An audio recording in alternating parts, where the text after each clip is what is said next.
Peace. It's Dewan Dandridge, CEO at Black Leaders Detroit, and we are excited to celebrate Ujamaa with you all. Cooperative economics.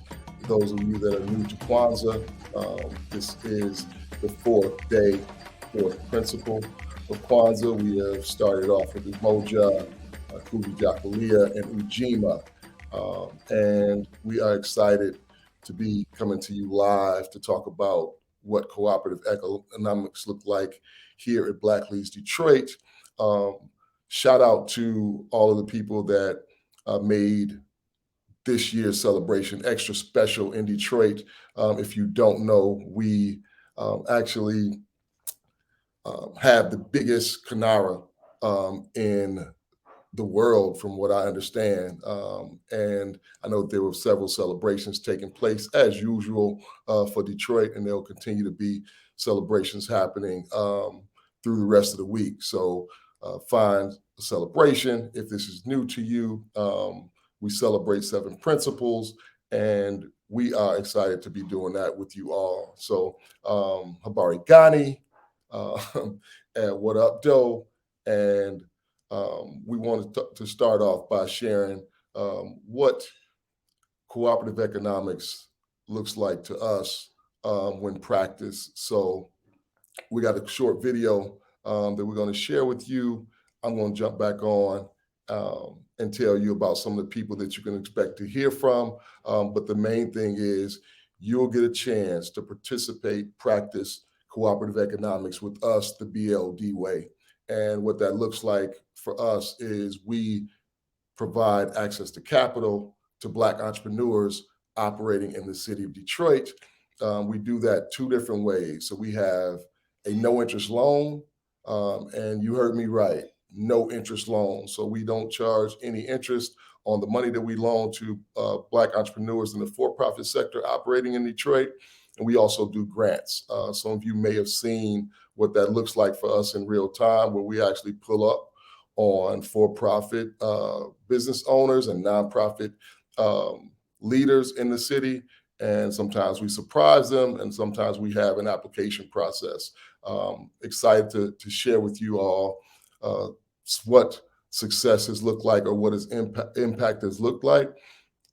But more importantly, like, we can't do that without cooperative economics. When you see us passing out a check, that check is really from the community. That's from members, everyday people like you. Many of you that are watching, sign up to donate $1 a week, or $4.33 a month, or $52 a year. And we're looking to grow that number. So we're inviting people today to sign up, practice Ujamaa, and become one of the members that help us provide access to capital to the Black entrepreneurs operating in our city. So with that, I want to share a video of what that actually looks like in real time, and cue it up. Hit that.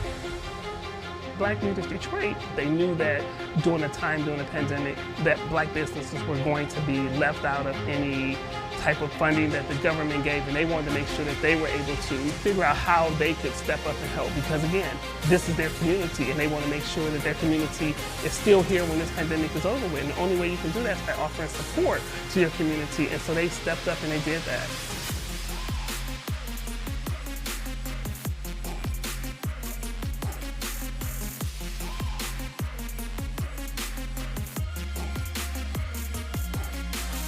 I've been telling everyone I know about Black Leaders Detroit. The things that they're doing is simply amazing.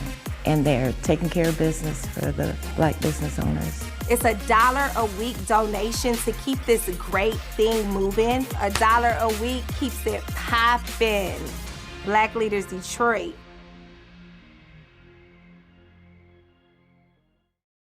So again, that's what it looks like at Black Leaders Detroit. I still get excited when I see that, when I hear people believing in the work that we're doing. I think that, a lot of people see us as the hero in that moment, when that's couldn't be further from the truth. We're more like the conduit. It's the people that donate, that make those $1 a week donations. It's the people that practice Ujamaa year round by signing up to become a member at Black Leaders Detroit. And that's the way that we actually get to do what we do and what we enjoy so much when we show up and provide a check or provide some funding and access to capital. I think that I'd be remiss to not share what it is that we do and the impact. So we have a slide that we want to show you that talks about some of the accomplishments that we've been able to have since we started this in 2019. We launched a no interest loan product this year. If you don't know, we took a model that's been used in the Jewish community kind of all over the world, but more specifically to our region, there's a Hebrew free loan that's been doing no interest loans in the Jewish community for 127 years here. They gave us their blueprint, so we were able to roll out that no interest loan this year.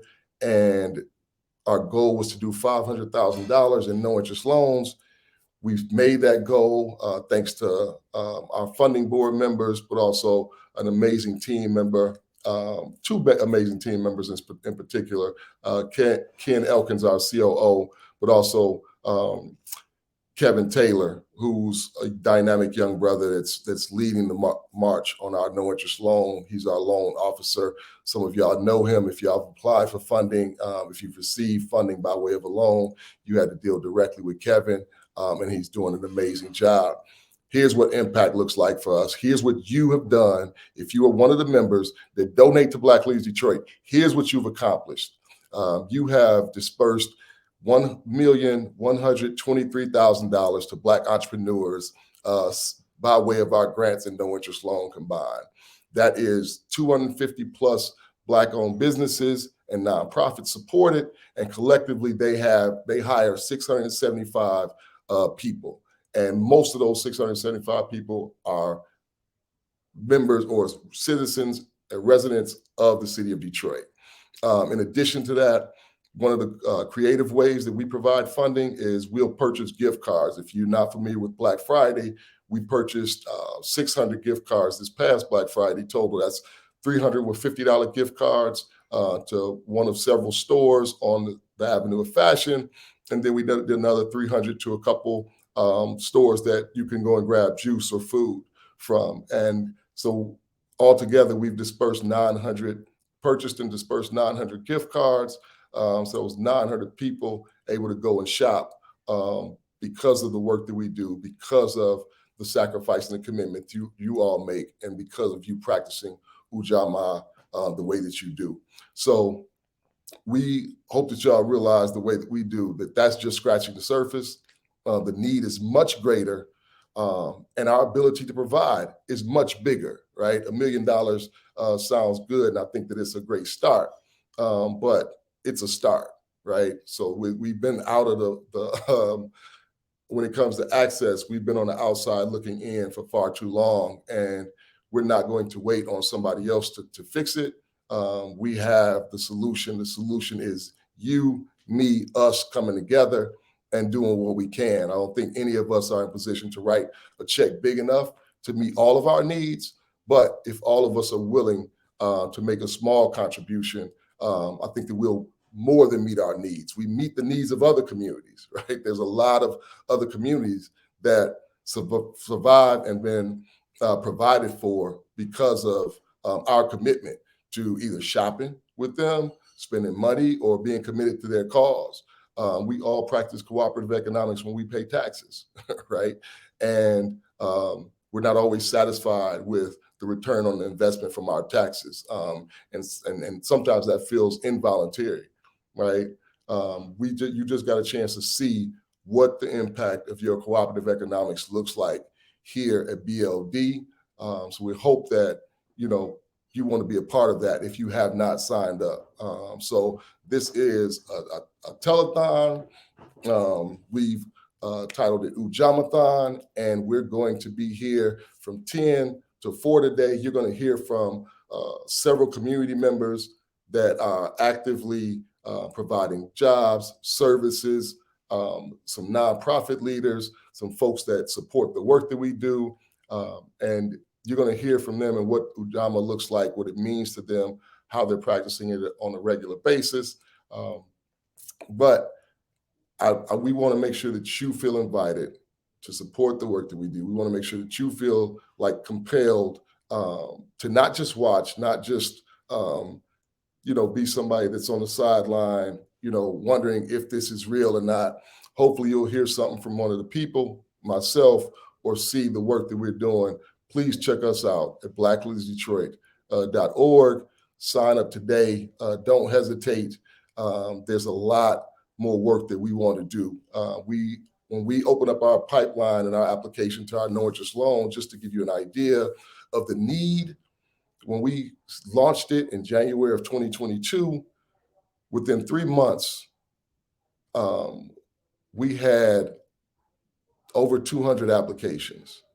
And our largest loan product, just so you know, was $20,000 this year. We're hoping to increase that. And we have some funding already secured to be able to increase that. But that's 200 and something people applying, and we only market through social media and word of mouth. So we don't, run commercials. We don't run ads. But the need is great. But also, I don't think the need is bigger than our ability when we come together. So with that, please sign up. Go to, we should have a link in our comment section that you can click on. That'll take you directly to a place where you can sign up. And those of you that are watching that you've already signed up, I cannot thank you enough. When we talk about this going from an idea to actually an organization, and you all believing in it enough to get us off the ground and allow us to be able to support people during the middle of a pandemic, the civil unrest that we had to experience, and you all jumped on board, signed up. I cannot thank you enough. I cannot tell you how grateful I am for somebody that's a lifelong Detroiter, somebody that's run businesses myself, and know what it's like to need access to capital, to get ready to scale, and have to be really, really creative in making it happen because nobody wanted to provide it for us. I just can't thank you enough. So with that, we're going to be welcoming our first guest pretty soon. And I can't wait for you all to hear from some of the people. So just so you know, we have Malika Keeney that's going to join us today. Kyrie Frazier is going to join us today. You guys are going to hear from Kirk Mays and a host of other people that practice Ujamaa year-round. And we hope that you guys will join us by donating $1 a week to the work that we do at Black Leaders Detroit. So looks like Kyrie Frazier is up and in. So with that being said, let's welcome Kyrie Frazier from Detroit Is Different to join us for a conversation about Ujamaa today. Peace. What's going on, Brother Dewan at Black Leaders Detroit? I guess the greeting today really is Habari Ghani. Habari Ghani, and I would say Ujamaa. Definitely. So thanks, Kyrie, for joining. Thanks for supporting us by, becoming a member recently and donating your $52 a year, but also welcoming us to your platform at Detroit Is Different, where we can share the message of Black Leaders Detroit, where you gather and collect messages from Detroiters on a regular and share your platform. So can you talk to us about Detroit Is Different and what it is that you do there? Well, Detroit Is Different started in 2014, and it really was just a idea of me having a soapbox. I feel that Detroit is a real it has a lot of niches. It can be a cliquish town. There's a lot of things happening in Detroit. Now, I was running into a lot of my friends just in discussions where they'd be like, oh, I got to go to Atlanta. I got to go to Houston. I got to go to Seattle. I got to go to San Francisco. I got to go to Oakland. All these other places, right? And it was tough because I really think that it's a lot of beauty in Detroit. So one of the best ways to do that was through the podcast and the website, just telling these different stories about the nuances and niches of what Detroit is. And that started in 2014. And since then, it's taking on a voice for other podcasters. So it's a network. It's also a lot of video content. I just did an interview featuring you, telling a lot of your story and just the platform of what Black Leaders Detroit is. So that's what I love about the Detroit is Different interviews. I kind of get the Detroit and origin stories of so many other people and why they ended up in these spaces and places doing the work that they do. So that's what it represents. It's gardening and so much more too. Yeah, dope. Important work, right? It's like there are a lot of people that have an idea or what they think Detroit is, and I think a lot of times that's because of who's telling our stories. Yes. So I think that it's the fact that you create a platform where it's Detroiters telling stories of Detroit is huge. I was recently in Baltimore, and I know that people in Baltimore that are from Baltimore, they're upset that a lot of people's introduction or idea of what Baltimore is from The Wire. You know what I mean? And I can relate to that because we think about the ruin porn that was so popular, and so many people would just come and take pictures of blighted areas, burned down buildings in Detroit. And when people think about Detroit or just the stories that are told, they don't know some of the crazy, dynamic, impactful people that you've been able to interview and the way that you're capturing and telling stories. So I thank you for that work. What is something that you are really proud of that you've been able to accomplish, or somebody that you had on at Detroit is Different so far? Not a slight to anybody else, but somebody that really you were like, man, I really love this person, admire the work that they're doing, and glad to be able to have a conversation with them. Well, it's, to me, my favorite interviews are when I find out, I can fan out on stuff. Even interviewing you, it's moments in every interview where it's I'm tying things together in what I call my nerd brain of how things tie together. Immediately when I lined up in your life journey, I was like, 1 second. So you're in San Antonio right around the time, late 80s, early 90s. I'm like, man, you probably knew a young Shaquille O'Neal. Sometimes things just click in my mind. And then I can get a, just another contextual story. Sometimes things can be so over the top and salacious. And I think that's what people pay attention to. Sometimes the most minute detail can be so funny and so interesting to me. So it's been interviews I've had with, I don't know if people know Butch Small. He's one of my favorite interviews. Butch Small was the founder of World One Records, but master percussionist. He's played, he started touring out of high school with the Undisputed Truth. Undisputed Truth have, the song that I want to say won the first Grammy for Motown. Smiling Faces, the first song Grammy, because it was such a big song. So now I'm interviewing Joe Pep, who sung with the Undisputed Truth. And then I interview Butch, and then you get both stories to kind of go from a different perspective. So you got this grown man that's been performing for years, and now he has a Grammy hit.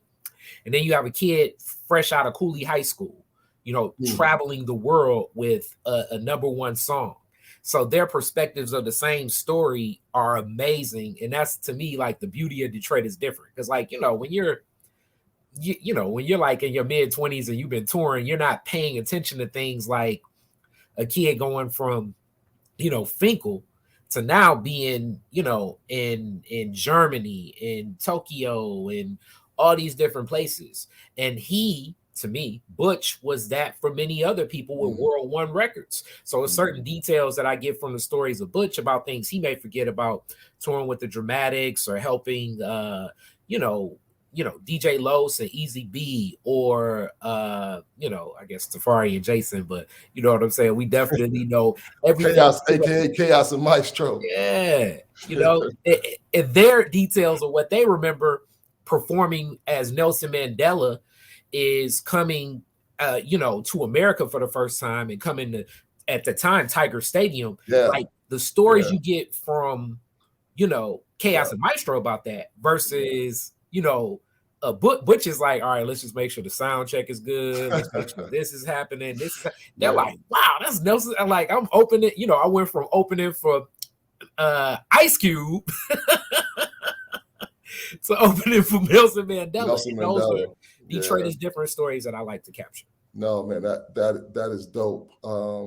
Yeah, I mean, just hearing you like talk about it kind of like took us on the journey, and having one of our own capture, share, and create a platform for those stories to be shared on is huge and important. What does Ujamaa mean like to Kyrie? Well, as people know, if they don't, my father's a CPA, my grandfather, another entrepreneur. I have it definitely in me. I think sometimes when we think about economics, and then my degree from Walsh, which really is just learning the coding of their language, economics are resources. Usually we honor this resource as money because money's value is the currency of it, the liquidity, meaning that it's easily interchangeable. But economics are so much more valuable. So when I think of cooperative economics, it's really the resourcefulness of bringing together community. That's really what I think it is, because I may have, money is we touched on this in your interview. Money has a it's a strong diminishing return if you feel as though everything you want in life, and that's essential, especially in communities like ours, you can buy. You'll get a little bit of access, but it's not going to be sincere.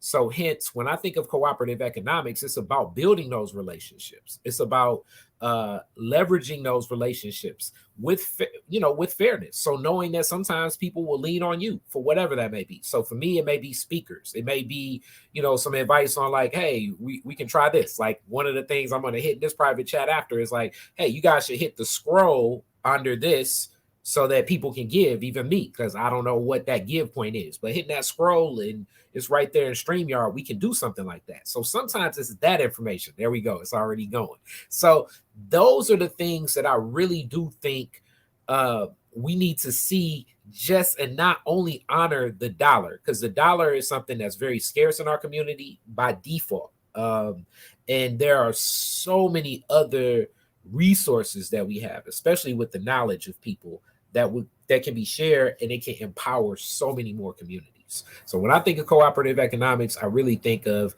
the game that can be shared amongst one another. Yeah. So one of the things that I often come to mind for me, even when we launched Black Leaders Detroit, me and the other founding board members, we talked about trust. And for me personally, I don't believe in asking people for trust.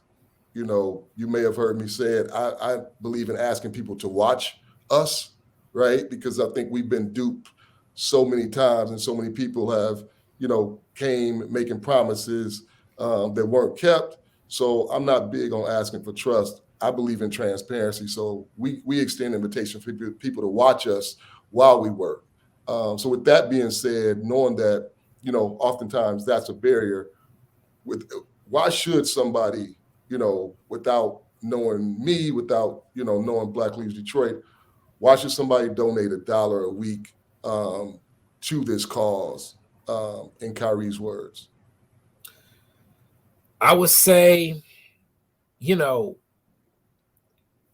willingness, even if you don't, quote unquote, because trust is tough, you have to earn that, but you need to trust in yourself enough to want to build towards something. So let's say Black Leaders Detroit exists and it goes on for, 10, 15 years, and then it takes a pivot. A new organization may be needed, or maybe the mission changes here, the vision changes here. The trust that you're putting is the trust in our people, the community. You can trust your own intentions.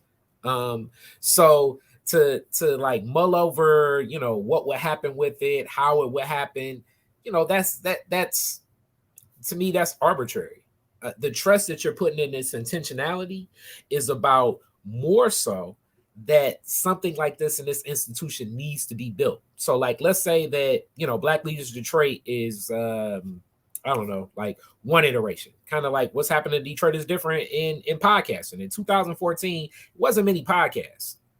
many people have taken what I've done with Detroit is Different to levels that I never would venture into, and have received a lot other access to different things. And I applaud that. So you need to trust in knowing that the mission of Black Leaders Detroit is a mission that is needed for our community. So because this is the institution delivering upon that, give the dollar, give 10, give 20, give 100, give what you can, and give some game. Yeah. But do it now. Don't wait. Don't hesitate. Oh, yeah. And if anybody's concerned, we're going to show you a quick graph, and then we're going to bring on our next guest. And we're going to bring them in time for you to say hello before you bounce, Kyrie. But we're going to show y'all what our impact has looked like since we started, and we launched in October of 2019. So here are the numbers. We have supported 250 Black-owned businesses and nonprofits, and we have distributed $1,123,000 from members like you that have made that dollar a week commitment, and all that money has gone straight to Black entrepreneurs operating in the city of Detroit. And collectively, they have created 675 jobs, most of them held by Detroiters, most of them held by Black people. And in addition to that, we've distributed 900 gift cards that we purchased from Black stores in the city of Detroit. So that's what your dollar a week is going to continue to build upon. So we hope that you don't wait. We hope that you go ahead and sign up right now. And if you are a member and you're watching us right now, you already signed up, you know what we do, and you rock with us, share this live with your followers so that they're going to jump on and hear about the work, and encourage them, challenge them to go ahead and practice Ujamaa, right? It's Ujamaa, it's Kwanzaa. Like, let's not wait. Let's go ahead and practice it now. Kyrie, before you jump off, I would love to bring in our next guest just so y'all can say what's up to each other, transition out. But I say thank you, man, for joining the conversation. I appreciate it. Thank you. All love to that man right there. He was the original Detroit is Different guest. What's up, Kyrie? What's up, Dewan? Peace. Peace. Y'all all right? Peace. Yes, sir. Yes, sir. Two dynamic brothers. I love both of y'all. Love you too. Great work. Great work.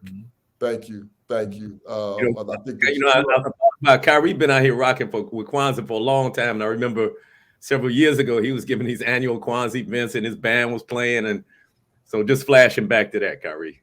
Oh, that definitely too. And I mean, still getting game from Baba Malik. I remember one time we gave some recognition to a non-Black person, and Baba Malik was like, "Hey, brother, you got it." And it was just good the way he even was like, "Okay, understanding, recentering, and just knowing what the mission is." And I mean, I love the fact I got OGs like Baba Malik and you sharing that, and that just extends the love.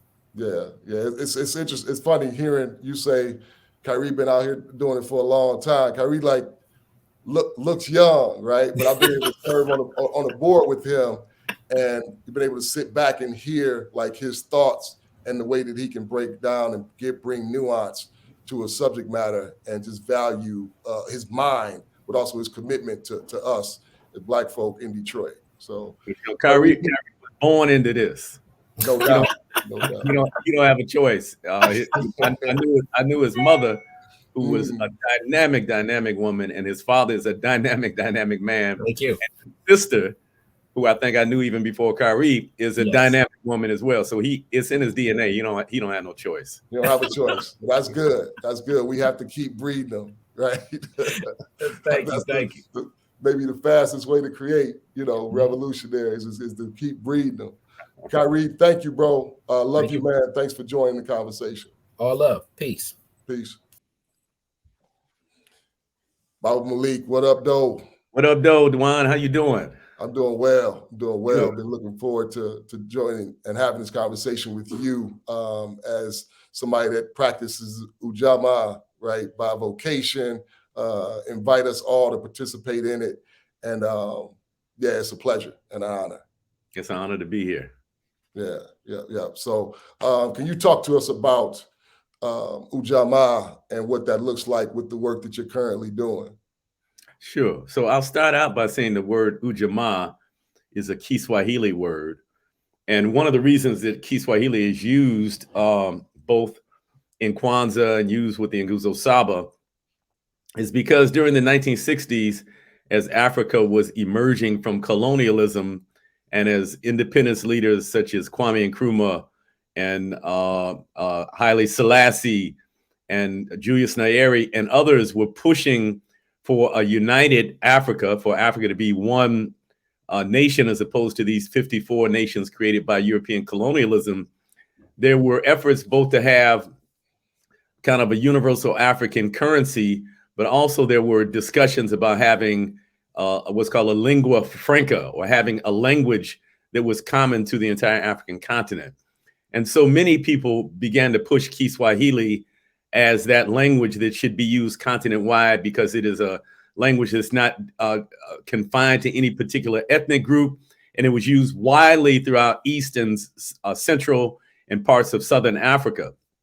And so many so-called African-American leaders who at that time were trying to identify with the African continent also kind of took up that call to begin using Kiswahili.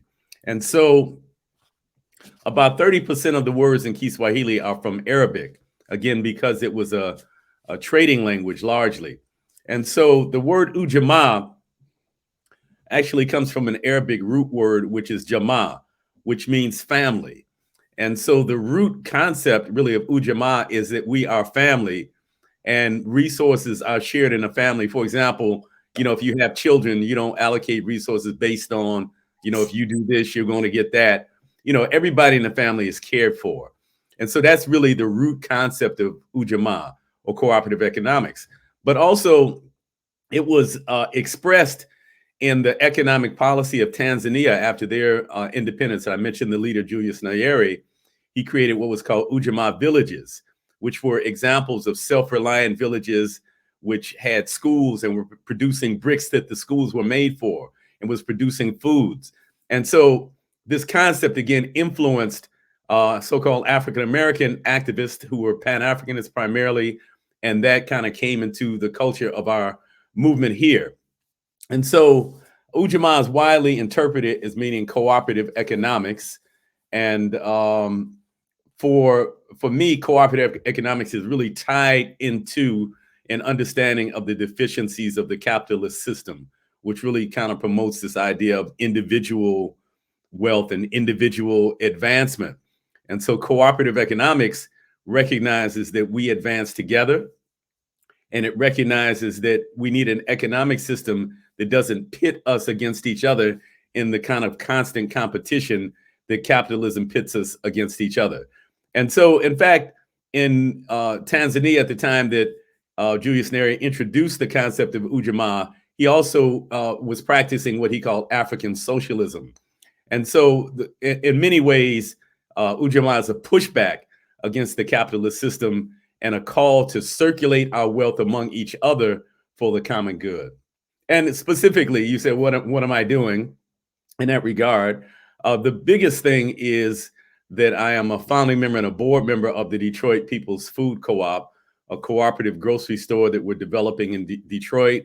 And many people know we're building a building called the Detroit Food Commons on the corner of Woodward and Euclid, which will house the Detroit People's Food Co-op, a cooperatively owned grocery store, which currently has more than 1,700 member owners. Yes, and if you get a chance to ride by Woodward and Euclid, then you can see the progress that's being made. And when I think about BLD, and I think about some of what we've been able to accomplish in the 3 years, I think of like for me, it's like, okay, I often think about where we're going, because our desire is to raise $52 million a year, right? Like we want 1 million people making $1 a week commitment, right? Or $52 a year. But when I think about what we've been able to accomplish in, a short time and distributing, over $1 million to Black entrepreneurs, I get excited because I remember when it was just idea and I was just talking to people. I remember you and I, Yes. we grabbed lunch to talk Yeah. about it. And you were giving me some direction and some insight on like some of the things that's happened in the past and some of the things that you thought I should be able to do and let me know that you were available, like as I needed you. And you've been true to that. But I remember when this was an idea, and you were meeting with folk, and you were like, I mean, for us, me and Kyrie talked about trust earlier, and you're somebody that don't need to worry about like folk in the community trusting you, anybody that knows. So if you come and you say, hey, it's $200 for this, if I got $200, it's like, all right, I don't even need to know a lot more about what's going to happen with the $200. It's like, if it's $200, okay, here it is. You know what I mean? Well, Brother Dewan, I appreciate that, but I just want to also say that there are people out in the community saying I'm stealing the money, you know, because they see we got almost $22 million to build this project. So there's all kind of rumors floating around that I stuffed my pockets with money. It's rumors that Whole Foods is really secretly controlling the co-op. And so it's, you know, in spite of whatever integrity you might show up with, because of our own internal sickness, there's often still distrust. Yeah. And you know what? Thank you for pointing that out, right? Thank you for pointing that out. And I'll tell you what I take away from that. What I take away from that is it makes me slow to speak on somebody based on optics. Because if you can be called into question, then for me, I'm like, okay, when I'm calling people into question, because I don't know everybody's heart, I don't know, it makes me slower to do that. And I've been in real public group settings, you know, called an Oreo before. I've been you know, called a token before. And you know, it's interesting because it was a mixed setting. So like I have a personal rule that I abide by where I don't fall out with Black people in mixed settings. You know, right. But if it wouldn't have been a mixed setting, you know, you would have smashed somebody. We'd have had a different conversation altogether. You could have got them hands. No, I'm just kidding. I could have got a loving embrace. You know what I mean? We would have walked away with a better understanding. But thanks for pointing that out. And that's why for us, one of the things that we do, you may have heard me say it when I was talking to Kyrie, is we don't even bother asking folks to trust us. We invite people to watch us. Yes. If you go to our website right now and click on that join now, you'll see how much money that we've raised through cooperative economics, through the people that identify as members. You'll see that dollar amount. And what you'll also see when we run those other numbers is that we've quadrupled that in giving, right? So while we are hoping and waiting for us to come along and support the work that we're doing, we're actively raising money from bigger check writers through the foundations, right? And they require a lot of reporting. You know this, right? Yes. But I would hope that we wouldn't require as much reporting from somebody with your track record, right? I would hope that we're able to say, look, at the end of the day, it's worth it to see somebody trying to accomplish what you're doing, not trying to, accomplishing what you're doing. It's worth it for me to take this type of risk, right? Again, we practice cooperative economics. I would say it's not necessarily cooperative all the time, right? Like we're not necessarily trying to cooperate in the way that taxes come out of our money, right? But we're all paying into a tax system, and we're not always satisfied, or we're definitely not getting the same amount for our dollar that people in the suburbs get when they pay into the same system, right? You think about our schools, and we can run off a number of things like food insecurity and just city services, right? But we all pay into that system. With something like what you're doing, where you're trying to like create healthy food options, but also like a sense of freedom for us, like that's well worth like taking a chance and making the investment that you're asking for. So talk about that investment specifically, what that is, how far you are, where you are, and what the progress is going to look like through 2023. Okay, thank you very much. I want to first say, I want to talk about the question of trust and integrity and say that I've known you for about 20 years now, and everything that I've ever seen from you speaks to integrity. And so I want to give that public endorsement of you as a leader, because people trusting you will help people to trust Black Leaders Detroit. You have the utmost integrity. I have absolutely no doubt about your integrity, your honesty, and your willingness to serve the Black community. And I would encourage others to have that same confidence in you. So the Detroit People's Food Co-op has a goal of having 2,000 what we call member owners by the time we open the door. And the projected opening date now is October of 2023. We thought it would be August, but looks like construction is going to go a little bit longer. And so we'll be open next October. So we have a goal of having 2,000 member owners by the time we open the doors. We currently have about 1,700. And so we have 300 more to get or so in the next several months, which I'm sure will be no problem. But we really want to encourage Black folks to join because, you know, you can't start a business and say it's only for Black people. And so we have people of various so-called races who have joined the co-op. But this co-op is unapologetically focused on improving Detroit's Black community. And so we need Detroit's Black community to embrace it, to become member owners of it, and to plan to shop there on a regular basis when it opens. There are co-ops, Black co-ops that have opened and closed within a year because the community they were designed to support did not support the store by purchasing on a regular basis. So we are well on our way to getting those 2,000 member owners. And you become a member owner by paying a $200 share, which you can do in one lump payment. If you're a big fish or if you're a small fish, you can do it in 10 monthly installments of $20 each. And then you become actually an owner of the business. It's not like Sam's Club where you pay a fee and the only thing you get is the opportunity to go into the store and spend your money with somebody else and you have no say-so over what happens in that store. And with the Detroit People's Food Co-op, you are actually an owner of the business, which gives you the right to either run for the board of directors, nominate others for the board, or to vote for members of the board of directors, which is the body legally responsible for operating the store. Also, in any year the store is profitable, member owners have the opportunity to share in those profits. So it's truly a cooperative venture. It's a democratic venture where you can only buy one share, which gives you one vote.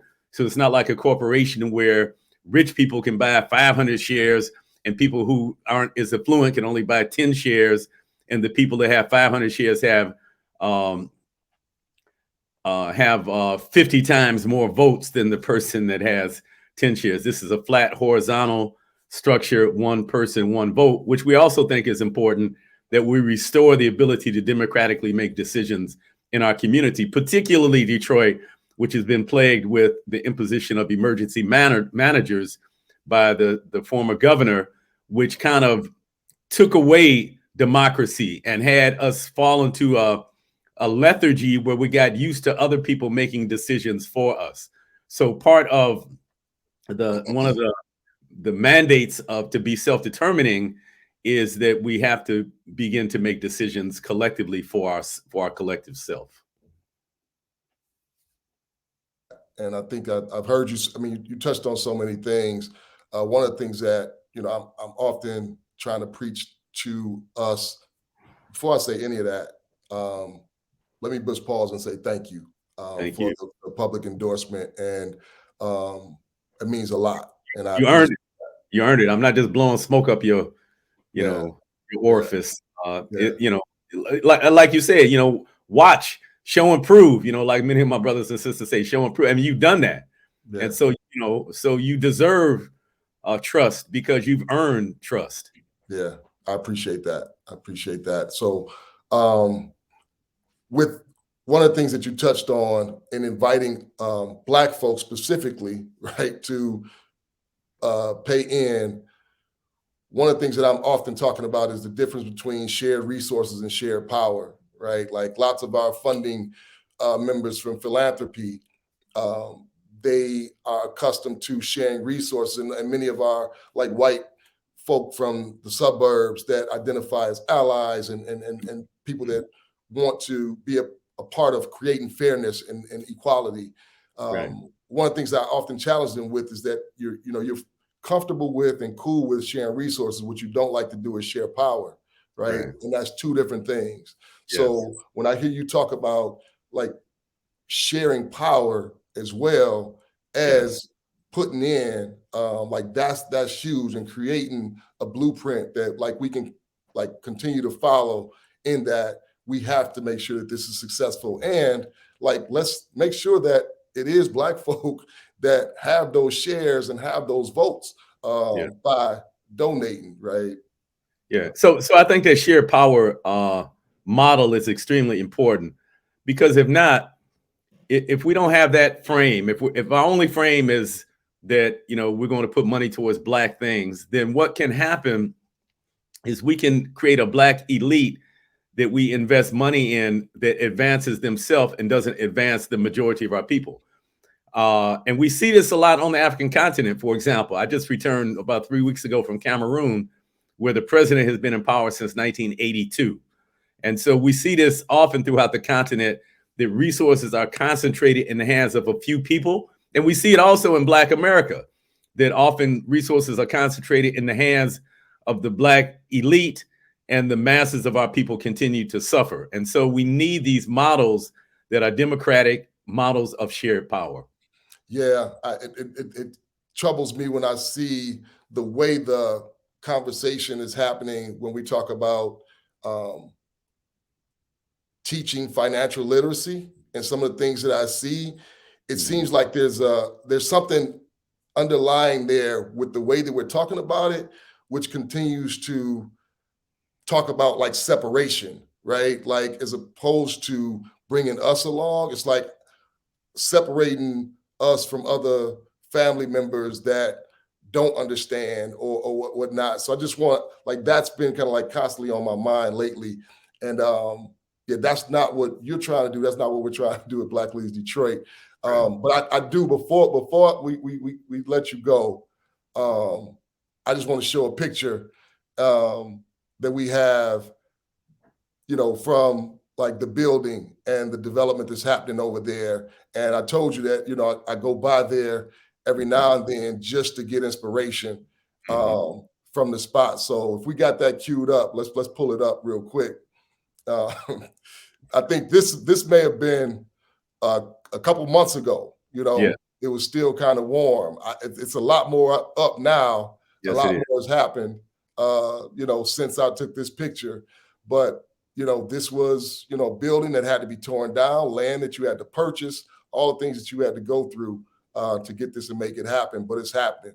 So yeah, salute to you. The building looks better with you standing in front of it also. Well, I can't wait to stand on the inside of it, right? I know that's right. I know that. Looking forward to that. It's coming. Yeah, well, love you. Respect. You also. Yeah. Respect you and your family. Yeah, appreciate you. Appreciate you. It's a mutual Black love circle. No doubt, no doubt. Ralph, cue up the video that talks about, do you want to encourage everybody, Baba Malik, before you jump off, to donate, to sign up and become a member today at Black Leaders Detroit?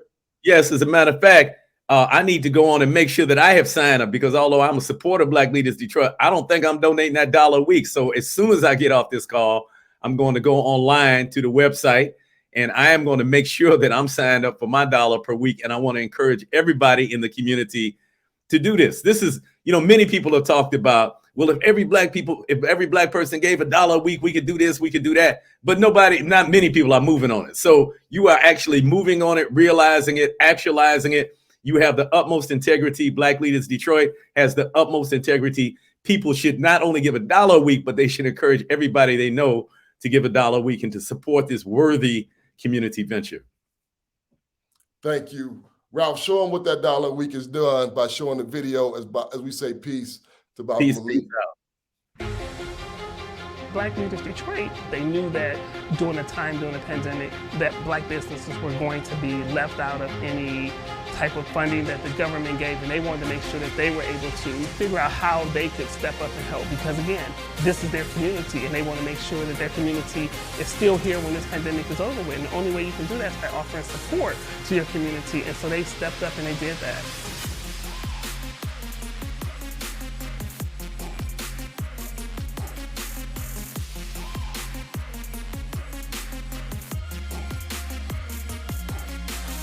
I've been telling everyone I know about Black Leaders Detroit. The things that they're doing is simply amazing.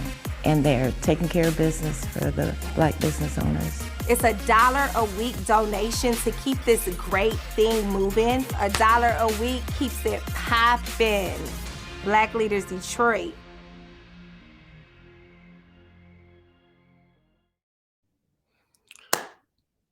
So that's what we're doing at Black Leaders Detroit. We thank you again to all those that are putting the money into that pot so we can go out and pass those checks out. I can't say it enough that we're the conduit. It's your resources that we get to show up and create this access to capital for the Black entrepreneurs with. So, Ralph, can you bring the next guest on? Peace. What up, though? And What up, Good morning, Dewan. Good morning, Black Leaders Detroit family. Good morning, Yodi. We appreciate you for joining us. Thank you for finding time. I know everybody's in hibernation mode, like trying to figure out how to get some of that rest that we often talk about, that we need to be getting, that we don't get enough of. So I appreciate you carving out time to come and join for a conversation. I wouldn't miss it. And I have to echo what Baba said, Dewan. You know, watching you and the team at BLD work is not only inspiring, it's affirming, it's important, and so deeply appreciated. I really echo what he had to say about you and about the team. Yeah, well, fortunately, I have a heavy dose of what my friend Jason Wilson calls emotional incarceration. So, as much as I love what y'all say, I'm going to keep myself from tearing up. Hearing that from folk like y'all, especially, it means a lot, right? To be affirmed and endorsed in that way, because I know the work that y'all do. I know the commitment that y'all have to Black folk. And for anybody listening, when y'all hear us, like, we have a strong sense of pride when we say Black folk, but the reality is what we do is making it better for everybody, right? Like, Black folk are not the only ones that benefit from the work that Bob Malik does, the work that we do at Black Leaders Detroit, the work that you do, right? Like, what we're trying to do is shore up some of the things that have been lacking, some of the things that have been broken for so long, right? That, you know, our government and oftentimes the people that are in positions of influence, power, and decision-making, they just are not going to be committed to the way that we are. So when the work that we're doing is not just supporting Black folk at all, right? So I just want to make sure that we clearly communicate that. So for those of you that know Yodit or don't know Yodit is like, learned about the work that we were doing at Black Leaders Detroit and came on and reached out to me to mentor me in a way that, like, has been crazy beneficial to the work that we do, crazy beneficial to my growth and my development.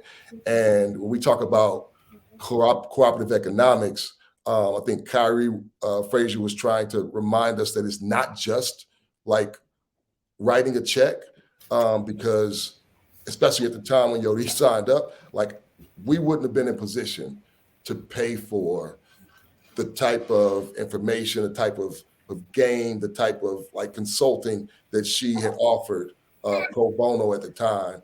So for that, you know, when we're talking about Ujamaathon, I couldn't imagine having this conversation without having you on. So again, I thank you for joining.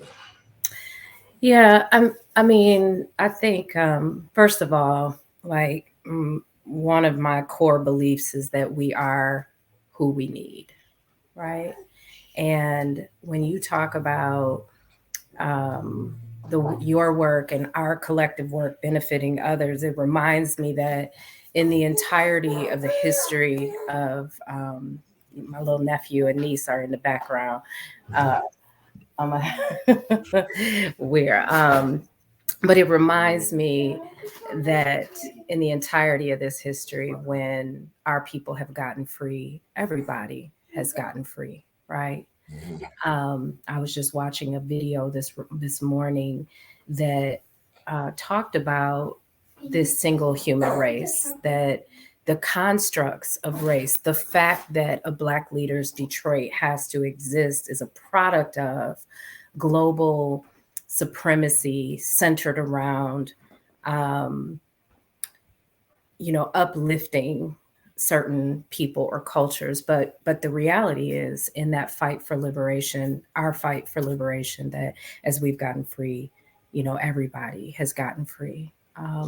And so fast forward to you and I think the pandemic just really illuminated that need for us to work cooperatively, for us to work in mutuality, for us to build up and support one another, our health, but also our visions and our dreams really relied upon each other, as we were fighting for our own survival from the pandemic. We are also reminded that that survival is interconnected and interdependent upon, you got to put your mask on, right? I got to put my mask on so that we can stay alive. And for me, that was really symbolic of how much our livelihood and our ability to thrive is connected to each other, right? So it was a delight to work with you. And it was cathartic for me, right, to be in space with you and to be our own form of resistance, right, Dewan, of with everything that was happening around us, to find space together to support your vision for the organization. So I just appreciate that you trusted me. I heard you and Baba talking about trust, and that's also an important element of how we work cooperatively. And we can draw on the histories of our ancestors, I heard recently, that trusted each other. Folks trusted Mama Harriet to direct them out of enslavement, right? There was no contract. There was no, treaty written. They trusted her. Yeah. No, that's huge, right? Yeah, it's I can't think about when somebody mentioned Harriet Tubman's name, I can't not think about her getting away and going back, right? Like I can't help but think about that. Like you get away and then you go back. And as you heard Baba Malik closing, talking about like making sure we're not setting up things that's going to help some folks get away That's that right. have no intention on coming back. Yeah. Right? I think that, my own thought of what that was like for her was the getting away and breathing air as a free person, Yes. right? Like it's worth my life to go back and see if I can get somebody else to experience this, Come on now. right? So like that just whole freedom experience. As you talk about freedom, I hear most Def saying, "I just want my people to be free, to Come be on now. free, to be free." So again, we're talking about cooperative economics. You may have some folks that have seen that you're on live with us right now. If they're watching and they're following you and they haven't heard of us, why should they sign up to donate $1 a week to support the work that we do at Black Leaders Detroit? Yeah, the first thing when I first heard about the organization, first of all, it was like a no-brainer. Like, sign me up, let me get my dollar. And I want you to sign me up again today. Like, I'm going to do that again today. But it really reminded me, the one of, when I was coming up, we didn't have a lot. I tell this story of like everything we had was in somebody else's name, like, Oh yeah. Sister Patricia Hill had put the phone in, our first phone was in her name. And later when my mom got up on her feet, she would host rent parties, and everybody would pool in to make sure that folks had what they needed.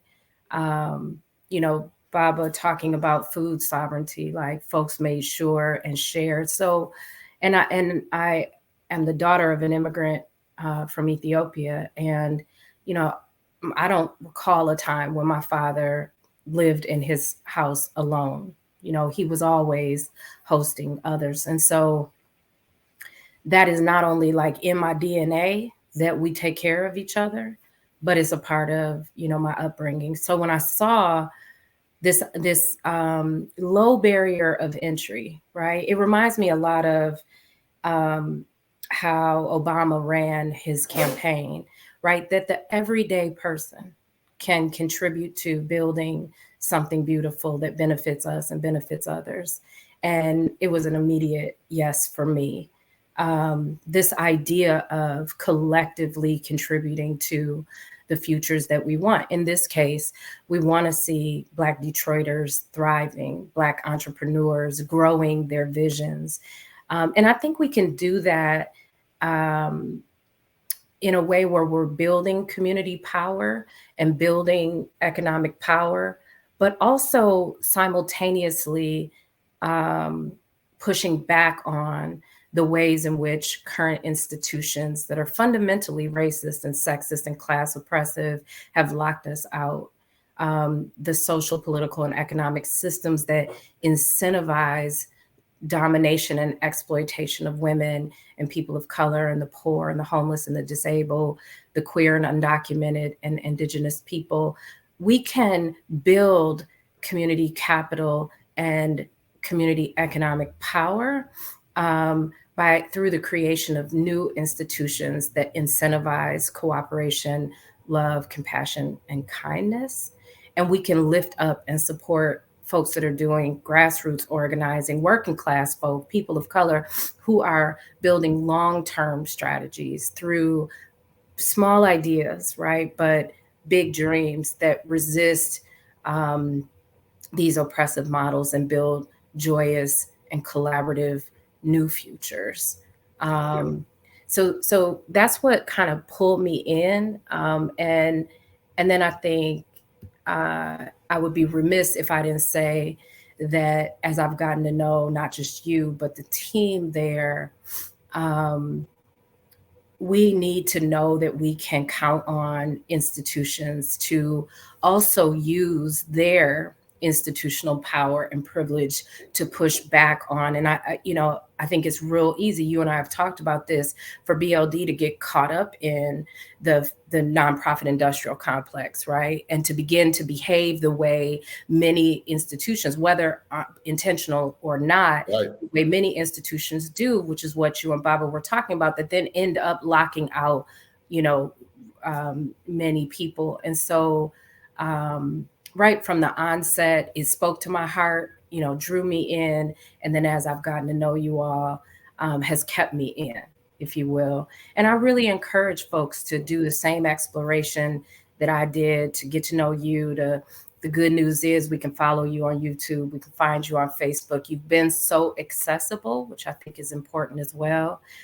Your events, man, Detroit Drip, loved it.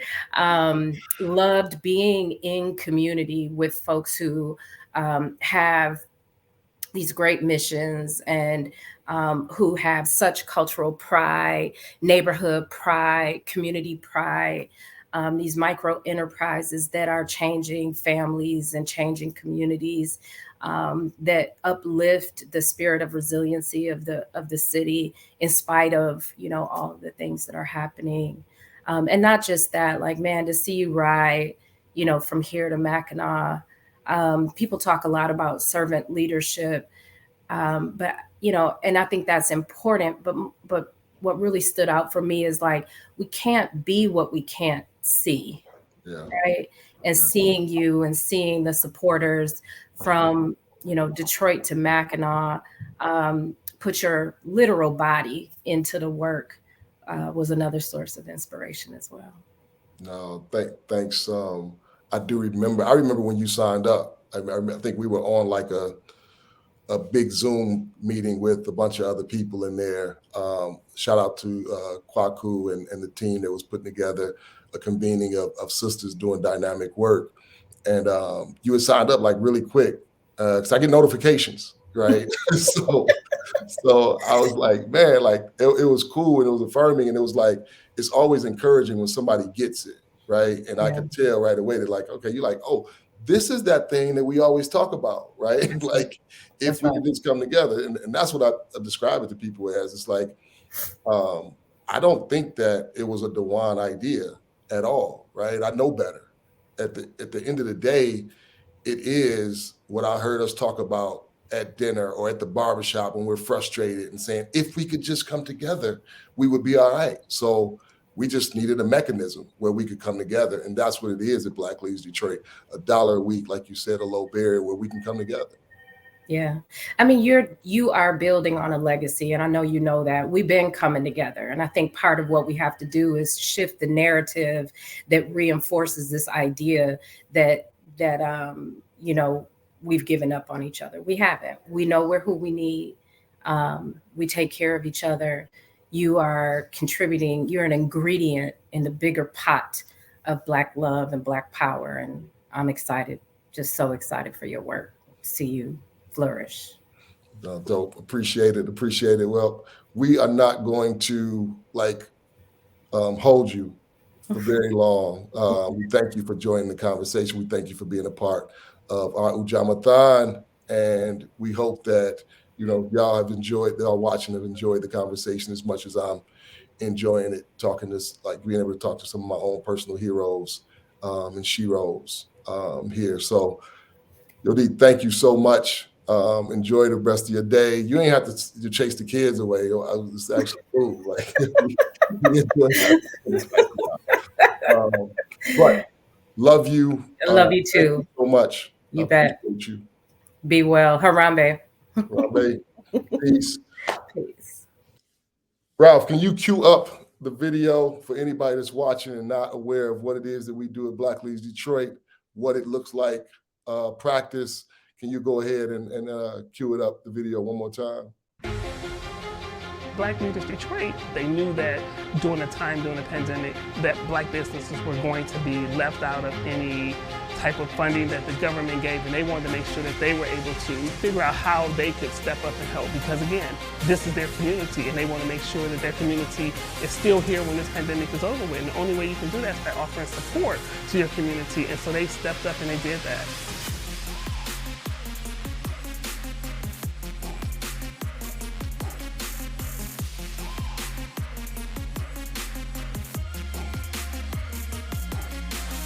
I've been telling everyone I know about Black Leaders Detroit. The things that they're doing is simply amazing. And they're taking care of business for the Black business owners. It's $1 a week donation to keep this great thing moving. $1 a week keeps it popping. Black Leaders Detroit.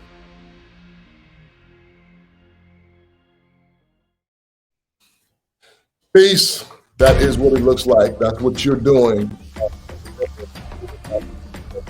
That is what it looks like. That's what, you know, your cooperative economics, how it shapes and how it plays out, how it impacts the entrepreneurs operating in the city of Detroit that are providing us dynamic services, products, but also the nonprofit leaders. But without further ado, we're going to bring in our next guest.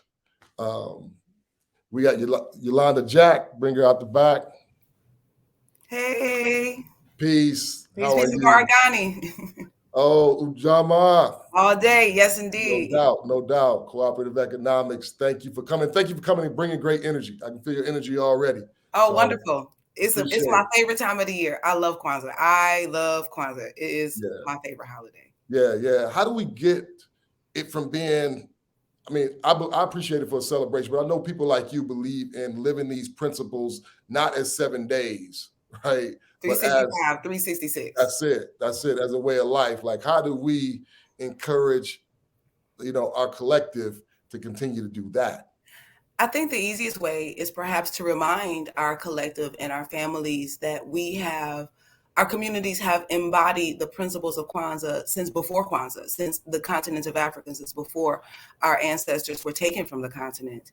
And we found ways to exhibit unity and self-determination and collective work and responsibility and Ujamaa where we could. And as we are here now, having the conversation and the day being Ujamaa, but then turning those first four principles into understanding that we have a purpose and that we need to find some creativity to bring these things to fruition. And then it all begins and in many ways gets started through faith, which is of course the last principle, the first day of the new year. So we're really excited to think about this history that the museum focuses on, but also the fact that we are making history today. we are creating what will be the history for our next generations. And so we must exhibit and embody for them and show them in real ways how our ancestry, how we and how they can exhibit and embody the principles of the Nguzo Saba. Yeah, no, great. And I would say, as you are working like at the museum, I know that there was some conversations in the community about like not having as many celebrations as we are accustomed to. You probably have a lot of feelings about it from being on the inside, knowing it's like, you probably know how many of us contribute and don't contribute, you know, to the museum, right? As much as we love to have very, very strong opinions. So can you talk about kind of what's happening, what the vision is, and why some of the changes? So the Black people I'm are. sorry. Give us your position there. Oh, sure. Well, I'm the manager for community engagement at the Wright Museum. And one of the things that is important, I think, that we could highlight and remind ourselves, the Black community, Black people are a dynamic people. Things change and we change. We move forward. And so one of the things that has been discussed over the years, not just this year, but really for the past several years, almost into a decade, in terms of how we celebrate the seven principles and how we actually have a celebration in the building. There were years where we would do one day. There were years where we do a few days. There have been some years many years where we've done 7 days. And that's what people remember most recently.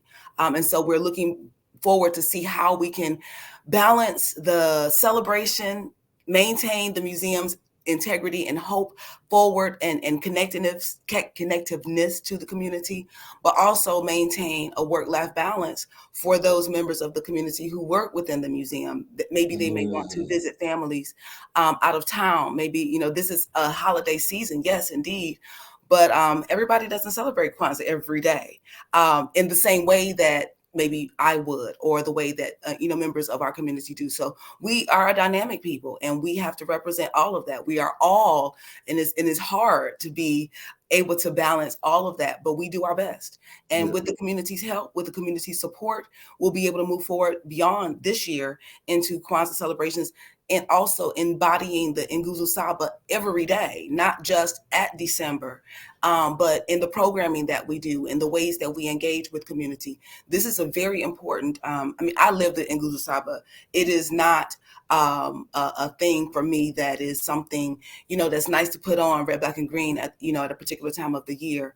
It is something that once I learned about it and once I got to appreciate how really important the principles have been to me, to my family, to our community, to the members of the community that I'm connected with and have been connected with since I was a child.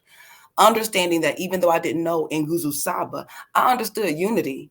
I understood collective work and responsibility. I understood getting folks together and all hands on deck, or, we got a whole space for this, or, I understood that growing up. So it wasn't difficult for me, and it wasn't hard to, to then open it towards what Dr. Karenga invented or created in the celebration of Kwanzaa.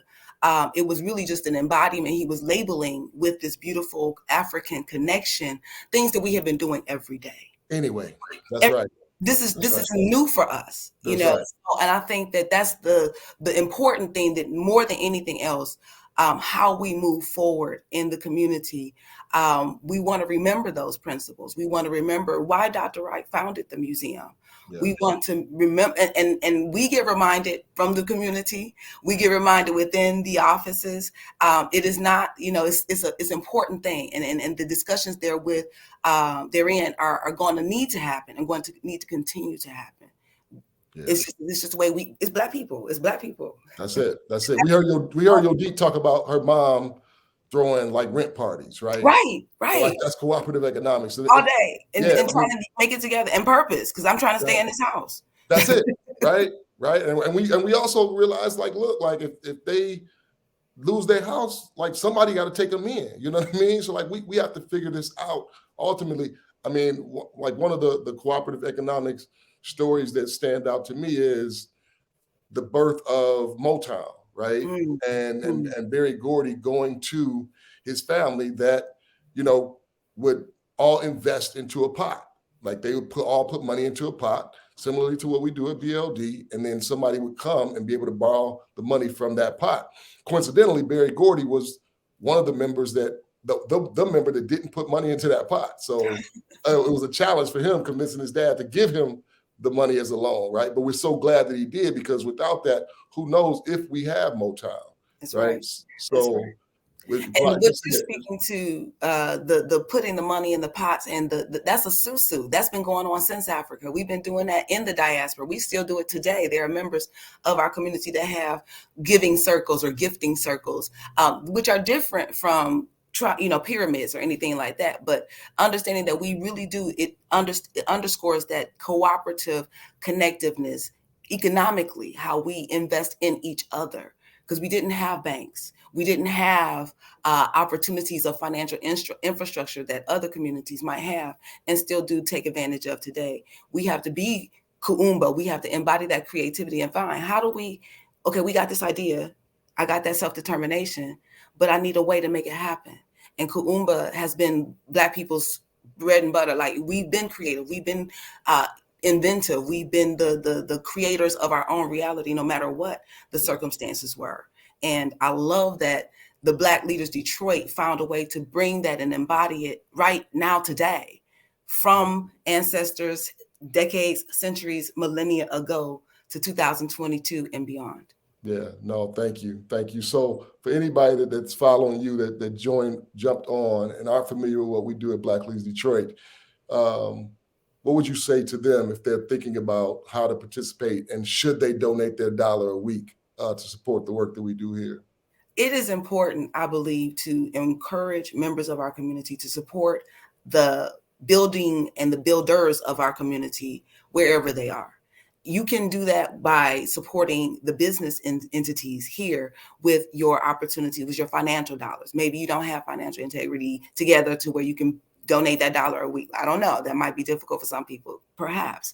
But if you don't have that, then find that sweat equity. Where's your elbow grease? How can you spread the word? What can you do beyond? Everybody doesn't have to have a financial impact. There's work to be done. There are things that can be done. There are ways that we can lay the foundation for our future generations and for ourselves in a very powerful way that doesn't, many hands make the load light. You know what I mean? So we can definitely find a way to lighten the load for those entrepreneurs, for those creative spirits that want to help more than just themselves in the community, that wants to find ways to hire people, to incorporate employees, this is not a small thing when you have a business. And I take a lot of pride, and you spoke about Barry Gordy.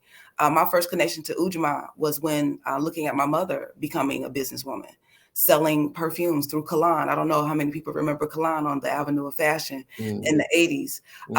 But you know what I mean? Like, she started that, but then she said, okay, I'm not going to stay here. I'm going to become a realtor. And I watched her build herself up and study and learn and do what she had to do. And she became a realtor, and she sold not only here in Detroit, but she was in Texas. She was in Minnesota. I mean, this is the type of ingenuity and that's the sister who was before me said, you can't be it until you see it. Well, when you see it, it's easy to be it. Mm-hmm. Even though I wasn't inclined to be a businesswoman, I know that watching her, I could step up and I could speak for myself. I could advocate for my own self in a space that perhaps wasn't inviting to Black women or to young people or to girls from Detroit. You know what I'm saying? So we definitely found those examples around me in mighty and powerful ways. And then when we decided to become parents, my family, my husband and I, we thought in very specific ways, what are we going to do to encourage our children educationally? We found a Black school to send our children to. After we homeschooled our kids, after we helped them understand certain things, we found places where they could be supported and loved on from an Afrocentric point of view. And maybe Afrocentricity may not be your focus, but from a love point of view, from a human point of view, from a place where you don't have to be so to the point of, ready to be adversarial against somebody, where we do find a community to work within, and that how we move forward. That's how we move forward. I love it. I love it. And with what you shared about your mom, my mind goes all so many things that you said triggered so many positive thoughts for me. But you talk about your mom and what she was able to do. Ralph, I'd love to put the slide up for anybody that's thinking about joining to show the impact that we've had since we started Black Leaders Detroit. Here's what the numbers look like. We've been able to distribute $1,123,000 to Black entrepreneurs in the for-profit and nonprofit sector. That's over 250 businesses or nonprofits supported. Collectively, they have created 675 jobs, and most of them held by Detroiters, most of them held by Black Detroiters. 900 gift cards purchased from multiple stores, business owners, and distributed to community members to create an infusion of cash at some difficult times during the pandemic. So that's what you are doing. Those of you that are members, those of you that are thinking about being members, you're able to increase all of those numbers. So don't hesitate. Sign up today. Join Malik Yakini, who was on earlier, who I just got word that he signed up to donate his $52 a year. So shout out. People are signing up. That's what this is about. This is an invitation for people to practice Ujamaa in real time with us at Black Leaders Detroit by donating $1 a week. Yolanda, thank you so much for joining us and being part of this conversation today. Thank you so much for having me. Havar Ghani, happy Kwanzaa, happy New Year, everybody. Peace. Ralph, let's see the video real quick before we bring one of our special guests on in Nefertiti. Peace. Black Leaders Detroit, they knew that during the pandemic, that Black businesses were going to be left out of any type of funding that the government gave, and they wanted to make sure that they were able to figure out how they could step up and help, because again, this is their community, and they want to make sure that their community is still here when this pandemic is over with. And the only way you can do that is by offering support to your community, and so they stepped up and they did that.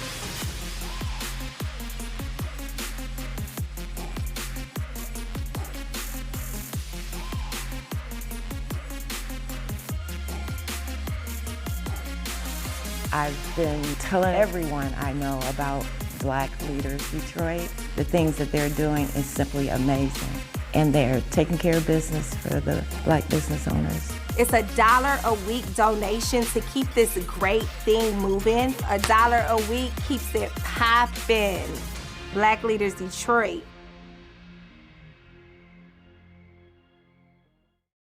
You heard one of the sisters on there say, I've been telling everyone, right? Shout out to Teaser's Boutique. Everyone I know to support the work that's being done at Black Leaders Detroit. We hope that you're inspired enough to tell everybody you know that there's a place where you can donate $1 a week to support Black entrepreneurs doing amazing work in the city of Detroit. We're hoping we're creating something here that can be easily replicated in other cities with large Black populations. Our goal is to get 1 million people like you to donate $1 a week. So please don't hesitate, sign up right now. And without further ado, let's bring Nefertiti out to join the conversation. Good morning, Habari. Good morning. Ghani, my good brother. Habari Ghani. Ujamaathon. Yes. So good to see you. I love y'all. BLD, I just love y'all. You already know it. Yeah, we love you too. You calling me and I'm jumping. I don't care what you say, whatever it is. I am here for this particular organization. You talk it, you walk it. This is what this organization does. Yeah. You have saved. I'm sorry, I broke into what you were about to say. No, you're good. Go ahead. You have the microphone. The bottom line is cooperative economics. This is what you do. This is what this organization is about. And you have no idea how those checks that you dispersed among so many of our community businesses have helped us. Just to keep it real, that check you gave me paid my taxes. How many times have our homes, businesses, whatever, been taken away from us because of taxes? It is simple as that. This is the work. Cooperative economics. This is what you're doing on a grassroots level. I love it. I'm here for it. I will continue to donate and do my $1 a week, and I will continue to preach the word of BLD to other folk, regular folk. We can do this. Yeah. We can actually do this. Yes, we can actually do this. We can actually We do can. this. Yeah. Yeah, I believe it. I believe it. So Yeah. people might not know, but when we started in 2019, October of 2019, we launched, coincidentally, as Yolanda was just jumping off, we launched at the Charles H. Wright. That was our introduction to the community. And in October 2019, we didn't know that everything was going to go crazy with the pandemic. Yeah. We didn't know, George Floyd, Breonna Taylor, Ahmaud Arbery, just to name the few that made the media headlines, and the civil unrest that followed was going to happen. We knew that business owners, Black entrepreneurs needed equal access to capital, right? Like that wasn't going to change. Right. So it felt like the world started to realize it when the pandemic hit, right? And we saw what was happening in the small business community. But in being honest, we weren't scheduled to dole out any funding until the anniversary of our launch. So that would have been October 2020. We were going to try to fundraise and keep raising money. I was working a full-time job at a very demanding position at another nonprofit. And all of our board members were working very demanding positions, and also raising kids in being a hybrid learning space. But when we saw the closing of the businesses in March of 2020, we decided we had to do something right then in real time. So what that looked like for us, we had $10,300 in the bank, if I'm not mistaken, as an organization. Now we had no overhead, right? We didn't have any like bills that we had to pay as an organization. So we decided we were going to take that money and do something with it right now. We couldn't wait until October. And initially, the way we were structured as an organization was the grants would be for the nonprofit sector, and the no interest loan was going to be what we hadn't created yet and developed. The no interest loans was going to be exclusively for the for-profit sector. Well, we saw the devastation the pandemic caused, and we were like, hey, we need to pivot and provide grants to for-profits because they won't be here to borrow money, right? If we wait, right? Some of them won't even be here.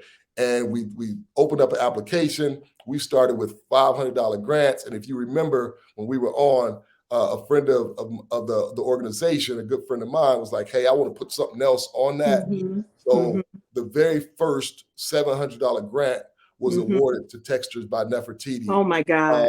And you were the very first recipient of our grant initiative, which was RTV Restore the Village. And it was a pleasure. And one of the things I learned was that you were at the time the only Black entrepreneur that was owning the building from that corridor on Woodward, from like the Boulevard to Jefferson. That's right. Right. Yep. So what did that mean for you to get that call at that time, in that very crazy time, and receive funding from this new organization that nobody had heard of at the time? Not even me. You just called me out the blue, and I was like, "This is a crank. This couldn't be real." Because okay, so let's just start with even the process of acquiring the space. Me acquiring that space was a process that started 4 years. It took 4 years to acquire that small space, right? But at the moment, I think I am the only Black female commercial building owner, I guess from the Boulevard to downtown on Woodward. There are many other female Black African American building owners, but not on Woodward. So I knew it was a big deal when I even broached the vision of owning, but it took 4 years to do it. Okay, so fast forward 4 years, everything is done. You know, I turned my keys in to the old landlord, and that was the day that everything shut down. So now I'm sitting here with a loan, right? And all of the other expenses that come with owning a commercial space. And I just said, well, you know what, Lord, you didn't bring me here to just drop me. Right. And out the clear blue sky, you called. I didn't know you. It was amazing. And 7 is a lucky number, as I say, right? So when you told me about who you were and the intention of the organization at the time, I was just blown away that anything like this even existed. So that $700 was put to great use. Okay, great use. It paid for utilities. It paid back moving fees, and it just came in handy. I just thank you so much for even having the foresight to do something about the things that we discuss and talk about within our communities anyway, all the time. And we always talk, well, why don't we just do something? Why don't we just buy some property? Why don't we come together? This is Ujamaa. Black Leaders Detroit is Ujamaa. That is what it is. It is the verb. It is an action. Ujamaa is action. And so Black Leaders Detroit is the epitome of Ujamaa. Thank you. That means a lot to hear you say that. I just want to say that we created the mechanism, but we appreciate those like you and like those that are watching that have already signed up to donate, because you are the epitome of Ujamaa. Like, you are practicing and living cooperative economics every day, every week that your dollar a week comes in, or every month that your $4.33 comes in, or every year and that $52. It means a lot, and it may not mean a lot to some of you that can afford to do that and not think twice about it. But when you put it together with all the other folks that are making that commitment, it means a lot. And you just heard from Nefertiti how much it meant to her. So do us a favor, if you're on and you're watching, share this live with your followers, that they'll know, that they'll come and check us out. Do what you heard the sister say when she said she's telling everybody about it. We need you to tell everybody about it, because we believe that there's so many more people that want to participate in this that may not be aware that we exist right now. And we definitely know that there's so many more entrepreneurs that need the same resources that we need to be ready for. We need to be prepared for. And we want to put some zeros behind those checks, right? We started off with a $700 grant to Nefertiti, but the next time we saw you, it was a $2,500 grant. Right? I almost passed out with that one. I was like, now that's the taxes one. That's the one I paid my taxes with. Yeah. It all just makes a big difference. I think the other thing I love about Black Leaders Detroit is that you highlight the Black businesses that most of us would never know about.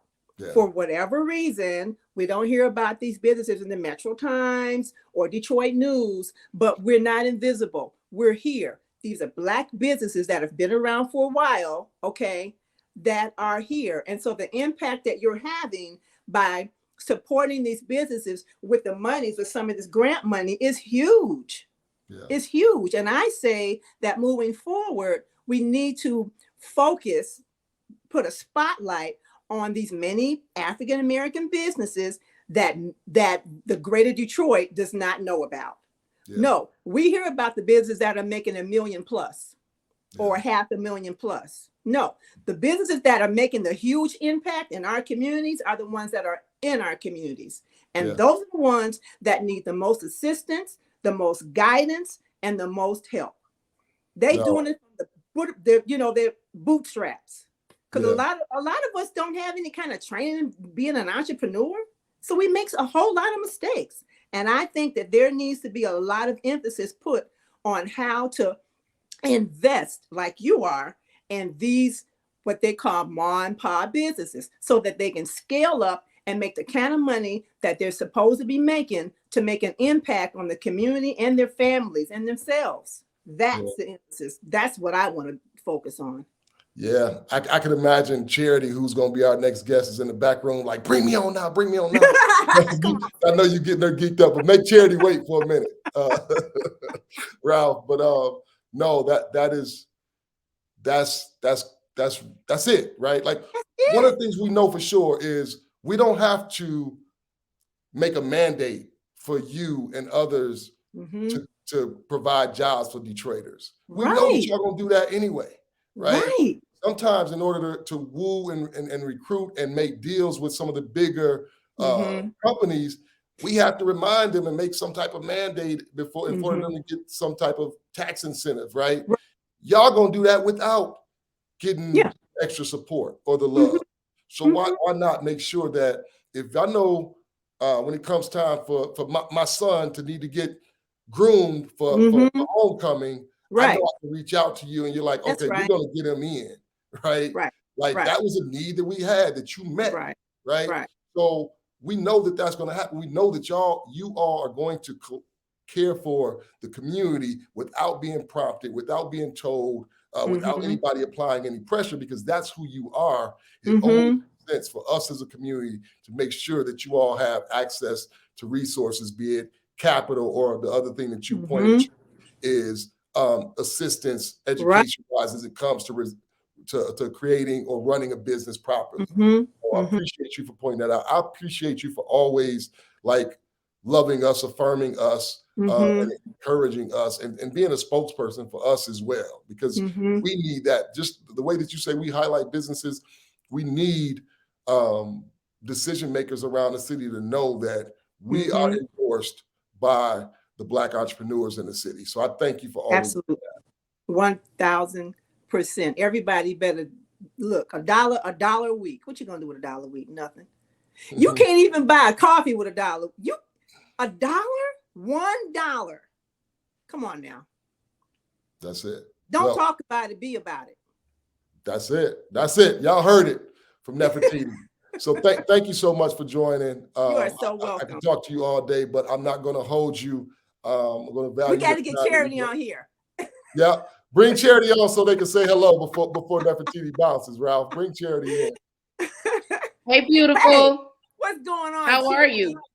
How are you? You over here preaching? Because that was good. Because you already know why. Because that part.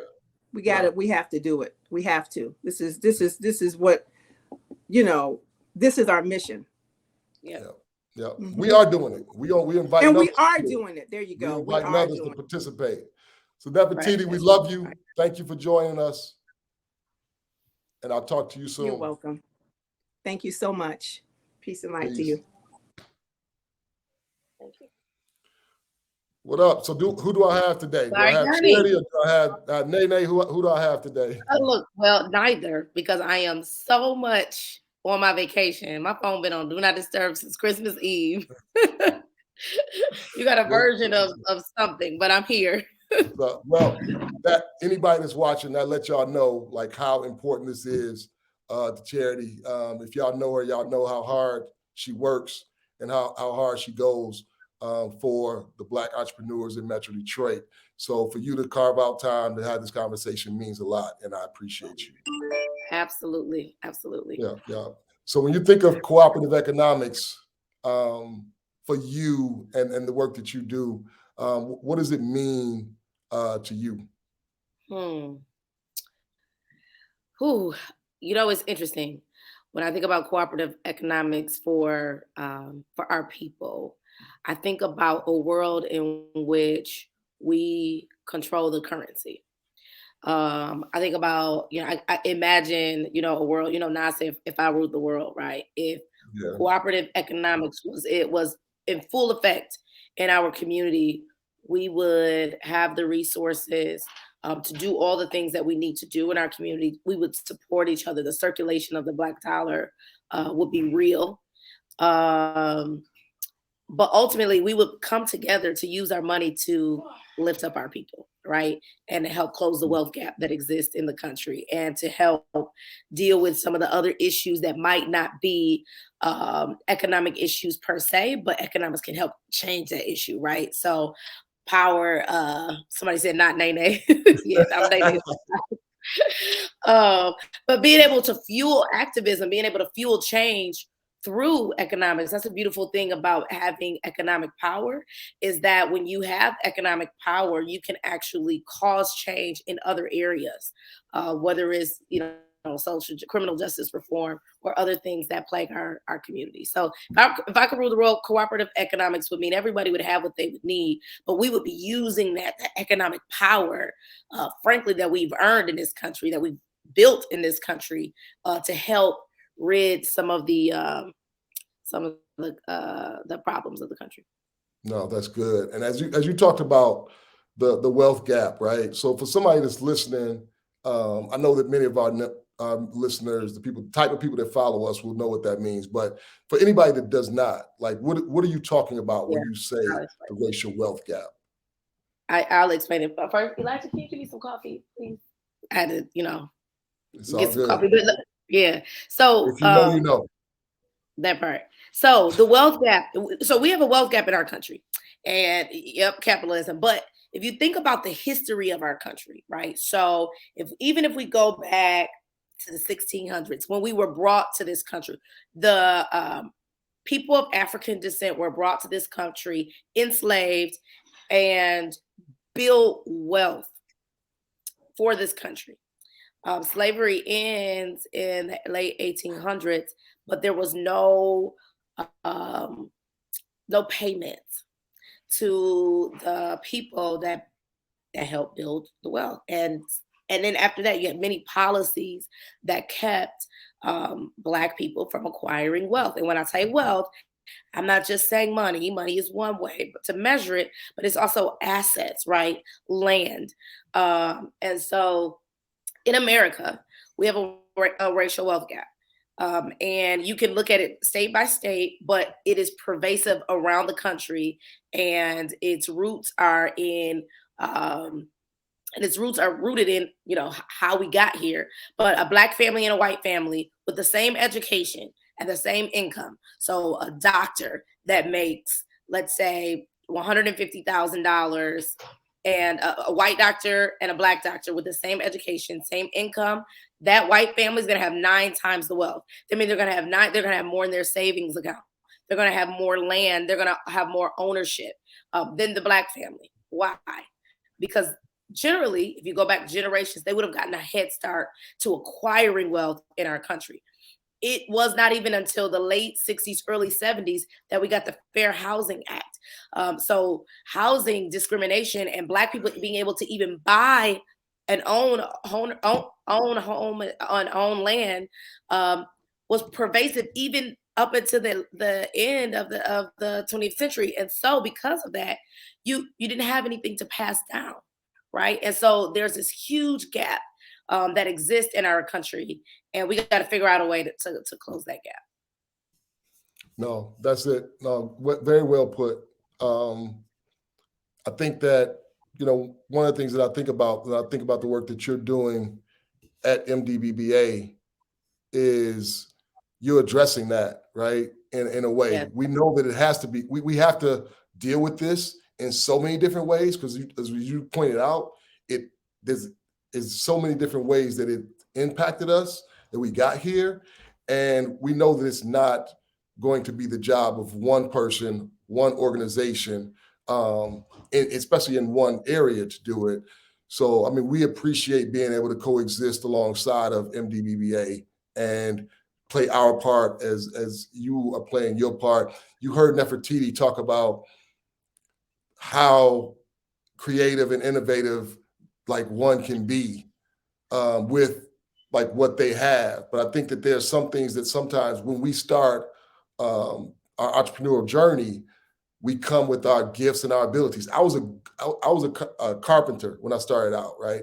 I learned under a third generation carpenter. So the carpenter I learned under was really, really a good carpenter. And, you know, after studying under him for a while, I was a decent carpenter, right? And I started my own business because he had his own business. And I knew that I was an entrepreneur, but I ran my business for 3 years. And it wasn't until like year 3 that I had the epiphany or came to the realization that, damn, Dewan, like, you're a terrible businessman, right? It's like, and I'm talking about, I'm somebody that works every day because I can deliver a good product to you. So I was working every day, but I look at like the profit margins and some of my practices, you know what I mean? It's like I had terrible business practices. So what I ended up doing was saying, hey, Dewan, you need to spend the same amount of time that you spent like learning how to swing a hammer and plumb a wall, learning how to run a business. And it wasn't until that moment where I was like, okay, got a business coach, a business partner, and we both had strengths and weaknesses. Some of them mirrored one another, some of them complemented and covered each other. But at that point, we started to like pursue what it looks like to become better at running a business. And as you hear Nefertiti talk about that, can you talk about highlight some of the things that you're doing and some of the things that you've been able to accomplish in a really, really short time at MDBBA? And tell us what MDBBA is. Sure. So the Metro Detroit Black Business Alliance is I call we're like a Chamber of Commerce plus, because we're not just a Chamber of Commerce. We serve as a organization that serves our members. Our members are Black-owned businesses in the Wayne, Oakland, and Macomb area. And our goal is to create programs and advocate for policies that result in thriving Black-owned businesses.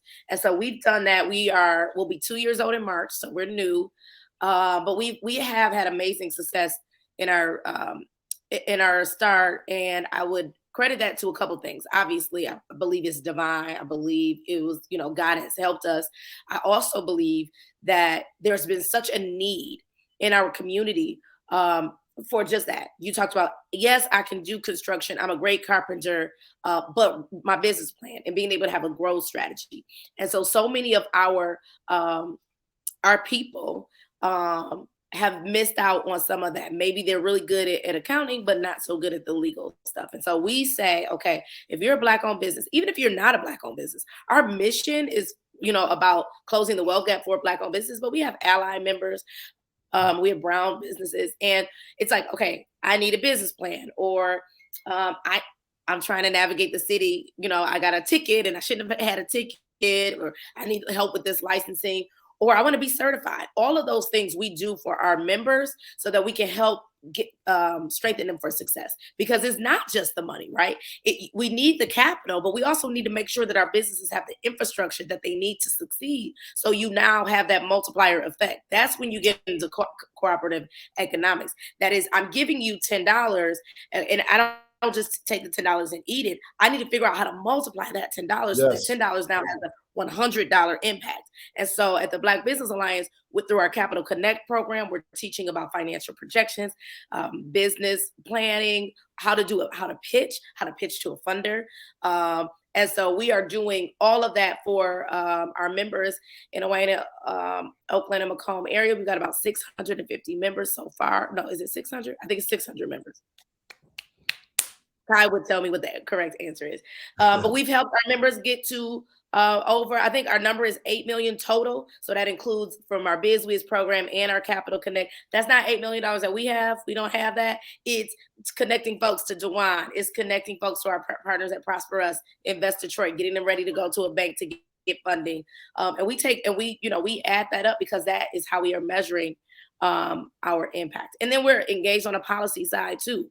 And you'll see us a lot more engaged policy in 2023. When decision makers are making decisions, are they thinking about Black businesses? If they're not, if you watch it, if you're not thinking about Black businesses, I'm telling you, in 2023, you will hear from the Metro Detroit Black Business Alliance at every level of government, no matter what you're doing. Because at the end of the day, our Black businesses, this is cooperative economics. You talked about before. Who do we hire, right? We contribute to the commercial corridors in the neighborhoods. Right. We hire from the neighborhood. This is cooperative economics. And so super excited. mdbba.com is the website. I know that's what's up. So thank you for the work that you're doing. Thank Elijah for getting you your coffee. Yes. We appreciate him. So like always, thank you for the work that you do. Thank you for being an advocate for the business owners. Thank you for being an advocate for what we do at BLD. If you got anybody that's following you that aren't familiar with us and haven't signed up yet, do you want to encourage them? And what would you say to them? Yes. I would say that if you're thinking about the work that we're doing at the Metro Detroit Black Business Alliance, and you think, oh, that's cool, then you cannot support one without the other. Black Leaders Detroit, the work that Black Leaders Detroit is doing is transformative, it's bold, it's unapologetic. And so, I'm a member of Black Leaders Detroit. I would encourage anybody to be a member of Black Leaders Detroit. I want to see, I would love to be there the day that we say Black Leaders Detroit got their 1 million members. So they've got $1 million a day coming in to help the Black community. I'm going to tell you this, we can't do our work without Black Leaders Detroit. People saw us, we gave away checks and stuff at our holiday party. That was fueled by Black Leaders Detroit. And so when you're giving to Black Leaders Detroit, you're giving to the Metro Detroit Black Business Alliance. You're supporting those Black entrepreneurs. I love that Nefertiti called out those ones that aren't so popular, the ones we don't know about, the ones we don't all hear about. And there's so many more that need resources. And I appreciate DeJuan for being unapologetic about helping Black people and Black leaders in the city. And so please, if you're not supporting them already, do not let 2022 end without making your contribution to Black Leaders Detroit. That's it. Thank you, Charity. I love you. Love Kai. Love the work that y'all are doing. Go ahead and get back to vacation. And we will see you in 2023. You'll see me in 2023. See you guys. Peace. All right. So with that, y'all heard it from Charity. I heard it from Nefertiti, Yodit, Yolanda, Leek, Kyrie. And next up, we have Jesse, who is a member of BLD and also the founder and CEO of Spanish Swag. Without further ado, please bring Jesse up.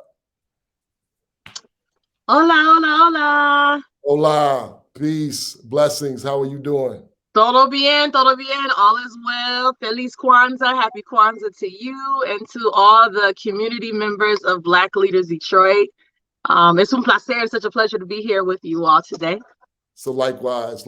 So can you talk to us a little bit, Jesse, about the work that you do? And then what compelled you to support the work that we do at Black Leaders Detroit? Most definitely. So primeramente, my name is Jesse Feliz. I'm the owner of Jesse Feliz LLC, and I'm the creator of Spanish Swag. Spanish Swag is more than just a musical mnemonic to get kids hooked into the language learning process. It's more so like a decolonizing framework to how we approach language teaching and language learning. Because aquí en los Estados Unidos, here in the United States, we have this like multilingual mindset. And it's just been a result of colonization. English only. We've heard it from former presidents, not just recent, but historically. And so people have assimilated in the name of this melting pot and have lost their identity. And there's a great, awesome Dr. Cammie J. Anderson. I'm like one of her scholars or students of her. She always talks about in the midst of the African diaspora, we think about how we lost our religion and our culture and our traditional practices, but we also lost our language and our ability to be polylingual. Like it's in our DNA to speak multiple languages. And so having been from Detroit, I graduated from Southfield Lathrop back in the day when Go Chargers, when it still was Southfield Lathrop. When I was in the advanced Spanish classes and then going on to undergrad, I was like one of very few. And then at Western Michigan, I was como la única negrita, like the only Black female or Black person in many of my advanced classes. And it wasn't until I studied abroad in Costa Rica and I lived in the capital my first time, but then after teaching in Baltimore for 6 years, I moved back to Costa Rica and lived there for 2.5 more years. And I lived specifically in El Caribe Sur in the South Caribbean. And that experience just like opened my eyes, like, wait a minute, I've been teaching for 6 years at that point. I've been teaching now for 15, but la representación de nosotros, the representation of our people just was not there. You know, you have the European looking Latinos that are represented. And so living in the Caribbean, seeing people, all shades of melanated awesomeness, speaking patois, Spanish, English, a mixture of it all, it was so empowering. And so when I talk about Spanish swag, it's not only the ability to learn para hablar como una persona que habla español en casa, it's also this mindset. And it's this level of empathy, of consciously, that's the W unit, woke, consciously be aware of what you're saying, like consciously being aware of how you're communicating, how you're being received, and knowing that the lingual greatness is in our DNA. And so that is what fuels me to increase the rate of bilingualism in the Black American community and to improve Spanish language instruction across los Estados Unidos. Yeah. That's that part. No, so I love it, right? I mean, I got a chance to, Kyrie Frazier was on earlier when he interviewed me. He has a way of pulling things out of us that, you know, we don't talk about that often. And I got a chance to live in San Antonio, Texas as a teenager. I was one of those knuckleheads that didn't always do what I was supposed to do in school. So I ended up going down there in hopes that I would, you know, have some change in my ways. But it was beautiful to be there and see the bilingual people there. Like here, if you're not in Southwest Detroit, you don't see it as frequently, and it's not the norm to you. So you can be in the same city as Spanish-speaking people and not even know like that there's a whole community that is bilingual for the most part, or at least speaking a different language. So it was almost a fresh introduction to me. And I lived in San Antonio, and it was somewhat like, you know, we had people from all over the place. You had, you know, people from like Korea, China, like all over the place actually. But being in Texas, as you could, you know, anticipate, it was a really large Spanish-speaking population. So the desire was there. My oldest daughter, she speaks Spanish, and she's got a chance to travel to multiple Spanish-speaking countries and go and serve, but just also explore and just hang out. So I think about the pressure that you kind of touched on to English only, right? It's like, why are you speaking that other language? And you know, I think about how creative we are as Black people, that even as you think about our language being like stripped from us, us kind of creating other languages, but then also like there being a shaming of, as if we, like our English is broken, you know what I mean? And all these other things, you know, these labels that come alongside and get attached to it to shame us. And I take pride in the fact that if I'm in a space with my dad or a close friend that I grew up with, that we can have a conversation that other people may not understand exactly what we're talking about. Right. We can communicate with each other. And I just think about like how empowering that is. Not that you want to do it for a way to like insult anybody, but just how empowering it can be. And you know, also the access that it gives you when it comes to being able to travel and communicate.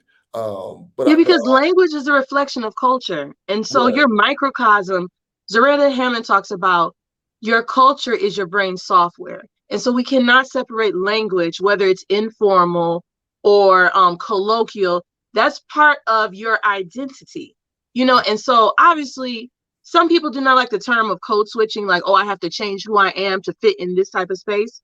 You have to navigate life linguistically, culturally as you see fit. However, we should not, at the same rate of how there's an attack on Spanglish. Spanglish is a language of resilient people who have been successfully navigating, you know, migration and things of that nature. We had enforced migration. We didn't say, hey, take us on over there, please, right? You know, this was not something that was by choice. Yet and still, look how beautiful we are in spite of all of the dehumanizing acts that has happened to our people and still currently do. We still are able to rise to the occasion. And so the way we speak, that's part of our cultural identity. And no one should ever make you feel less than because you say finna or ain't. Now, again, there's different settings. There's an academic standard or a professional standard. There's legalese. There's language that lawyers use that is their form of jargon. There's medical language that the average person who's not in that field may not be privy to. Yeah. At the same rate, it is in our DNA to be multilingual. Yeah. And so I like to talk about economics and relating to Black Leaders Detroit. And I'm so thankful to be a member, having been a recipient of that recent grant at the holiday party, and also having just finished cohort 3 of Capital Connect program with Metro Detroit Black Business Alliance. Estoy bien agradecida, like just having, you know, you can have multiple degrees. And I keep telling everyone, I have my master's degree, but I tell everyone, I feel as if participating in these cohorts and learning, receiving and learning from your organization, from Metro Detroit, it's almost as if it's like a dissertation focused on the business, like actually focusing on, because so often we just work in, but having that opportunity and being set up for success. So then when I approached Michigan Women Forward, I had all my stuff together. I didn't have that together independently on my own. Yeah. We talked about collective work and responsibility, right? And cooperative economics. It's that umoja. We have to be unified, still know Jagulia, still know our individual purpose and having being determined. Pero hay que trabajar juntos. We got to work together and not think, oh, I got this all on my own. That ain't how it works. I'm a benefit of what Black Leaders Detroit is doing and what Metro Detroit Black Business Alliance is doing. And if I can serve as a mentor and help somebody else out or share my knowledge, I'm always frequently saying, oh, check this out. You need this, that, and the third, because this is what I've acquired from you all. So we have to all work together. And as Issa Rae says, let's all rise horizontally. And I love that concept. No doubt. No doubt. Yeah, no, I appreciate you, for one, believing in us enough to sign up and donate, right? Like, obviously, when we do grants, that's still something that you have to volunteer to do. We're not wanting to twist anybody's arm here. We want to extend invitation. And we also want, one of the things that we say is like, we're changing the face of the hero. So it is you, it is the other members that are donating $1 a week as we receive, like, you know, really decent sums of money from foundations. Oftentimes that sacrifice from somebody that's donating $52 a year is a bigger dip into their pot of money than a really large donation from the foundation, though we really appreciate the foundations that believe in the work that we're doing. It just hits different, if you will, when somebody like you comes on and says, I'm a member, and you're encouraging other people to sign up and join you in that initiative. So if you're watching and you haven't signed up, I don't know what you're waiting on. Like, you see the type of work that's being supported with your contribution. You see the type of community that you're being a part of. And we know that if you're watching, you are somebody that believes in fairness. You are somebody that believes in creating equal access. And we know that you're a hero. Why don't you practice that heroism here with us, with the other members of Black Leaders Detroit? So, Jesse, it's been rich and rewarding, and I appreciate you so much for joining us today. We're going to go out with a video showing an example of the work that we do before we bring the next person in. But continue to enjoy your Kwanzaa and this holiday season. Thank you so much. And thank you all for practicing Kwanzaa 365. I keep wanting to reiterate that is what Black Leaders Detroit is about. I know this is a celebratory time in ese momentito, pero the work that you all are doing is throughout the entire year, you know, so shout out to you all for that. No doubt. Peace. Ciao. Black Leaders Detroit, they knew that during the pandemic, that Black businesses were going to be left out of any type of funding that the government gave, and they wanted to make sure that they were able to figure out how they could step up and help, because again, this is their community and they want to make sure that their community is still here when this pandemic is over with. And the only way you can do that is by offering support to your community, and so they stepped up and they did that.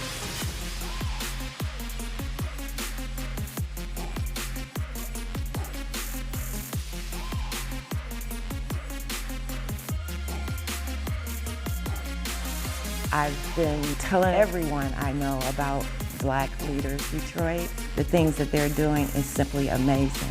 And they're taking care of business for the Black business owners. It's $1 a week donation to keep this great thing moving. $1 a week keeps it poppin'. Black Leaders Detroit.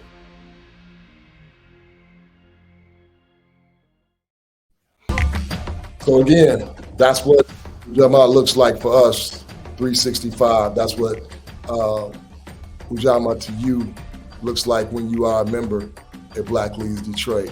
We definitely want to shout out those of you that have signed up today for donating to and becoming a member at Black Leaders Detroit. We do not take it lightly.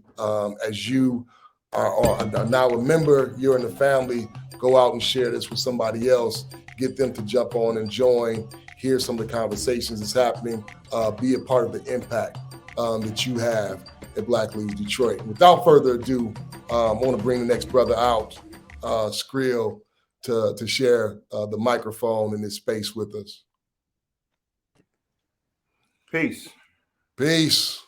Habari Ghani. Ujamaathon. What's going on, brother? You got it, man. How you doing? All is well. All is well. I'm excited on this Ujamaathon.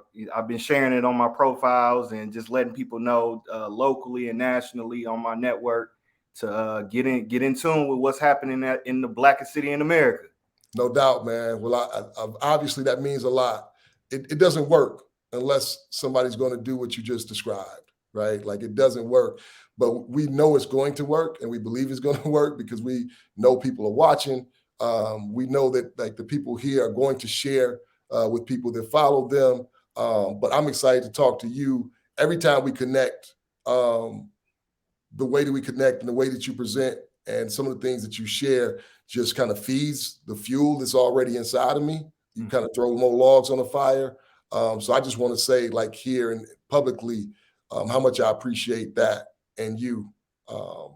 Period. Appreciate it. And likewise, every time we connected, you feed the flame and let me know that what we're doing is not in vain, and that the steps that we're taking from our ancestors are still we're walking in those footsteps, but we're actually laying other footprints for the next generation that come up underneath us for a pathway that some we wasn't able to see. Me, I experienced a lot of things through YouTube with my ancestors to learn, what was down the line. But it was hidden jewels and messages from my elders to let me know who I am and I can accomplish my wildest dreams. But far as the documentation of those movements, I was able to research through, what we're on right now, technology. Yeah, no doubt. So as you talk about that, right, like, what is one of those wild dreams, right? Like you heard, I mean, you know what we do, and our goal is to get 1 million people sign up to donate $1 a week, and that's our wild dream for now, right? Like I don't know where my mind is going to go after that, but think about Skrill, like what is a wild dream for you? Yeah, a wild dream for me, I wouldn't even say it's a wild dream. Is actually with even having this conversation is coming into fruition. But it's us becoming the foundations, the funders of our community as entrepreneurs. Because that's where foundations and funders originate from. They inherit some wealth or some money or some type of equity, and they put back into purpose and missions that they chose to be interested in. But the biggest of that is connecting back to the motherland over in Africa and really building an economic cycle between Africa and America, but really home in here in Detroit, with us being the blackest city in America. It has to originate here, and building that cross market, not like a Tupac. I as an activist, or I call myself a visioneer. I'm a visionary and I'm an engineer. I once was a carpenter. I wanted to be an architect, but I lost the passion to draw. So now I'm being an architect within inside of the community and building systems and structures. So I'm really right now working to connect East and West Michigan. It is a very intricate component to the Black diaspora, not just in Michigan but globally. Both of us we articulate ourselves in high magnitudes of structure and resilience, but we operate totally in two different ways. But the circumference of who we are is Black. Is we know our root. And in collaborating that, I always say Michigan is the hand of God. That's my African proverb. Michigan is the hand of God. We covered by the best water in the Great Lakes, the best water in the world. And when you go to church, they used to always sing, "He got the whole world in his hand." And if you look in the middle of the hand, you got the blackest city in America.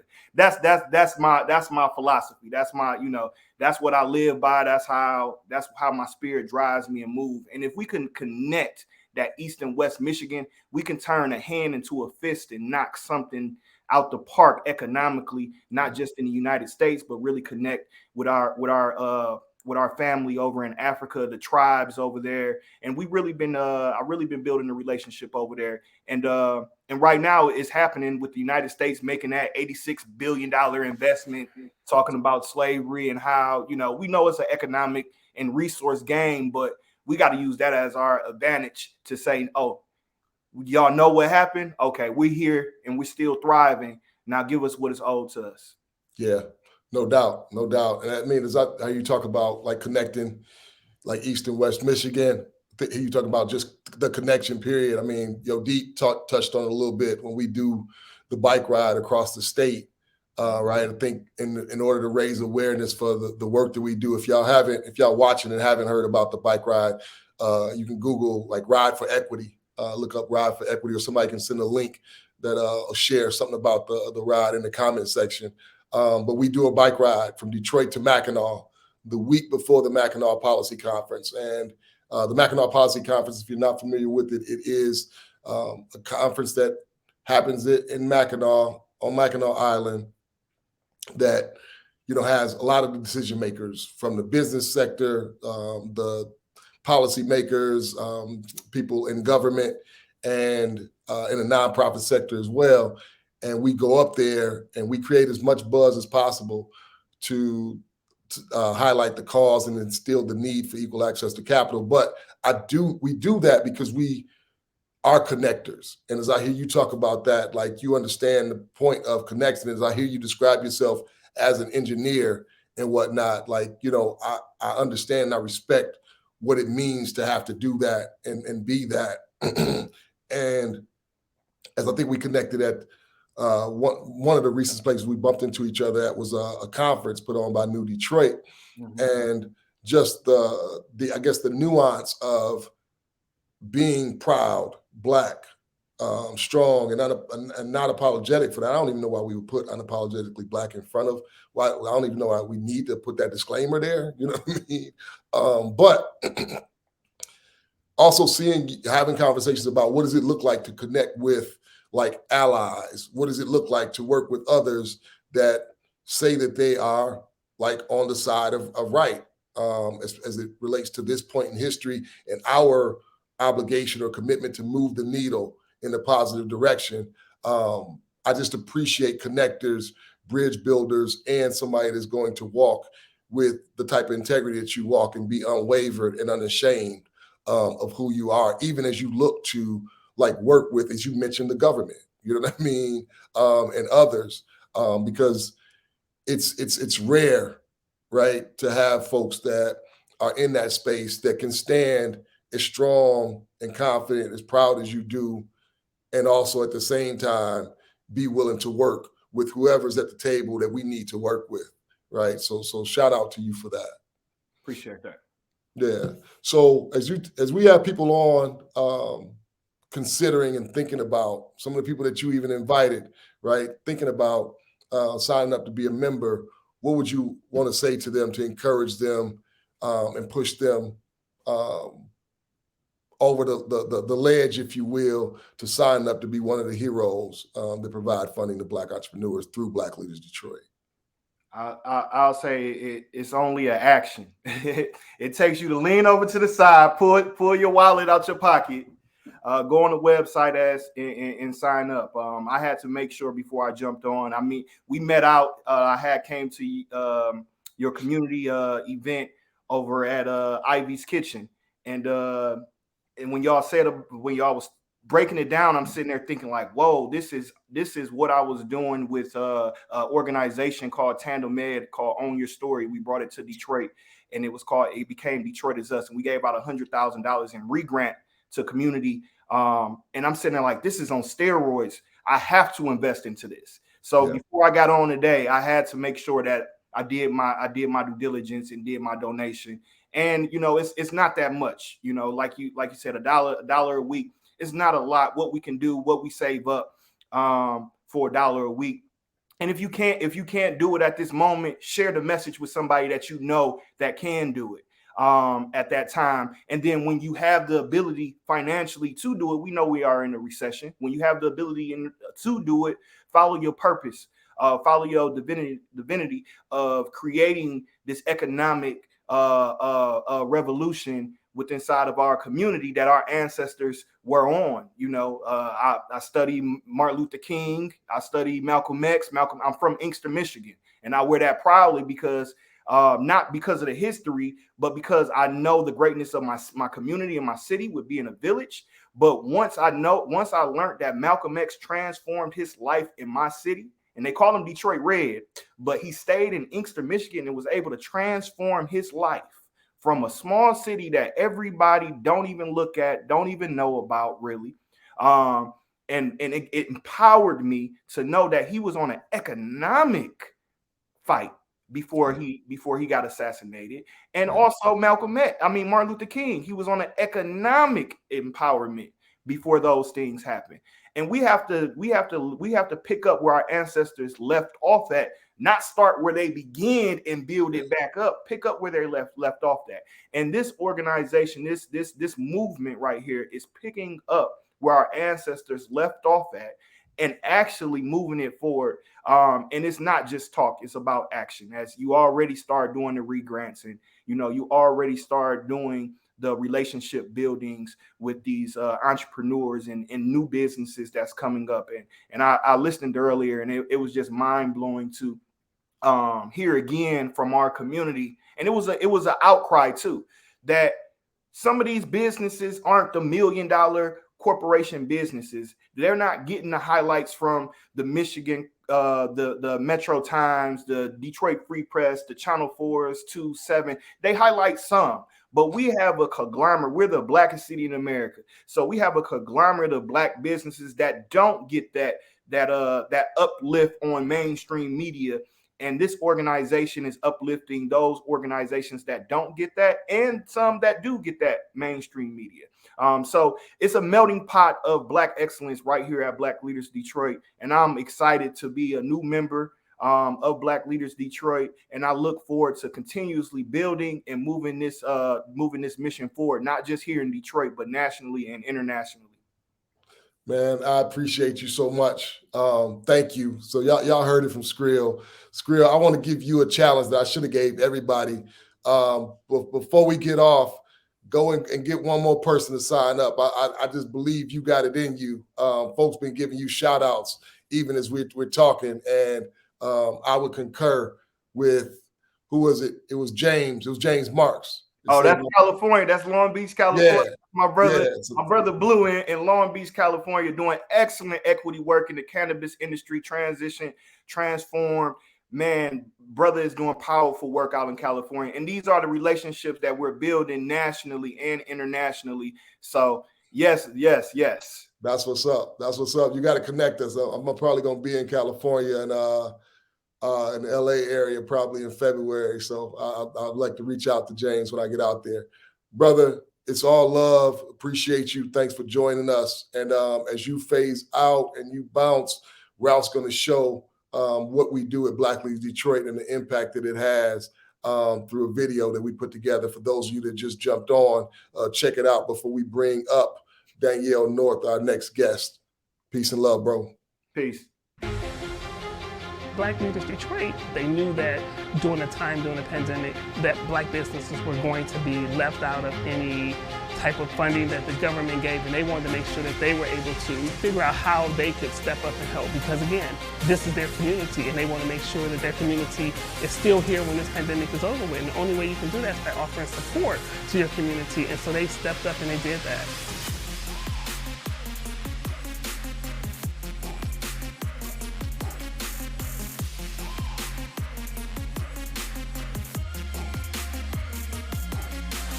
I've been telling everyone I know about Black Leaders Detroit. The things that they're doing is simply amazing. And they're taking care of business for the Black business owners. It's $1 a week donation to keep this great thing moving. $1 a week keeps it poppin'. Black Leaders Detroit.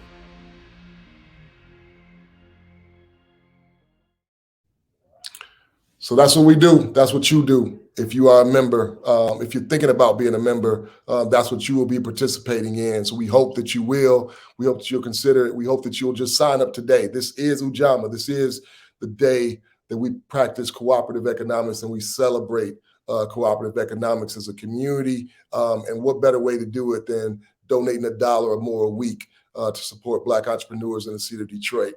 Go ahead and bring in Danielle North, one of the most amazing entrepreneurs that you're going to find anywhere, not just Detroit, but anywhere. Also, one of our funding board members is happy for me. I'm proud to privileged to introduce Ms. Danielle North.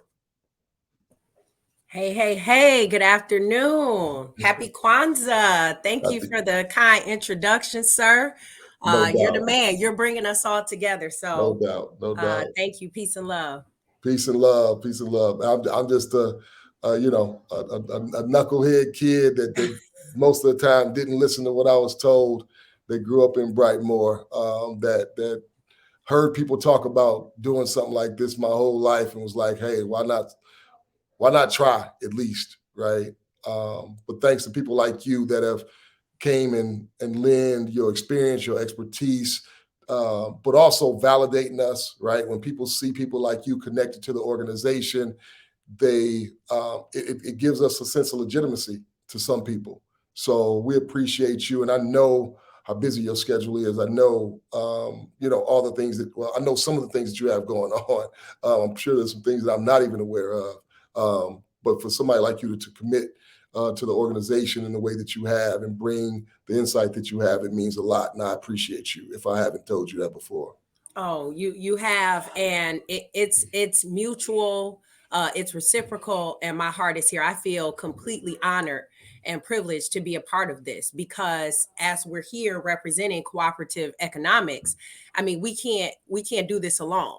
You have a vision, I have a vision. Many of us have visions and dreams of what we want to bring to our community, and we have to work together cooperatively in order to do it. So it's not about me being busy or me being so special or this, that, or the other. We got to do this thing together. So it's what it's all about, and I appreciate your heart and the beauty of what you're doing. Thank you so much. So tell the people that may not be familiar with you and the work that you do. It's about some of the ventures that you have going on. Yeah, so first I want to say I'm on here representing some Black businesses. I actually met them at an event I participated in a couple of weeks ago with these earrings. Our Black woman made and owned this shirt, generational curse breaker, Black owned, and representing a lot of what I believe in and the work that I do. It really boils down to that, really setting up the next generation who are our future. I'm here at home live. My children are, coming in on the scene as they do. This is my youngest son right here, Grayson, coming in on the scene. What up, Grayson? Hey. So a lot of what I do is for my children, and they're the impetus behind it. But I had to come clean and honest with myself as well along this journey to say that it's part for me, because I have dreams for myself as well. So it's not just for them, it's for me as well, to have a better life, to have a better city, and to have a better community that we all can feel proud about, and to say, hey, there are people like me who are doing great things. And so I'm the owner of the first and only indoor playground in the city of Detroit, which is also a licensed child care center. It is in the Rosedale Park community on Finkel. It's a brick and mortar business that has been open for 6.5 years. Okay. 6.5 years. I don't take that for granted. There's so much beauty and power in that. I'm the founder of Degree Forward, which is a college completion program for working professionals and adults. And we're specifically focused on closing the college completion gap for Black and Brown people in and around Detroit and in the state of Michigan. I'm the founder of Detroit Women's Leadership Network. We have over 11,000 women on our Facebook platform, and we're focused on uplifting women from all different backgrounds, from all different fields. And there's power, cooperative, work and power in that. And so coming up soon, all of the things that I believe in, including my youth entrepreneurship summer camp and program, which is Biz Kids.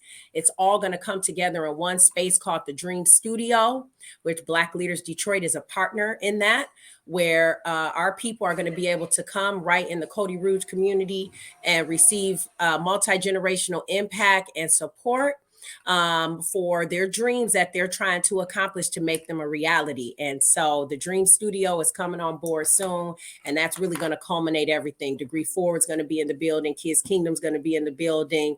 Detroit Women's Leadership Network will be in the building. Biz Kids, and we're going to make it happen for people. We are going to help make people's dreams come true and give them the support they need, all the way down to the babies, No doubt. for them to do it. Yeah. No doubt. Grayson, Miss Carmen Brintley said, what did she say? Hello, man. Miss Carmen Brintley said, hi, Grayson, in the chat section. As you talk about Dream Studio, right? You mentioned like having a spot, Kids Kingdom being on Finkel. I know Dream Studio is Plymouth and Evergreen area, right? Like as we think about and talk about, thank you, son. As we think about and talk about development oftentimes and how it's really, really happening well in the cork towns, the midtowns, the downtowns. The importance of supporting Black entrepreneurs is because we don't need to apply pressure and preach to you and other Black entrepreneurs about the need to develop and create spaces on Plymouth and Evergreen, right? Like you're naturally going to do that. So we have to make sure that you have the support that you need so that as we're waiting on everybody else in the development community to catch up and like actually execute on a plan and a vision for the communities, you're already doing it. Like we know that, the Cody Rouge community has been active, right? Like they've been supporting themselves long before like everybody else caught up. So to see you being able to like develop this Dream Studio in that space, it means a lot. And we're happy to be a partner. And we want to continue to have people sign up to donate that $1 a week so we can put some zeros behind those checks. Absolutely. Definitely donate to Black Leaders Detroit, because you guys you're saying like, hey, you're already doing it. But without organizations like Black Leaders Detroit, it's harder to see that it's possible.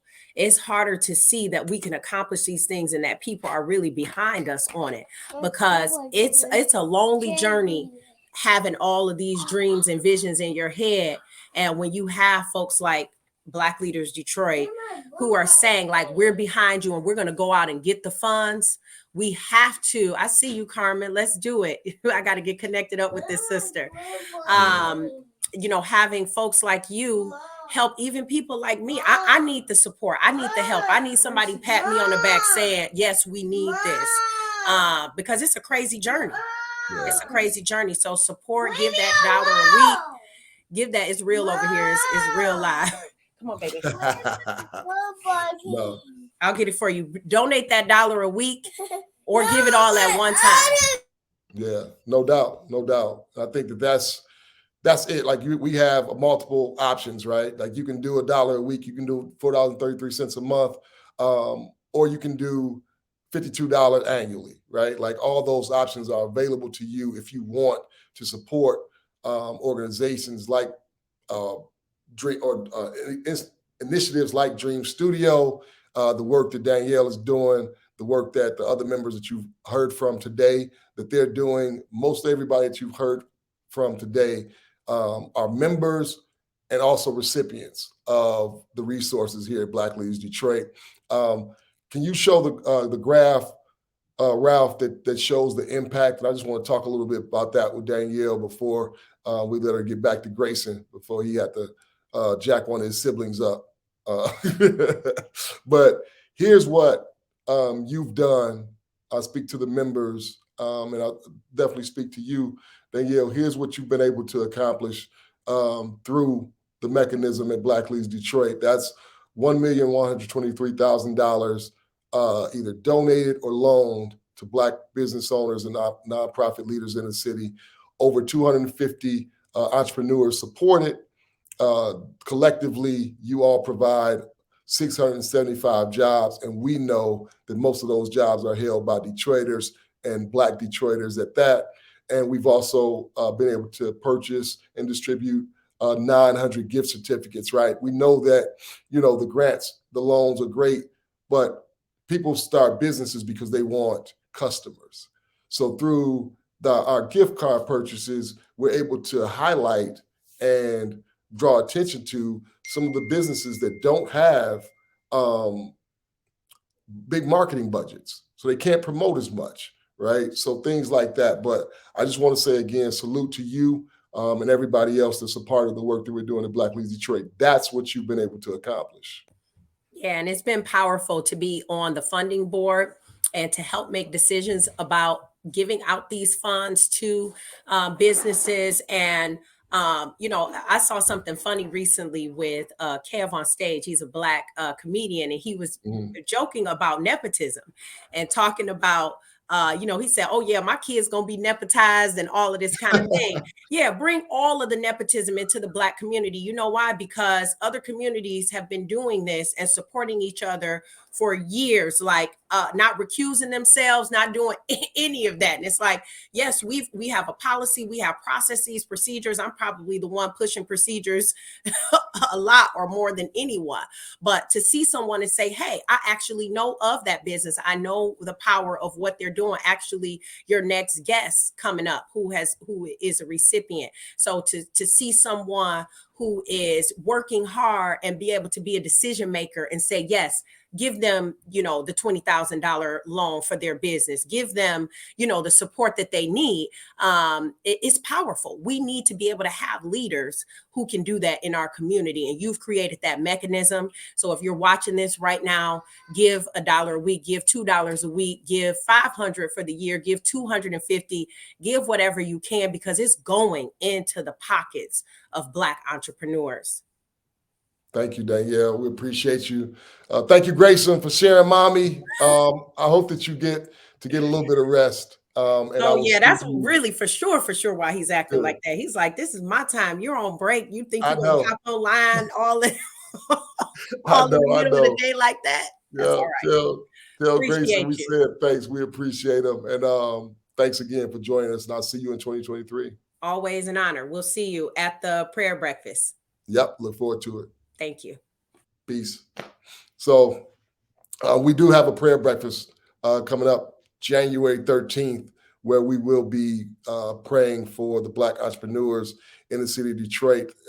We're calling it From Faith to Works. So the theme behind that is the work that we do here at Black Leaders Detroit, the entrepreneurs, like we need like God to be there and make some of this stuff happen. We know what we're up against, but there's some things that, we cry out to God for when we have that ability to make it happen ourselves, right? And I just personally don't believe in like asking God to help you do something that I can help you with.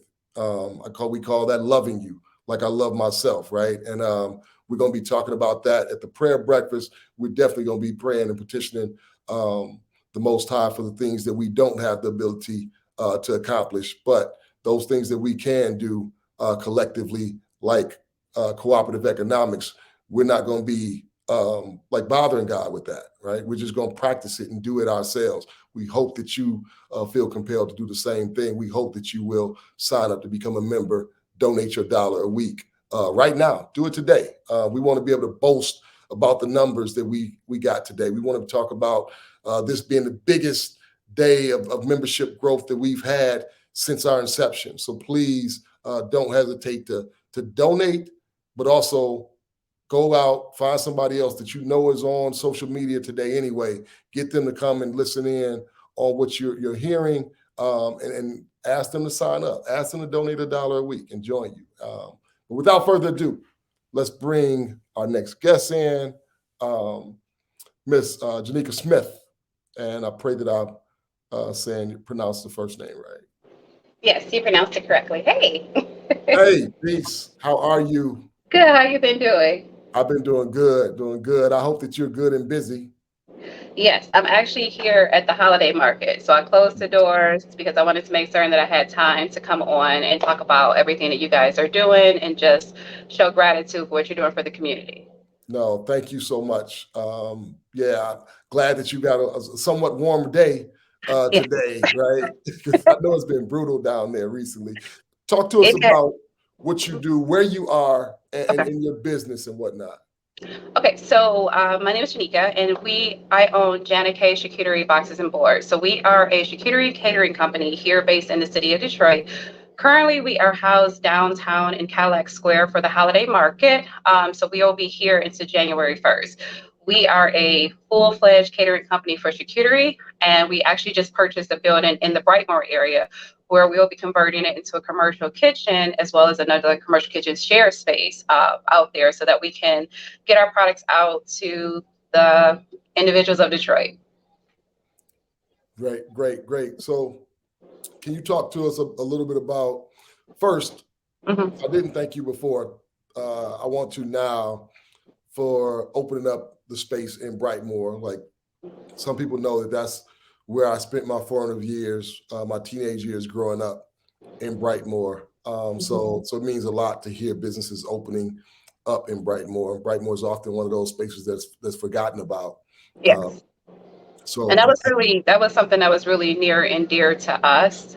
Just to be able to purchase a building, like that was one of the biggest things too. Like, we're not leasing the space, we purchased the space. So now that we are a part of that community, so that we have a hand in what's going on over there, as well as, building jobs, building resources in that particular area. So that's one of the things that with the business, when we started, our model was to make certain that we were in areas that was service, people that look like us, as well as be able to provide jobs and resources for the community as well.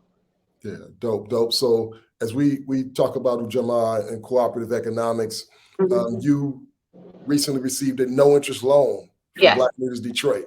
Yes. What was that like, and how has that helped you in the business that you're running? Well, we were in the process of purchasing the building when we were notified that we had been selected to participate down here in the downtown Detroit market. So out of 300 applicants, they only picked 18. And what was a great thing about this year is there actually, out of the 18, there's 9 Black-owned businesses that are down here right now.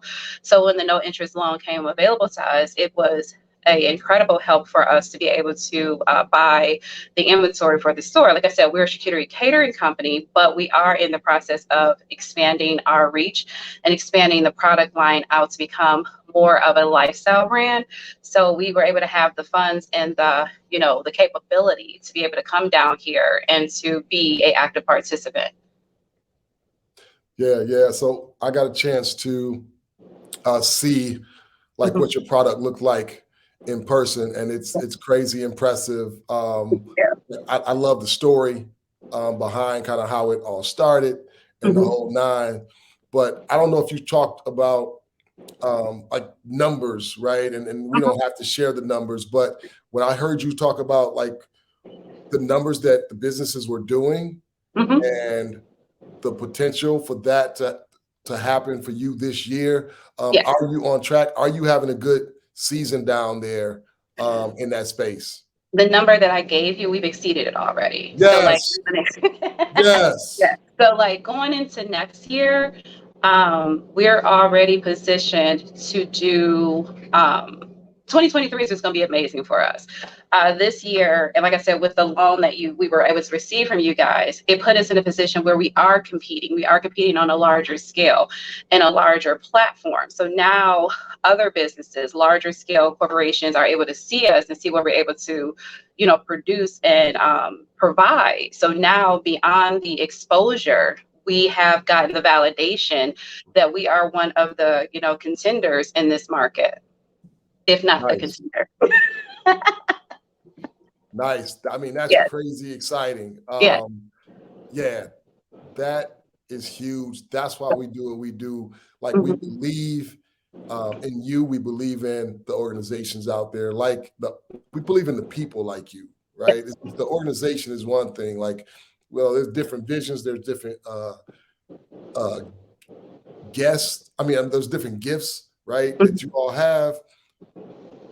But we believe that you all can make it happen if you add the resources and the real access and the opportunity, right? Yes. So it's an easy bet for us. So, but I'm also glad to hear that report that you've surpassed that number. That's crazy. That's crazy. It is a sincere blessing, and we do have you guys to thank for that. You absolutely made this a simple process for us. It was definitely a faith walk, but we were able to have a good foundation when we began this journey. So thank you. Yeah, no, I mean, it's a pleasure. And, if I say you're welcome, we are only the conduit again. And I can't say that enough, right? It's the people that are watching that have already said, count me in, right? I think that was Al, right? Al said, count me in. So Al said, I'm going to donate and support the work that we're doing. So it's really Al that's done it, and it's doing it, right? So we appreciate you, Al. Thank you. Thank you to anybody else that signed up today, because you are the ones that are providing these resources. You are the ones that have allowed us to distribute $1,123,000 to Black entrepreneurs since we started. And we're just scratching the surface because we think there's a lot more out. Yes, and if anybody's still looking for their charcuterie for the holiday, Where can they find you? Where can they find you? You can find me on Instagram at JK Charcuterie, or you can go directly to our website at janetcharcuterie.com. We will be here until, like I said, January 1st. So on New Year's Eve, we will actually have ready-made charcuterie boards as well as boxes for you to take home and enjoy. And then we have some stemware too for you to bring in the new year the right way. Yeah. So for anybody that's like me before my wife taught me what charcuterie was, right? We didn't have a charcuterie spot in Brightmoor when I was there, right? So anybody that doesn't know exactly what that means, can you describe exactly what that is in layman's terms? Okay, so charcuterie by definition is cold cured meats. So what we do is we take an artistic flair to it, and we add hummus and naan bread and different additional cured meats, as well as artisan cheeses. And we arrange it for you in a manner that's absolutely gorgeous, so that when you and your guests enjoy it, it's also almost like an art installation. So it's a beautiful piece that you can see, as well as it extends your palate out. So it gives you an opportunity to try different flavors and textures that you might necessarily not try on a day-to-day basis. Definitely. So thanks. Thanks to my wife for turning me on and giving me exposure to these type of things. But thanks for that definition. We appreciate it. We appreciate you. So if there is anybody that is hesitant and is not like sold like Al is, or Trista, who said, I'm with it, and Carmen, who said, I'm so in. If there's somebody that's kind of on the fence, what would you say to them to encourage them to go ahead and make the $1 a week commitment? I would say the dollar a week is investing into your community. It's investing into someone's dream. It's investing into inspiration for someone that will see my business or Danielle's business or, you know, other businesses that are growing to take a chance on their ideas or their views of what they want to do in this world. Detroit is home to me. This is where I was born. This is where I grew. This is a place where I want my daughters to grow and flourish. I don't want to leave. I want to be here. I want to lay my head down when it's time for me to go here in this ground. So while I'm here, I want to do everything that I possibly can to make certain and instill it that the next generation has a beautiful chance and opportunity to do the things that they want to do. So I would say $1 a day is nothing. You're literally feeding into a generation of individuals that are going to inspire the next generation so that we continue to move this ticket forward. You know, like we have to do this for us. If no one else is going to do it, we have to do it. No, that's it. That's it. Let's continue to practice cooperative economics together, so we can continue to support businesses like this. And here again, congratulations to the numbers that you're doing. How many days do you have left down there? We got like 4 days left, and it's crazy. While we're on the phone, I literally have a line outside the door ready to get. Cool. So we're getting ready to get you to that but line. No, you're fine. You're fine. But no, it's been an absolute blast. Like I said, you know, this is our city. We have to make certain that we're showing up for each other. You know, grateful for people who followed us on Facebook or on Instagram that came down just to say hi. You know, and another thing. It's not always about the purchase for a business. It's about the support, you know, sharing a story, you know, referring another client to someone else. There's so many different ways that we can have that collective economics that doesn't necessarily have to be with $1, but just supporting and referencing and giving out resources as well as information. I would have never found you guys had I not had another girlfriend that owns a business even tell me about you. So beyond the $1 a day, telling another business out there that's starting up, there are resources like this out there. Yeah. So get down there. Make sure y'all get down there and get y'all charcuterie board before the season's over. She said you got 4 more days. You got 4 days. And she's right down there across from Campus Martius, in the little sheds. And you can go down there and see the world's largest Canara and pick up you charcuterie board. So thanks for joining us. Go ahead and get to that line. We want to make sure that you get those customers in there and happy. Tell them to sign up to support Black entrepreneurs by going to blackleadersdetroit.org when they on their way out. Absolutely. All right. Appreciate you. Yep. Thanks. Bye. Ralph, remind us again with the video, the work that we're able to do because of the members that are generous with their resources and donating $1 a week here at Black Leaders Detroit. Black Leaders Detroit, they knew that during the pandemic, that Black businesses were going to be left out of any type of funding that the government gave, and they wanted to make sure that they were able to figure out how they could step up and help, because again, this is their community, and they want to make sure that their community is still here when this pandemic is over with, and the only way you can do that is by offering support to your community, and so they stepped up and they did that.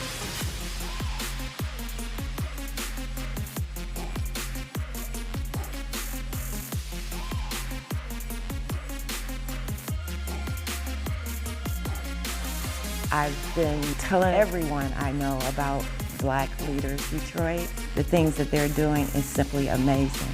And they're taking care of business for the Black business owners. It's $1 a week donation to keep this great thing moving. $1 a week keeps it popping.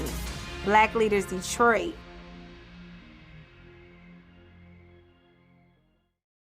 So that's it. That's what you're doing. If you are a member, if you're donating $1 a week or $52 a year or $4.33 a month, that's what you're doing. You've helped us get well over $1 million, $1,123,000 to be exact, directly in the hands of Black entrepreneurs, providing amazing services, resources, products in the city of Detroit. And we have a guest that's coming on next that many of y'all will probably recognize. If you don't recognize him, you definitely will recognize the brand. We got Fame from 313 that's going to be joining us to talk about cooperative economics. Come on, what up, though? What up, though? Peace and love, bro. How you Man, doing? same to you, big bro. I'm doing great, man. I'm just trying to make sure that we keep a connection here. I lost it a couple times while I was backstage, so I'm All hoping right. that everything works out. Well, you're coming through really good and clear right now. It looks like you are in that space upstairs right now. Yeah, man, I actually am. Yeah, that's what's up, man. Yes, sir. I can't wait for you to introduce that to the public and let them see what you have in store next over there at 313.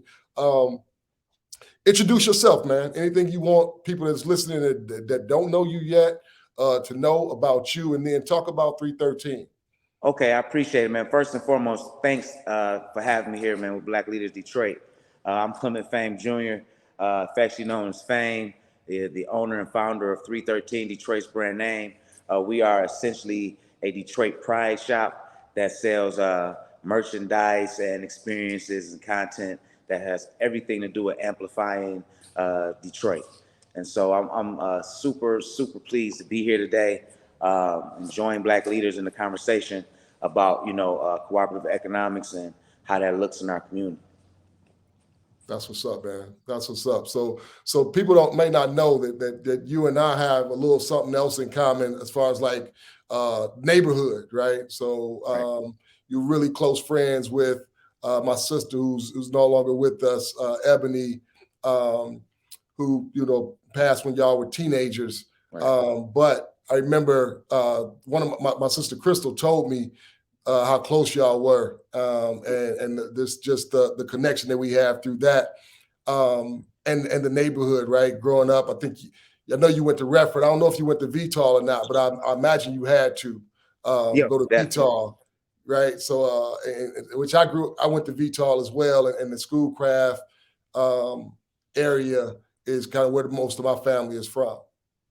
Yeah. So, I went to VTOL Middle School. That's where I met Ebony, man.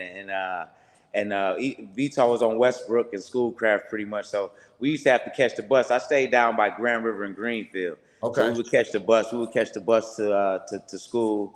And Ebony and I was always in the same classes. In middle school, growing up in Detroit public schools, they would put like the honors classes. It'd be students who do better, I guess, with better GPAs in certain classes together in certain groups. And so Ebony and I was always in the same class in middle school. We was always in the honors class in middle school. And I can remember what I remember Ebony, man. She was just super tough, man. She was tough. And she didn't mind giving you a piece of her mind. And I think everybody loved Ebony though, man. So you reminded me of sis, man. And yeah, that was dope. And we knew each other. We were doing business, and you were coming by the store and supporting and shopping long before we ever knew that. Yeah. And that was kind of interesting to me. And that's one thing about 313 and Detroit in general. Detroit is a super small space, if you will, and the store is really a connector. It's a connection point for relationship building, for networking. So many connections have been made at our store. One time we had two people in the store that was actually siblings and didn't know, and they got to talking to each other, and they were literally like cousins, rather not siblings but cousins, and they fathers were brothers, and so and they were they were in their 40s, and they were around each other for weeks on end without knowing, and then a conversation came up in the store, and they end up discovering that our store is like a melting pot for the city. One time we had a judge, I think it was Judge Giles in the store, some guys from the King Homes in the store, and some tourists from Germany in the store at the same time shopping. So, what we try to do is create, and what I'm very intentional about doing is creating a safe space for Detroit to really represent the pride that we have for our city. And it hasn't always been easy. At some point, or at one point, our city pride was low. And people wasn't resonating with people, the idea of representing the city. And so I'm just happy to be here at this point and super fortunate for the support of Black leaders, Detroit. Yeah, so I think that one of the things that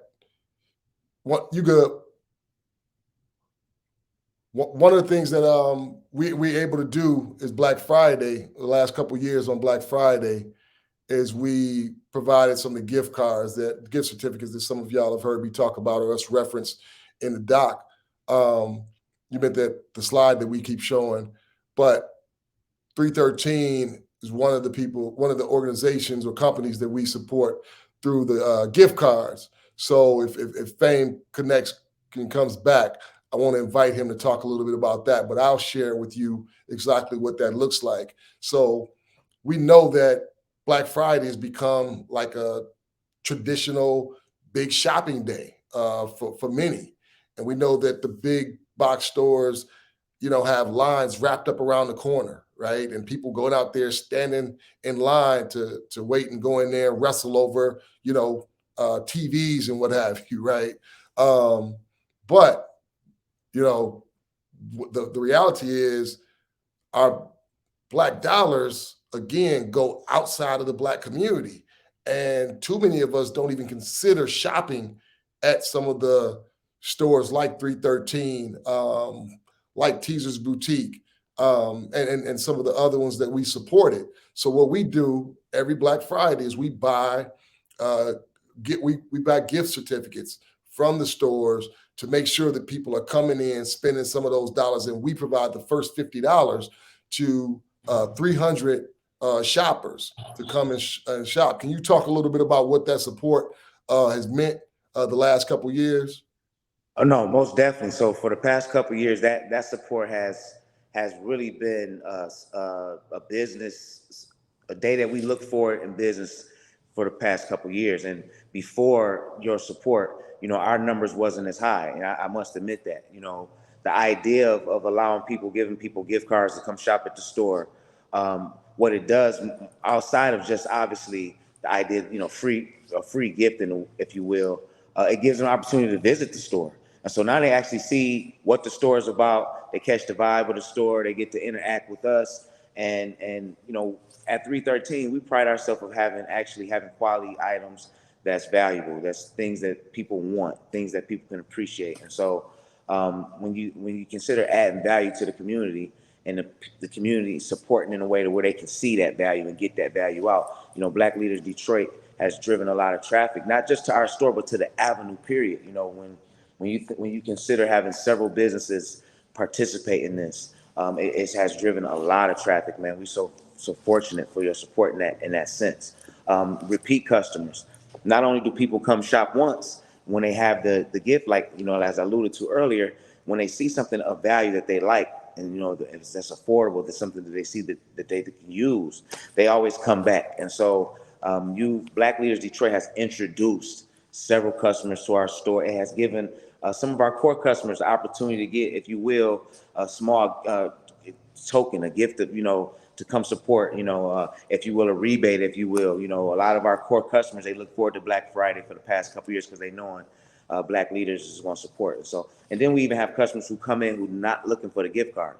They just want to come in and see all of the people shopping, people supporting one another.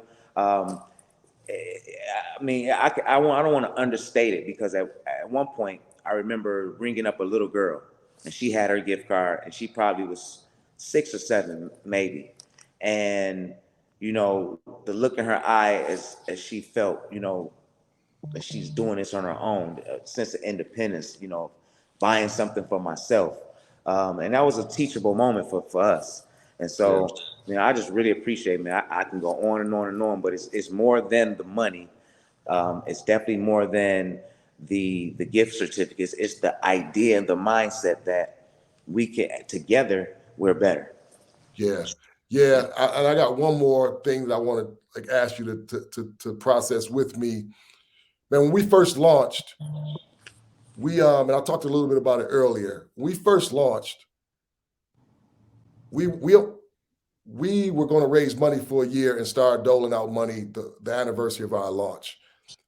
But when we saw the devastation the pandemic caused the small business community, we decided to do what we could in the moment. And I remember we had $10,300. We didn't have the team. We have a 5-person full-time staff now. We didn't have a team. We had volunteer board members that had to run the organization. I remember us making a decision that we were going to start getting money out, the money that we had right now, because the businesses needed it. So something happened. I would call all the business owners that applied that week. We did $1 grand a week. We started off doing that way. And as I would call them, I would tell the one person that was selected to receive the grant that week, but then I talked to everybody that we couldn't give a grant to that week as well, right?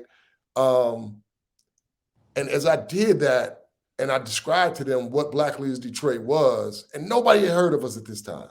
When I told some of them what we were, man, some of them got off the phone in the most challenging times that they've ever experienced as entrepreneurs. They signed up to donate $1 a week, right? Because they was just like, man, I'm so happy that there's something out there for us, right? That has us in mind. So can you talk a little bit about that, right? Like, I know that you've been in business for a minute and you've been an entrepreneur probably since you were like born, right? And I know that it hasn't been easy. I know that there's some things that are out there that you probably don't even want to talk about that are like out to harm 313, right? And mimic and jack like what you've created at 313. And they got bigger budgets than you. But can you talk about what it means to have an organization out there that you know has your back, even if our pot is not as big as it's going to be? No, man, it means a lot. It means a lot. As you said, growing up in the city, especially, being a first generation business owner, it hasn't been easy. And, a lot of resources haven't been readily made available for, business owners, startups, Black men in business, Black people in business in general. As we all know, we're marginalized when it comes to financing, traditional bank financing, capital loans, VC, and everything else.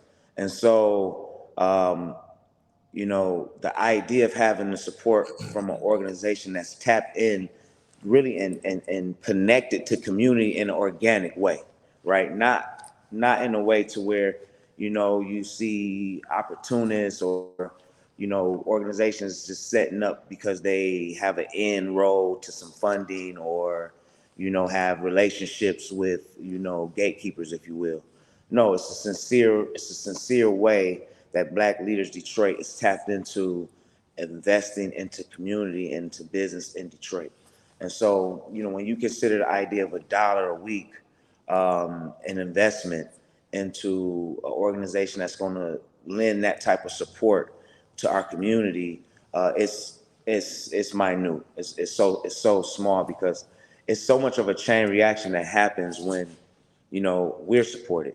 Our store is predicated on small businesses and local brands and startup brands. And so, I started selling T-shirts as a kid in the city with none of that support. And so the idea to have a platform like 313, where a local entrepreneur or smaller brand can have this exposure, can utilize our space, utilize our marketing dollars, utilize our momentum, utilize our shelf space, our customer base to grow their business. That's part of the trickle down effect. So, we have several businesses and brands in our store that's Black owned.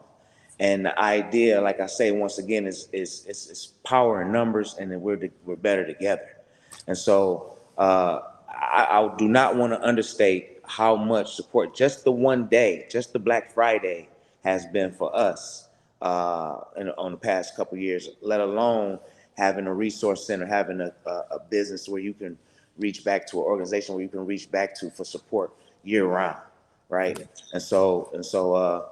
Man, Dewan, man, I appreciate Black Leaders Detroit. I appreciate you, and to speak to the whole idea of people following and organizations following. We're the leaders, we are the leaders. And so I have to, at this point, I expect the other people to follow, other businesses to follow, and especially those corporations that's not connected to community. 313 is the example of what that is. So everything that we do, is best practice. And so they have to look at us, and I understand the responsibility I have in that. And so once again, man, I can never understate how much of a support and how much I appreciate everything you guys been to us. Yeah, likewise, man. Appreciate it. And let the people know where they can find you if they want to come and shop at 313. Right. So 313, we're online at 313store.com, or you can find us on the Avenue of Fashion, our one and only location on the Avenue of Fashion at 19495 Livernois, directly across the street from the Bucharest Grill, man. We'd love to see you here. We open 7 days a week, Monday through Thursday, 12 to 8, Friday and Saturday, 12 to 9, and on Sundays, 12 to 6. Perfect. All right, man. Well, with that, I know you probably got some customers you got to get to or some work that you got to do. We're going to go to a video that we have that highlights the work that we do once again. But, man, I appreciate you. Love you, man. And thanks for joining us. Yes, sir. Appreciate you as well, man. Be looking forward to seeing you soon. Yeah. All right. Peace. Black Leaders Detroit, they knew that during the pandemic, that Black businesses were going to be left out of any type of funding that the government gave, and they wanted to make sure that they were able to figure out how they could step up and help, because again, this is their community, and they want to make sure that their community is still here when this pandemic is over with, and the only way you can do that is by offering support to your community, and so they stepped up and they did that.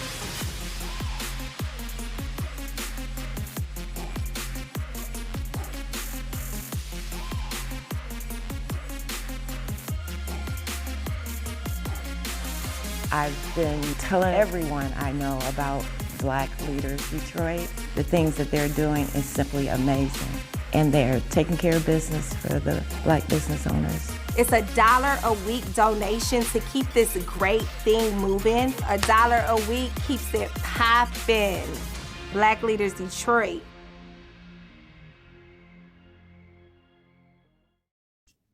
So that's it. That's what we do. That's who we are. That's who you are. And that's the way that you've been able to practice Ujamaa through the work that we do at Black Leaders Detroit. We appreciate you. We appreciate you for being on, spending some time with us. We hope that you have been inviting folks. We definitely appreciate y'all in the chat section, giving us comments and fuel to the motivation and inspiring us. I think one of the things that I want to do that I don't get to do that often is kind of share some of like what prompted me to start a Black Leaders Detroit. So y'all have heard me talk about being an entrepreneur myself. And at the time when I started to, I guess, recruit people to help process and think through Black Leaders Detroit, I was actually working on another venture. So I was employed full-time at a nonprofit that does community development in Detroit. And I had launched I was working on a development project. And a development project, it was going to focus on like renovating homes in a neighborhood in Detroit that had some of the challenges that some neighborhoods in Detroit have more than others.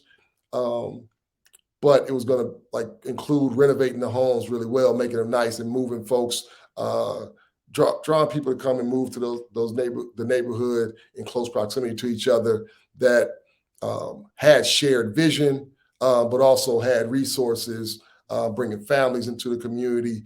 But even as you think about some of the challenges that some of the neighborhoods would have, not bringing folks in that would think that they were better than anybody that was already there, looking to work alongside of the community members and bring some of their networks and connections there organically and build a community from within. Some people summarize and call it quick buying up the block, right?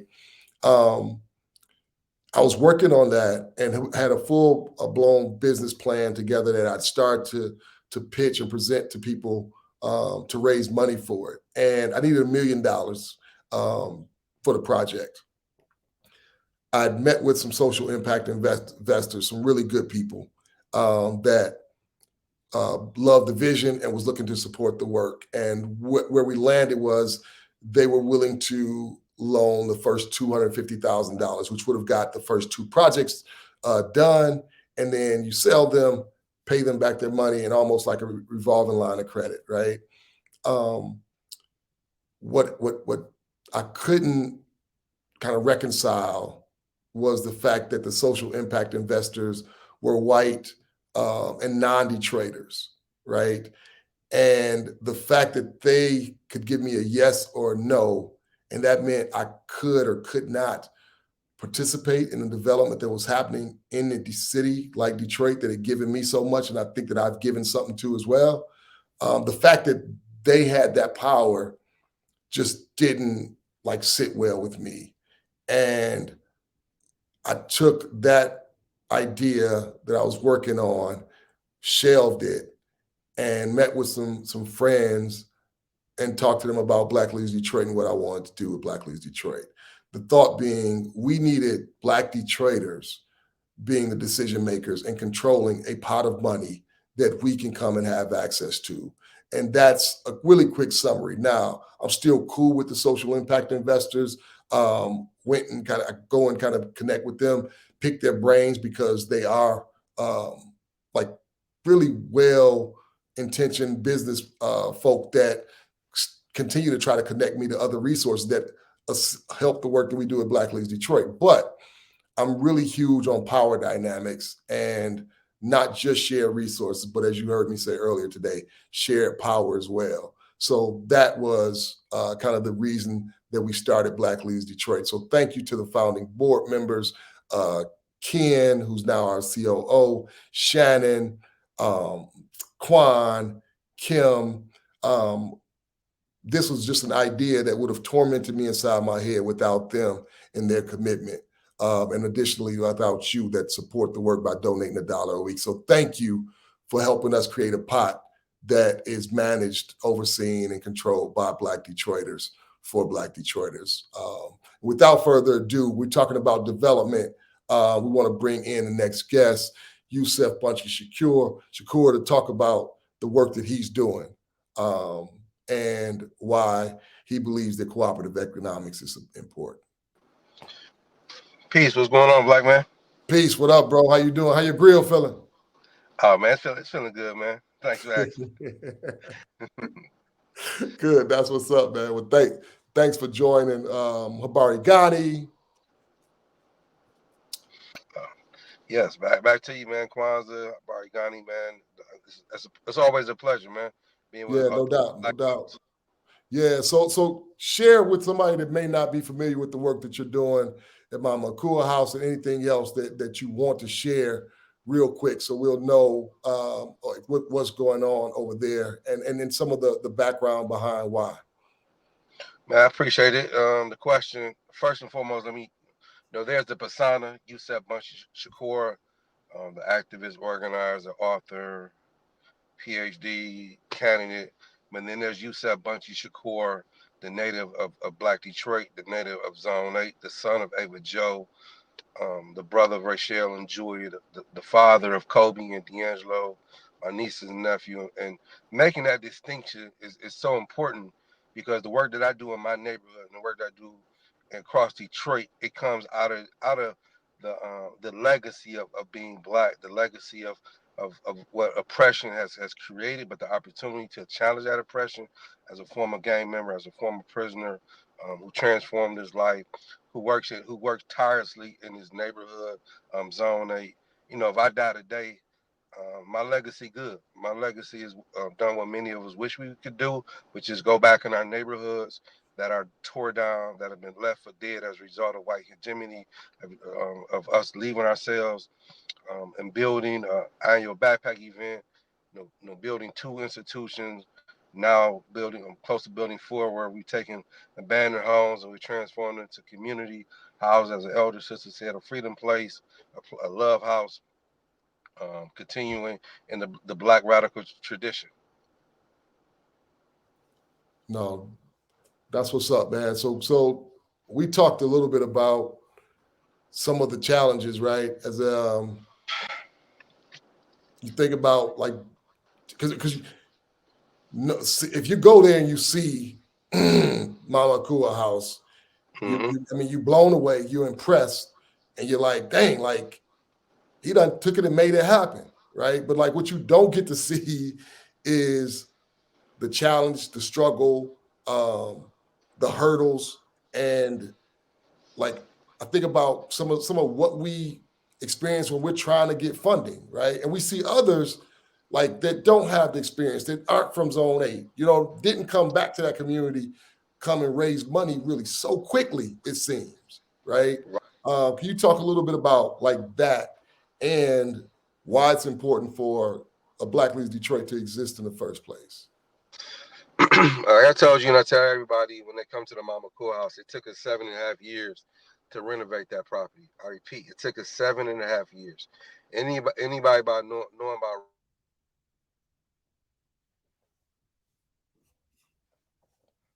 as we waiting on them to reconnect, he said it took 7.5 years. Yeah. Go ahead. Yeah. We got you. Yeah, and it doesn't take 7.5 years.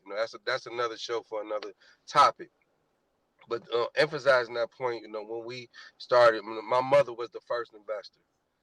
Bless her soul, bless her heart. She got her money, gave it to us to contribute. But those 7 years was very hard.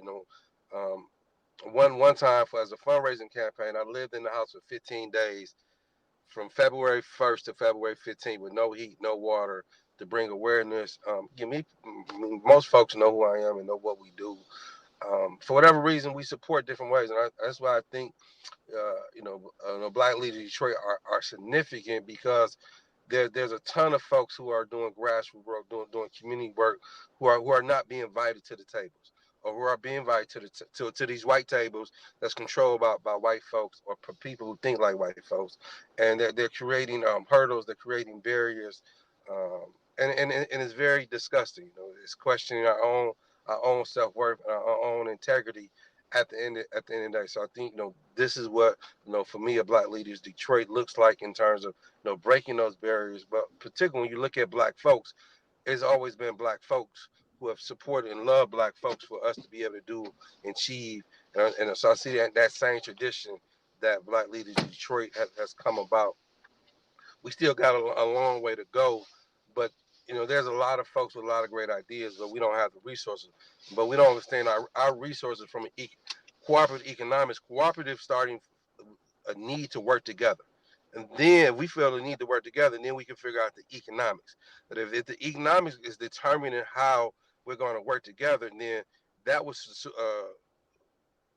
supersede the cooperative. The cooperative is the value. The economics is the process and the means of how we want to achieve what we want to do. Yeah, no, definitely. But yeah, putting first thing first, right? Like in other words, saying like, I need you. You know what I mean? Which is hard for us. I mean, you know how long it takes to be able to get to the point where you can say that to somebody, right? Absolutely. Like, I don't know what you're gonna do with that. You know what I mean? If I confess that I need you, you know what I mean, to you. So yeah, being able to say that. But I think that there's another side to that, right? That we don't hear as much, is that I'm needed. You know what I mean? It's like, and we need to remember that we are needed, right? Like any wealth that's been accumulated in this nation, we've been a part of, right? Like so this whole nation and the world like has needed us. So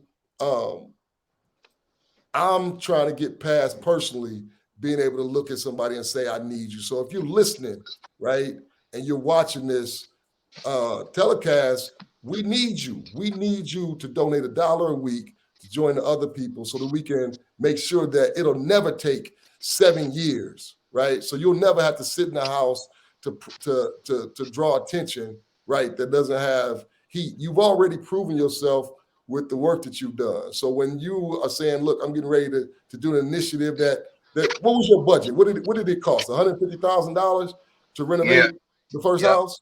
Yeah. So $150,000 is something that we should probably be able to raise for you in a month. You know what I mean? So you can go and get the work done. So we want to again invite those of you that are watching to sign up. Donate your $1 a week, donate your $52 a year, or $4.33 a month, whichever version makes most sense for you, so we can make sure that initiatives like the Mama Akua House are well funded. So So with that, bro, I don't want to hold you. I appreciate you like carving out time for us, even with the last minute plug to jump on and share the space, man, and share your thoughts. So anything that you want to say, anybody, if you want to encourage somebody, we definitely invite you to do that. But anything else you want to share before you jump off?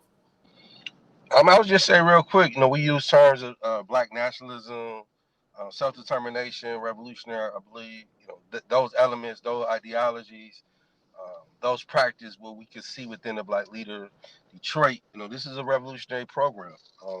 Revolutionary is about change. We see a problem and we're trying to fix it. Is everything right per se? Probably not. But we throw ourselves in the mix to try to figure it out. So I salute you guys, man. And I appreciate you guys. Likewise, man. Appreciate you. Man, keep on doing the work, and we're gonna keep doing what we do so we can put another zero behind that next check. No doubt. Appreciate it, man. All right. One love, bro. Ralph, show everybody if they just joined what it is we do before you bring Mr. Richmond in, Harry Rich, right after this video. But this is what you're doing if you're supporting the work at Black Leaders Detroit. Black Leaders Detroit, they knew that during the pandemic, that Black businesses were going to be left out of any type of funding that the government gave, and they wanted to make sure that they were able to figure out how they could step up and help, because again, this is their community, and they want to make sure that their community is still here when this pandemic is over with, and the only way you can do that is by offering support to your community, and so they stepped up and they did that.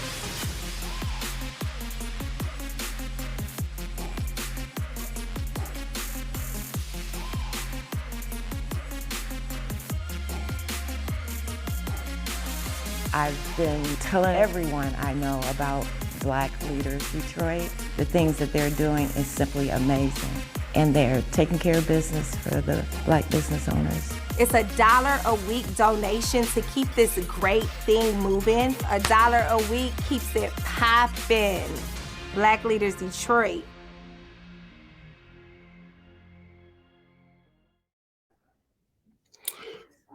So that's what you're doing. Again, if you are supporting the work at Black Leaders Detroit, BLD, you have helped us put $1,123,000 in the hands of Black entrepreneurs in the for-profit and nonprofit sector by way of our grants and no interest loan. And with that being said, we're going to bring one of the 250 entrepreneurs that have received funding from you on, Mr. Harry Rich. Welcome. How you doing, man? Doing good, man. How you? I'm great, man. I can't complain at all. Good, man. Good to see you. Good to see you. And happy Kwanzaa, happy holidays to you. Thank you. Same to you. Same to you. So can you tell folks that may not know you exactly what it is that you do and what it's been like to be connected to Black Leaders Detroit? Cool. So I'm Harry Richmond. I go by Harry Rich. I am a custom clothing designer. I create anything from, my main season is prom season. I create prom dresses, wedding dresses, just got into suits. So I create suits, birthday garments, anything you need custom. I'm the guy for it. Been into designing for about 10 years now and been doing prom season for about the last 5 years. Had an opportunity of being a part of a event Black Leaders Detroit put together last September. Well, September that just passed, which was extremely amazing. Something different. Great opportunity. Sorry about September is a month of transformation. Where nature goes from green to awesome colors, while leaves slowly become yellow, orange, and brown. But yeah, great networking opportunity. Great opportunity to showcase my work and win. So just for starters with Black Leaders has been amazing for me. Meeting people throughout the organization. First off, it's extremely rare where you meet or walk into an organization or meet people that's part of an organization, one that's all of our kind, but professional skills and just like welcoming is all in one. Like it has been top tier since meeting. From everyone I've met, at least, have not been well. From that day till this day, I still communicate with quite a few people, a part of the organization, and it haven't been a time where I haven't been able to reach out for some type of information and get what I'm looking for. So definitely thank you guys. Great team there. No, thank you, man. Appreciate it and respect the work that you're doing.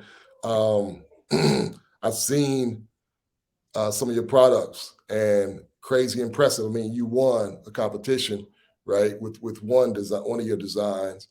But just been and talking to you for the short amount of time, because I'm not one of the team members that interact and interface with you the most.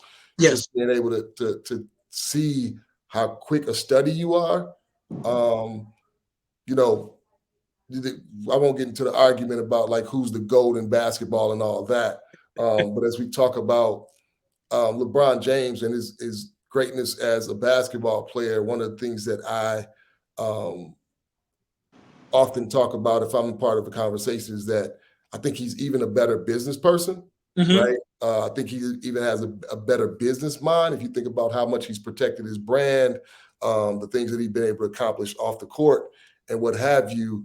And as I see like your gifts in the design space and how undeniable they are, I think that you have a potential to be the same. I think that you have a potential to be an even better business person just from the few interactions that we've had and me seeing you like take notes, even if you're not writing them down, of advice that somebody's giving you and quick to implement, like better practices.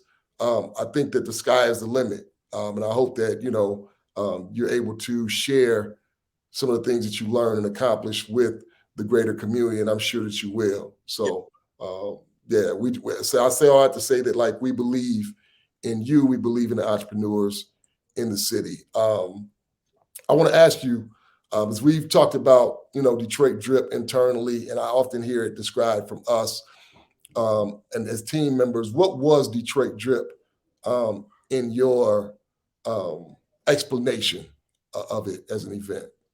I feel like one, it was a fashion show, and as a Detroit designer, we do fashion shows here often. We go to shows and so on. But most of the time, it's just you bring your pieces, they go on the runway, and you get video footage or you'll get photos for social media. It's not always the right crowd. I will say with Detroit Drip, it was an opportunity to showcase our work in front of a crowd that we're not used to being in front of. It was an opportunity to challenge us to put our best work forward. So I will say for me, the piece I created was something I've never created before. And I don't know if I would have challenged myself to do that outside of doing Detroit Drip because it was a competition. We don't have enough of those. We don't have those as far as I know, at least here. So for me, I guess it was a fashion show, but a competition at the same time that challenged us and motivated us to go harder. And yeah. No, that's what's up, man. And y'all definitely showed out. The piece that you had was impressive.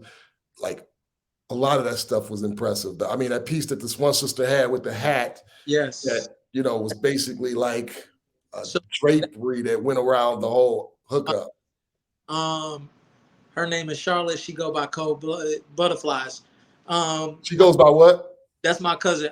Cold-Blooded Butterflies. Bro, that name is so on point. And she's been sewing since I was a kid. So just to be, and it's not many people that I've seen sew coming up. So just to come out, honestly, when I came out during the competition and I saw her hat, I'm like, oh man. Yes. So yes. Mad dope. Honestly, it was a lot of pieces there that was like insane. I appreciated it because I was able to connect with other designers. There's not a lot of events that I go to, and I do have to get better at doing that. But there's not a lot of events that I go to where I can connect with other people that's like me and doing things like myself, and just be able to communicate with them, because I feel like as a community alone, we don't do well with sharing our knowledge. So that's another reason I'm thankful for an organization like yours, because there's not a time where we can't reach out or we can't be connected to other people who are willing to share knowledge. Ken reached out to me the other day and connected me with uh, a lady on Livernois who have a store in a fashion district. And he's like, yeah, like she want to connect with you. She may be able to just share knowledge with you and let you know what to do and what direction to go in, because she's been there, which was major, because I wouldn't have thought about just walking into her store, because a lot of people are not welcoming. So just to be able to communicate and have the connections with you guys is like next level. Seeing the videos that you guys just recently was doing where you were giving back money to nonprofits was like crazy. I don't think you guys get enough promotion for doing stuff like that. So yeah.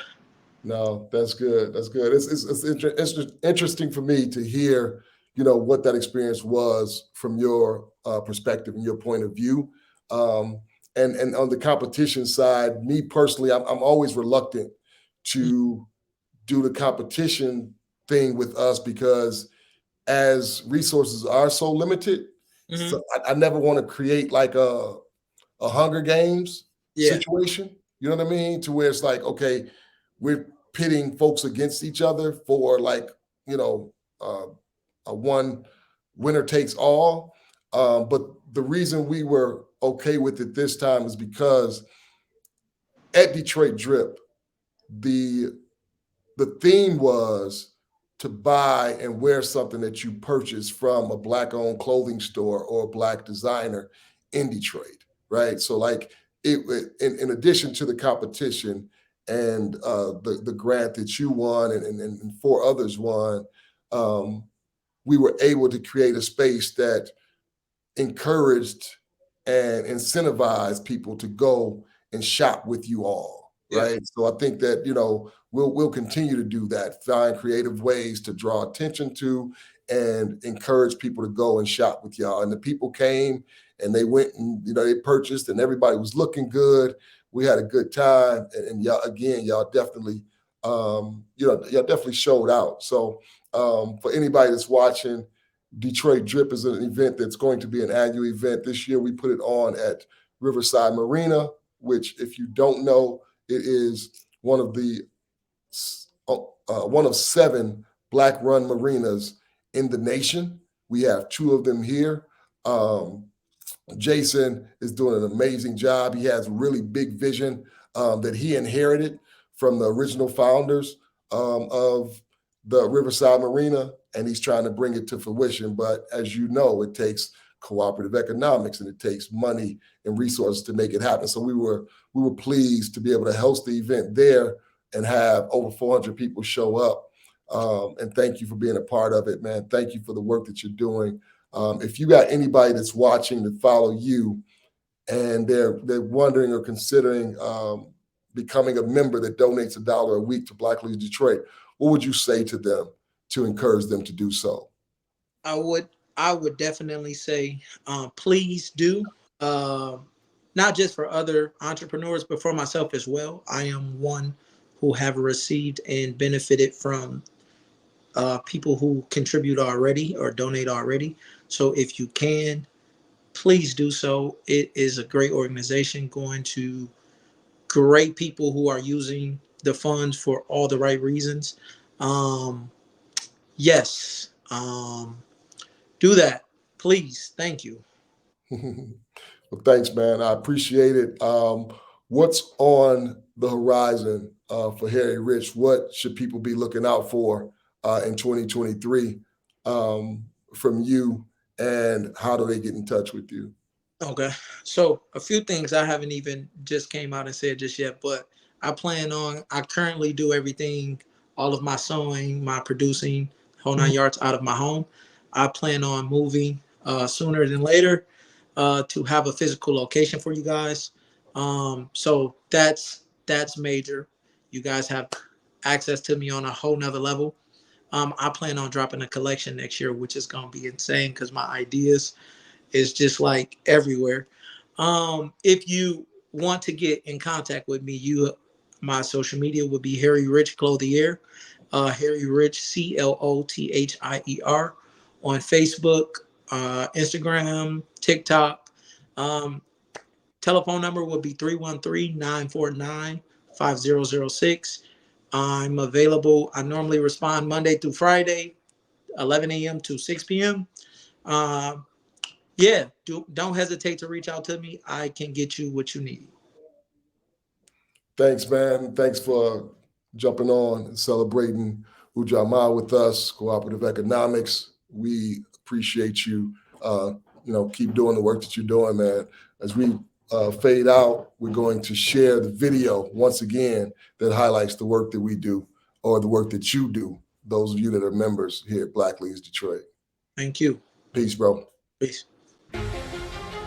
Black Leaders Detroit, they knew that during the pandemic, that Black businesses were going to be left out of any type of funding that the government gave, and they wanted to make sure that they were able to figure out how they could step up and help, because again, this is their community, and they want to make sure that their community is still here when this pandemic is over with, and the only way you can do that is by offering support to your community, and so they stepped up and they did that.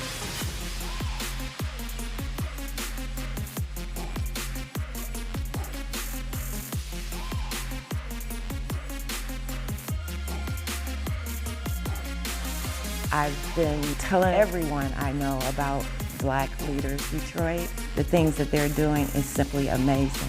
And they're taking care of business for the Black business owners. It's $1 a week donation to keep this great thing moving. $1 a week keeps it poppin'.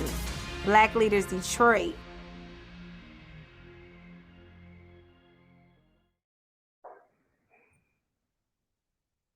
So peace. Thank y'all for joining us, hanging out with us, and practicing cooperative economics together.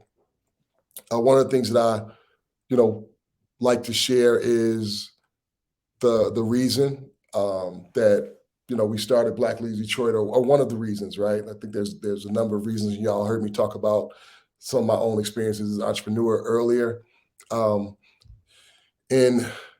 2017, I got a chance to go and work for another nonprofit that operates in the city of Detroit, and I said does community revitalization, and it's a really, really well-run organization, Life Remodeled, led by Chris Lambert, who's a good friend of mine.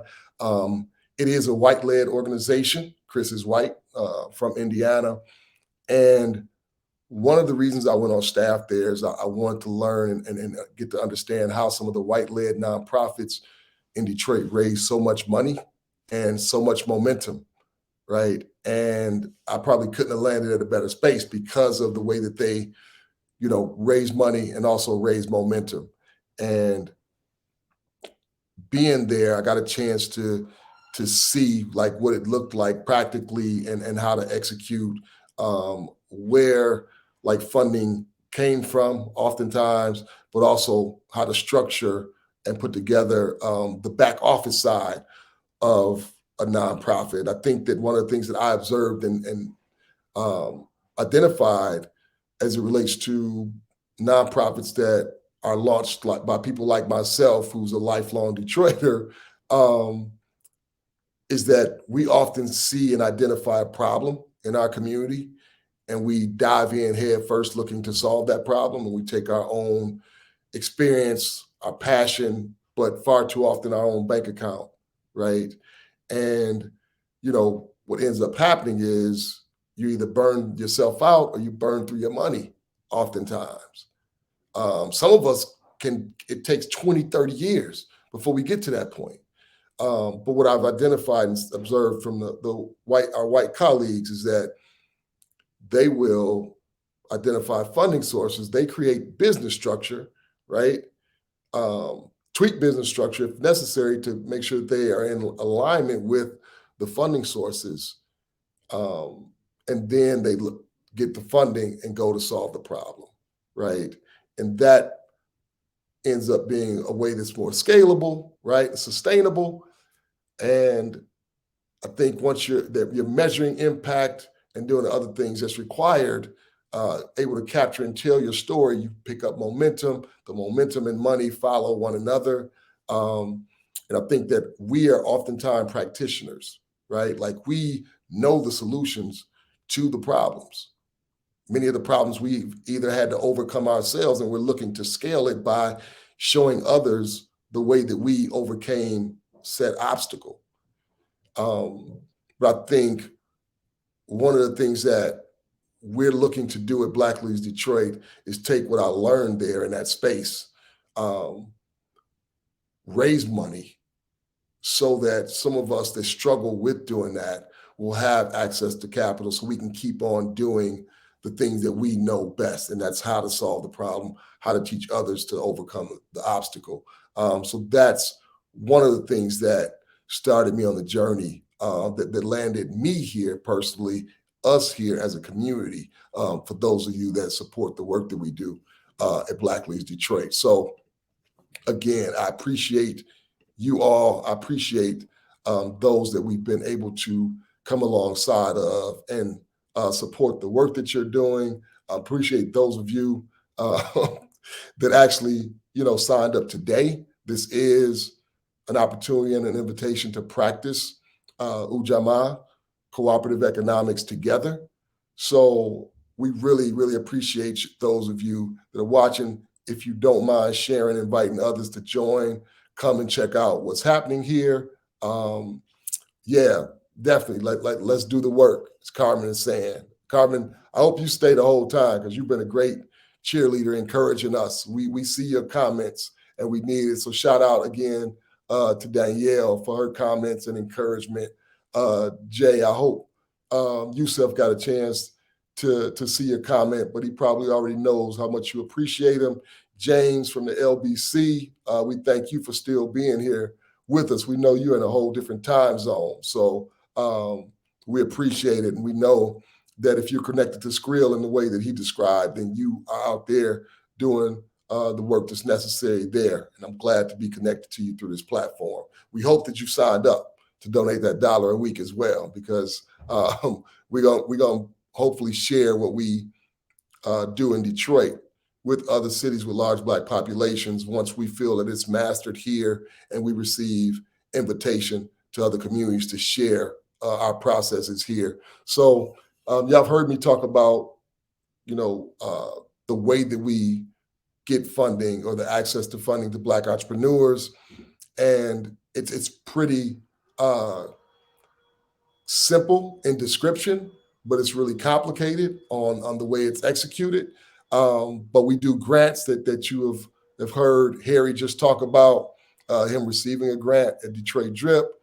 We just did a 12 Days of Christmas where we pretty much surprised 12 different nonprofit leaders in the city that are doing some amazing work with a $2,500 grant, the last being the 13th, where we did a $5,000 grant to BMEA.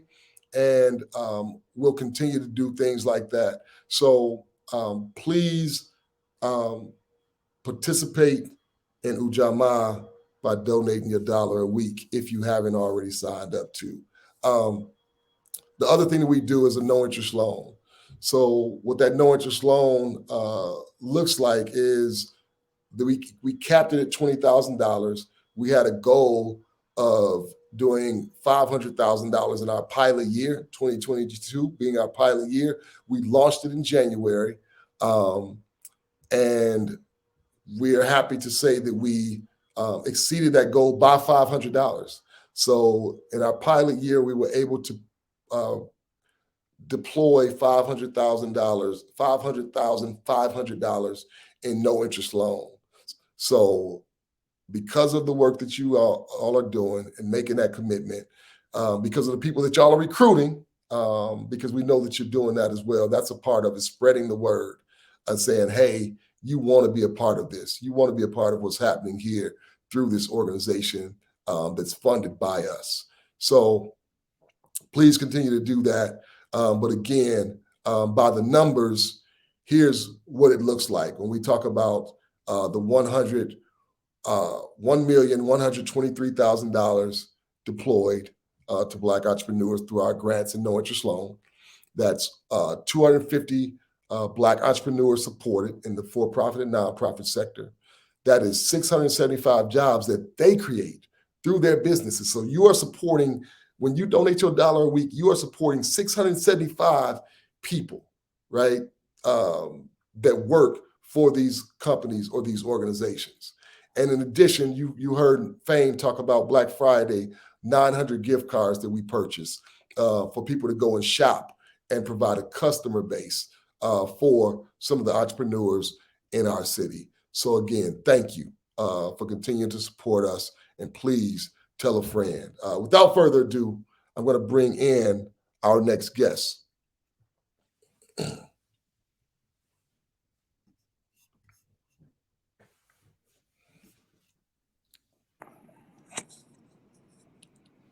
How you doing? Can you hear me?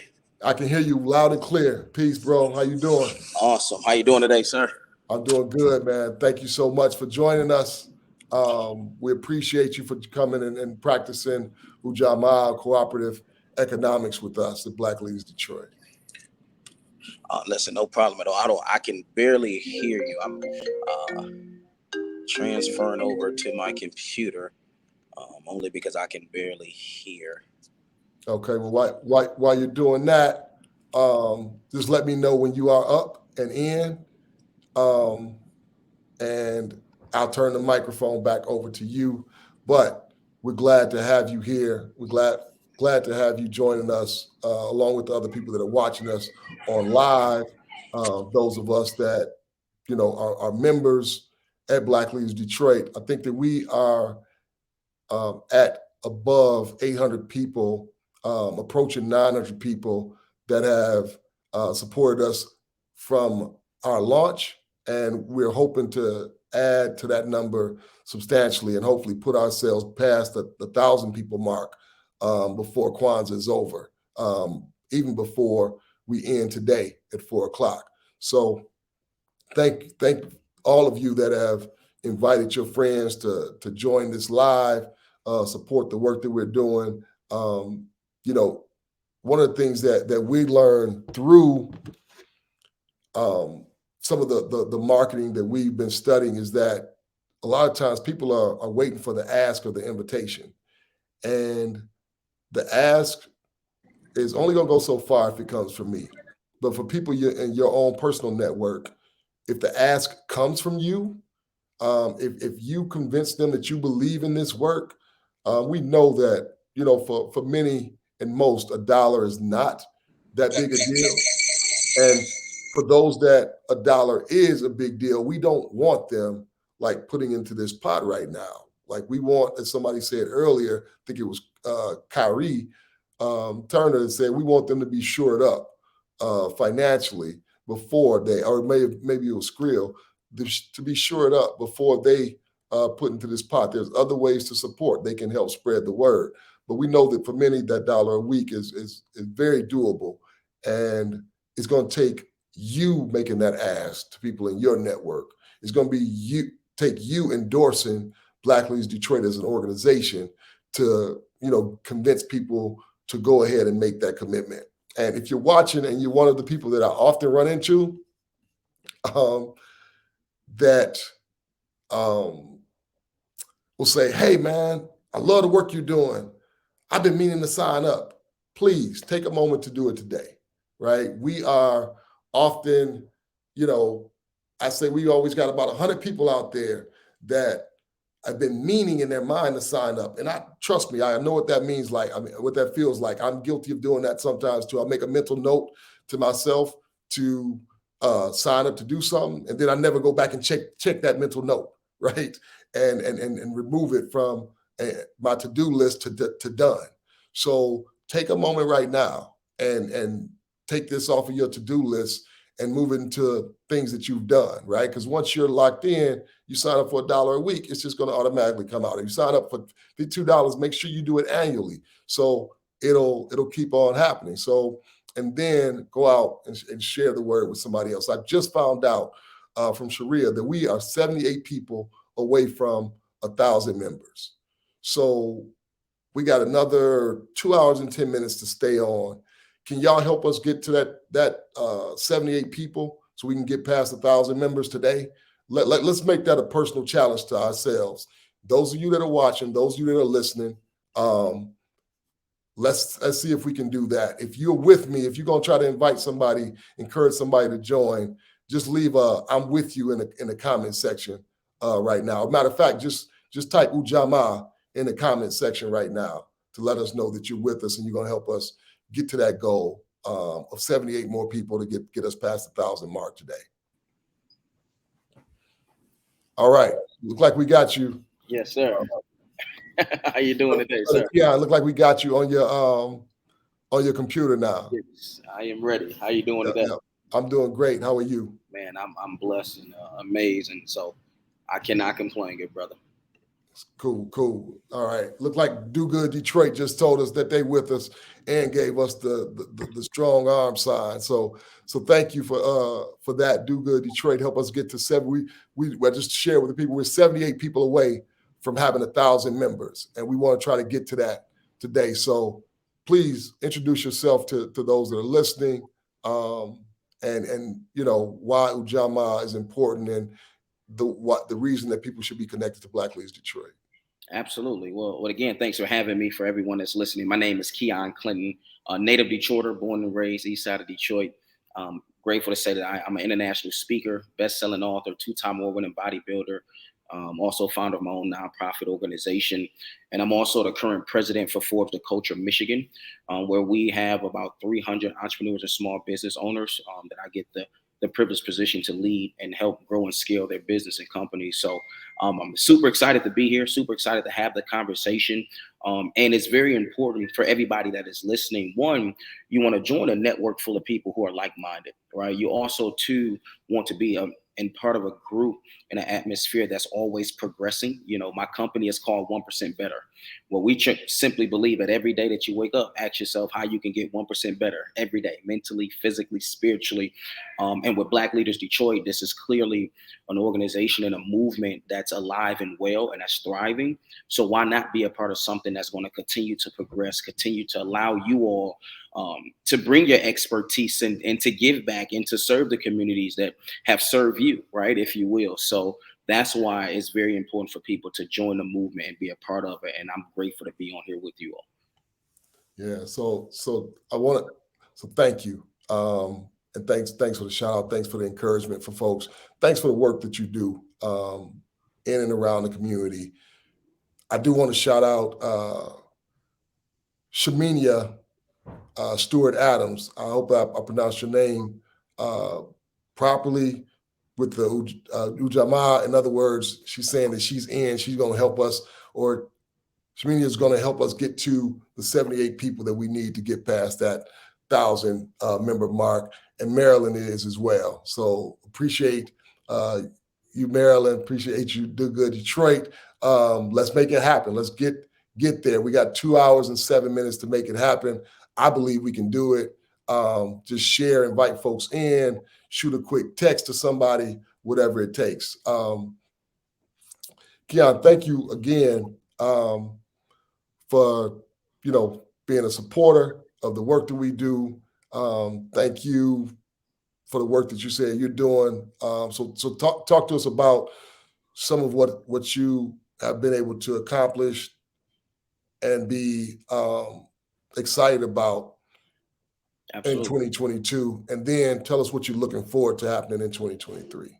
Absolutely. So one of the big things as a international speaker, as a professional speaker who understands language and communications, that's my biggest focus. One of my biggest accomplishments, we've been able to reach over 100,000 people in terms of helping them share their story. And the reality is we all have a story, right?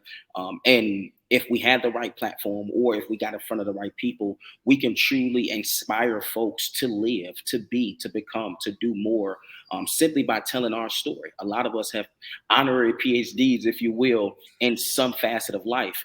And what I've been able to do with just 1% Better in our platforms is allow people to share their story and get exposure in front of people, but also learn how to speak publicly. Everybody got great ideas and great visions, but if you do not know how to articulate that profoundly, whether it's through your elevator pitch, whether it's through a proposal, whether it's through conversation, sometimes you can probably drop the ball on some opportunities that can be once in a lifetime. So that's been our main focus, is helping us, one, use our language and articulate ourselves in a way to where we can truly get the things that we truly desire. And just going into 2023, the goal is global. You know, we touched 1 million people last year. Our team is phenomenal at what they do. If we can do 1 million in 1 year, let's try to do 5 million in 2 years with impact. So our goal is to give everybody that opportunity to tell their story, right? Like leaders, and as we know, all superheroes don't wear capes, right? And there's so many people who have a powerful story and message, but haven't been able to share their voice or haven't been able to share their story. And I'm truly on a mission to help everybody get that opportunity, because we all deserve it. I love it. I love it. One of the things that I had a chance to do by vocation was some community engagement. And to your point about everybody having a story, you know, one of the things that you realize is the brilliance that exists in so many spaces that people don't expect to find brilliance. The goal that you find in the people there. How did you put it? You said honorary doctorates, right? Degrees, like it's. I mean, yeah, like you find experts on so many different subject matters that do not have the validation that a degree would give. But you have people that depend on their understanding. So the fact that you're able to help people put their stories together, put the proper framework to present and tell their stories is huge within itself. Because as we had Kyrie Frazier on from Detroit is Different, talking about like who controls the narrative and who tells our stories is very important. So it's, you know, very important work that you're doing.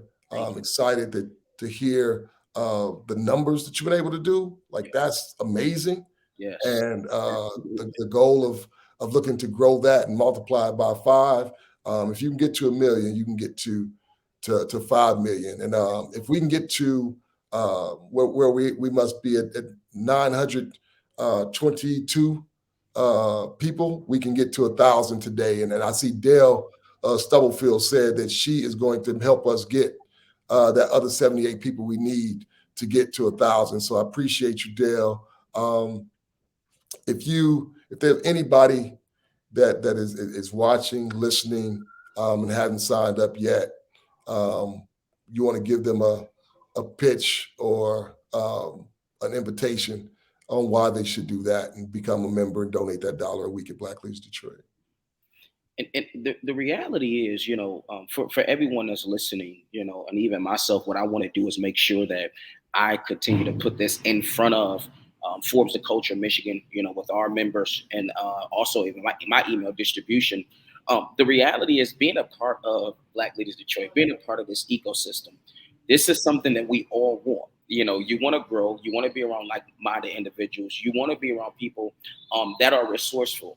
But more importantly, you want to get around people who are doing the work, and not just saying that they're doing the work, but also have, you know, results, a proven track record, which you all do. So this is for anybody that's listening. It's like, if you've been looking for a group of individuals that can help you personally or professionally, I believe this is a great opportunity for you. For $1 a week, let's be honest, you know, we spend more $1 or something every day on a cup of coffee, right? For those of my coffee drinkers out there, but $1 a week could really truly change lives. It's changing the trajectory of businesses. It's giving people an opportunity to live, to become, and to do something that you can be proud of, right? I believe everybody have an obligation to give back to the community that served them. Because if it wasn't for your community, if it wasn't for the hardships, the trials, the tribulations, the ups, the downs, wins and losses, you wouldn't be who you are today. So I think the work that's being done right now is so amazing that you all are doing. And just for $1 a week, what more value can $1 a week really give you? And it's so powerful because my movement is 1% better. You know, I believe in the power of one.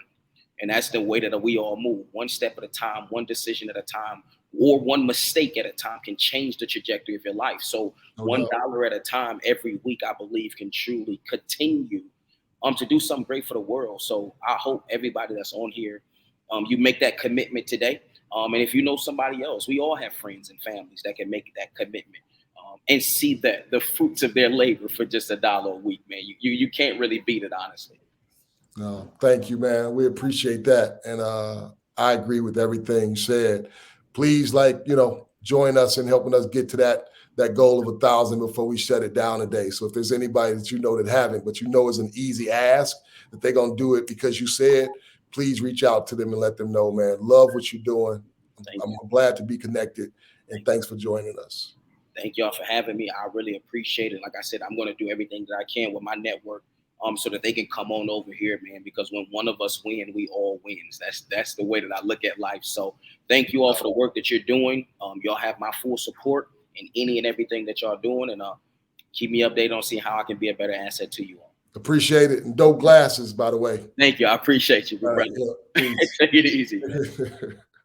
So Ralph, can you pull up the slide that shows the work that we're doing? And I'm going to talk about the next guest a little bit. So here's what impact by the numbers have looked like, right? So this is an idea sitting in this bald head of mine 3 years ago. And what you've been able to do, those of you that support the work that we do financially, you've been able to put $1,123,000 into Black entrepreneurs' hands. In addition to that, you're looking at 250 Black entrepreneurs supported that collectively, they are responsible for 675 employees, most of those employees being Detroiters, most of those employees being Black Detroiters. But the reason I want to talk about that as we bring Kurt in is that as we think about this going from idea in my head to an actual organization, one of the things that I like to do is connect with, talk to other people that have done things on a really, really large scale. And as we think about some of the things that Kirk has done professionally and even personally, it's going to be hard for you to find somebody that's had as much impact as Kirk has had in some of the initiatives that he's led. So bring Kirk in, please.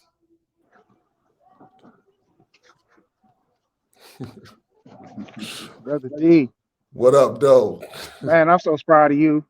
Man, I'm so proud of you and everything y'all doing, man. I'm so proud of you, brother. Man, come on with it, man. What you got for me today? What we doing? What we doing? Look, man, one, as we show the numbers, you know, if anybody's watching this and they want to get like a how-to out of something, one of the things I want them to understand is the importance of finding people that have done. If you're trying to do, connecting with people that have done something. And I've been fortunate to have people like you that are always a phone call away. You know, we have regularly scheduled meetings, especially during the pandemic, where we would take turns talking about some of the challenges, struggles that we had going on, and bounce it off of each other and get like ridiculously valuable input from folks that have accomplished things like what you've been able to accomplish as you led an organization through a pandemic when people needed to be fed and people needed to be safe and protected. I remember having conversations about what does it look like to have volunteers out here passing out food, because folks don't stop being hungry because we have a global pandemic happening. You know what I mean? So share who you are for anybody that don't know and what you've been doing and what you're transitioned out of. Well, thank you for inviting me to this, brother. I'm Kirk Mays. I'm your brother. And I just has been observing for the community for 20 plus years in my life. I just retired from my role at Forgotten Harvest and effectively transitioning into entrepreneurship and going into business for myself, actually, as we speak. My background has been in community development and community building and systems change work, grassroots organizing, top organizing. I've started organization from scratch. I stepped into an organization that was fledgling and helped get it to a notable position. And recently with Forgotten Harvest, I was able to step into an organization that pretty much had all the bones and structures necessary to be a community staple and institution, and helped realize that potential and turned it into a household name that will last for the next 50 years in Metro Detroit. Short, the mission and the plan there actually reduces food insecurity such that hopefully places like that ain't needed as much. But that's me. I've spent the last 25 plus years of my life dedicated to figuring out how to be a master at community service. And it's time for me now to figure out how to serve my family and start a business. No doubt, no doubt. I love that. And I love the serve the family piece, as people like you, people like me need to be constantly reminded of that. You know, yeah. Talking to as me, Kim and Bati, my wife and my son was celebrating Kwanzaa yesterday. And the question that we went around the table saying is, are you who you want to be? Right. And one of the things that we talked about, one of the things that I shared was the space that I always want to continue to be reminded of how I can be pulled away from the family by the work in the community, and how my family gives me the pass and the green light to do that because they know the work is important. But like hearing you say that, like, is a reminder of that. Like, we always need to make sure that we're encouraging each other, man, to like be there and be the dad that my kids need, be the husband that my wife needs, because we see the work that you do in the community, and that can't be second guessed by anybody. You know what I mean? So if somebody called your work or record into the question, and you're not there, they probably gonna get like punched in the mouth by somebody that is there, right? Right. So man, I mean, that's all about figuring out a technique to be able to create a feasible way forward, right? Everybody has heard potentially about this idea of finding balance. Probably heard terms like compartmentalizing and finding the time for yourself and all that. Truth of the matter is, man, at the level that I've had to operate to serve my community with the urgency that I have in my chest to see change, I was more subscribed. I've been more subscribed to, the type of program that you see. I would think like some of the great athletes and great champions of the world, that there's really a full commitment to the situation, and there's no real sense of help me find, quote unquote, balance or separation. What happens is you become a thing. Like you said, who do you want to be? And whether I'm at home, whether I'm in my office, whether I'm out in the community, whether I'm with my friends, you're sitting in front of the same cat. That's the same person that's making, decisions for the community. It's the same person. There's no switching, right? And that was what I needed to do in order to actually be able to go so hard, full blast, for whatever the ups, downs, and benefits and negatives of it. What was essential for me was to be me through the whole process. And at the point where you ever feel like that's being compromised, you got to reevaluate the moment and the situation you in and ask yourself what's most important. But I never compartmentalize, and I never look for a break because, I get up every day. I had a time in my life doing what I actually wanted to do and have a kind of validation that this is also what God wants me to do. So I just like going hard. You know what I mean? So it just is what it is. And when you find something like that in your life that you can really attach to, don't ignore it. That's it. And I want to applaud you, Dewan, for going through that process. I witnessed the whole thing from the day that you stood up and was like, hey, the situation here at, like, I'll just say out loud, a life remodel, your former employer, you just said, hey, this not working out for me, and had the audacity to voice a vision then and say, look, this is what I want to see from my community. It wasn't even selfish.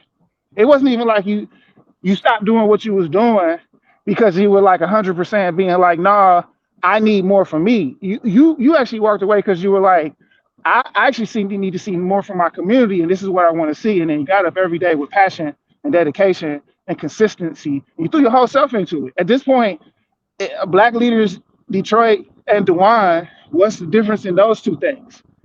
Yeah. It's like one thing, right? So I applaud you for putting yourself into something, being consistent, getting up and doing it every day, but really putting a soul into an idea that's now caught so much fire. We're looking at $1 million and counting. And that's how you do it, bro. That's how you do it. Keep on getting it. No doubt, man. I appreciate it. Appreciate you always being available. And it's like, the thing that was happening, and I know that you can relate to it, but the thing that would happen, like at Life Remodel, I was like, whoa, like we do some great work here, right? But I also know dynamic Black leaders that are doing great work, but struggle to scale it because they don't have the same access to resources that a Life Remodel would have. You know what I mean? So like that problem needs to be solved. And I won't have rest and peace until we're working to solve that problem, right? So yeah, I hope that we're headed to make that happen, man. And so cooperative economics, this is something that we talk about without we don't call it by name, right? We just talk about it strategically and what it looks like. What does cooperative economics look like for you and need to look like? And why should people join Black Leaders Detroit to practically practice it? Well, brother, I would say this. If we don't put our money together, if we don't think together and do together, we're leaving open the possibilities of us not having the foundation we need in order to, take care of each other during tough times. Hold on one second. What up, bro? Oh, he's trying to, yeah. And I'm gonna tell you, we got one community that we have to actually, is us. We got one community to depend upon. And if we don't do that, you'll end up seeing people come in your community, that it's about a dozen chickens. And then my man right here stopped. So he could take pictures of it. Okay. And look, how much control we got over stuff like that right now in our community? Huh? You can go own something yourself, but do you think just because you own a couple houses on the block, you got the actual political power to walk up on the 11th floor of the mayor's office and tell them what you want and what you need from your political point of view? Listen here, there's people that's actually don't even live in the city right now, that's actually putting dollars down to do developments for the future that's not even here and probably would never even be intended for the people that's mostly on this call to benefit from. Now, they got a head start with the economic standing because they got money in their pocket to be able to do what they want. Money ain't nothing but choices and time. The question is, what are we doing with our choices and our time together so that we can actually accelerate the visions for ourselves and our own future? But also, you got to understand, when we put our money together and we buy something, when you go to that counter and you fulfill that transaction, figuratively, whatever comes back is yours. It ain't borrowed by somebody. It ain't somebody you owe. You ain't got to say thank you because somebody just gave you something that you couldn't do for yourself. You saying thank you because you got the courtesy of knowing that you were able to actually fulfill the transaction with etiquette. We need to be able to go out here and command our own future. And the currency for that is dollars. And if we ain't got them on our own, we need to put our minds and our hearts and our visions together. And then what we get back is going to be ours collectively. not individually, that'll allow us to have a foundation to rebuild a community and actually take ourselves to places that transcend what we look at today. I mean, cooperative economics is, I think, one of the core principles that we need to actually mandate amongst our communities to happen so that we can actually get spiritually and mentally aligned. Look, I've been through all kinds of situations. People be late for church, they'd be late for a community meeting, weddings late, funerals late. How many times people show up late for work? What's somebody's reaction if they check come late?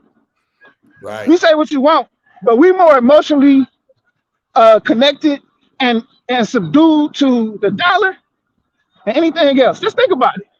Think what you will move for or what you won't move for, and then put money in the mix.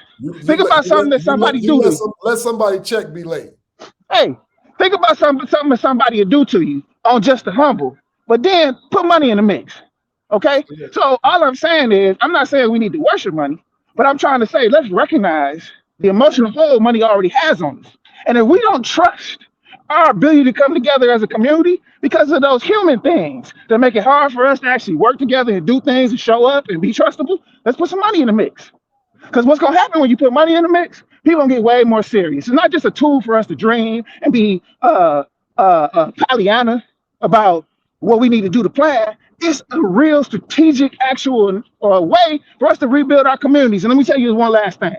There's not one community out here that we look at and say they are ahead of us that don't have community, collective economics at the core of their every principle. It ain't about holidays and religion. It's about where their money at. And let me lie to you. Let me lie to you and tell you, I do got one more thing to say. The whole reason we was enslaved in the first place was because of capitalism. It wasn't because of our color. It wasn't because of nothing of that. It was because a group of people saw a path to take advantage of another group of people so they can make some money. So for how long are we gonna wait around to figure out some other way to find our liberation without facing the fact money's at the center of all of it, right? So again, I'm not saying to worship it. I'm not saying to make it rule your day. But when you talk about what we should be doing with each other, we should definitely be putting our money together and making decisions how we gonna spend it. Period.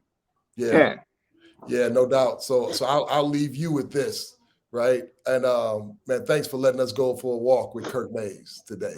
I appreciate it.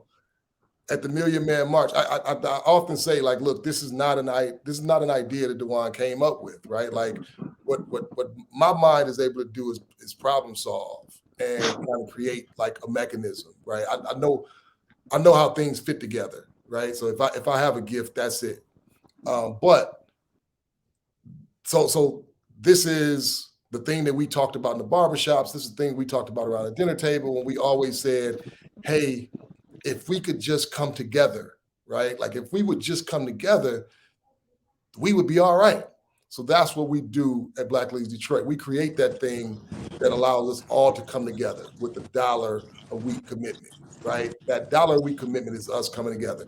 But to your point, Kurt, being at the Million Man March, which is, you talk about like spirituality, that was one of the most spiritually profound experiences that I've ever had, like in my life. It's only really second to being there when my children were born, right?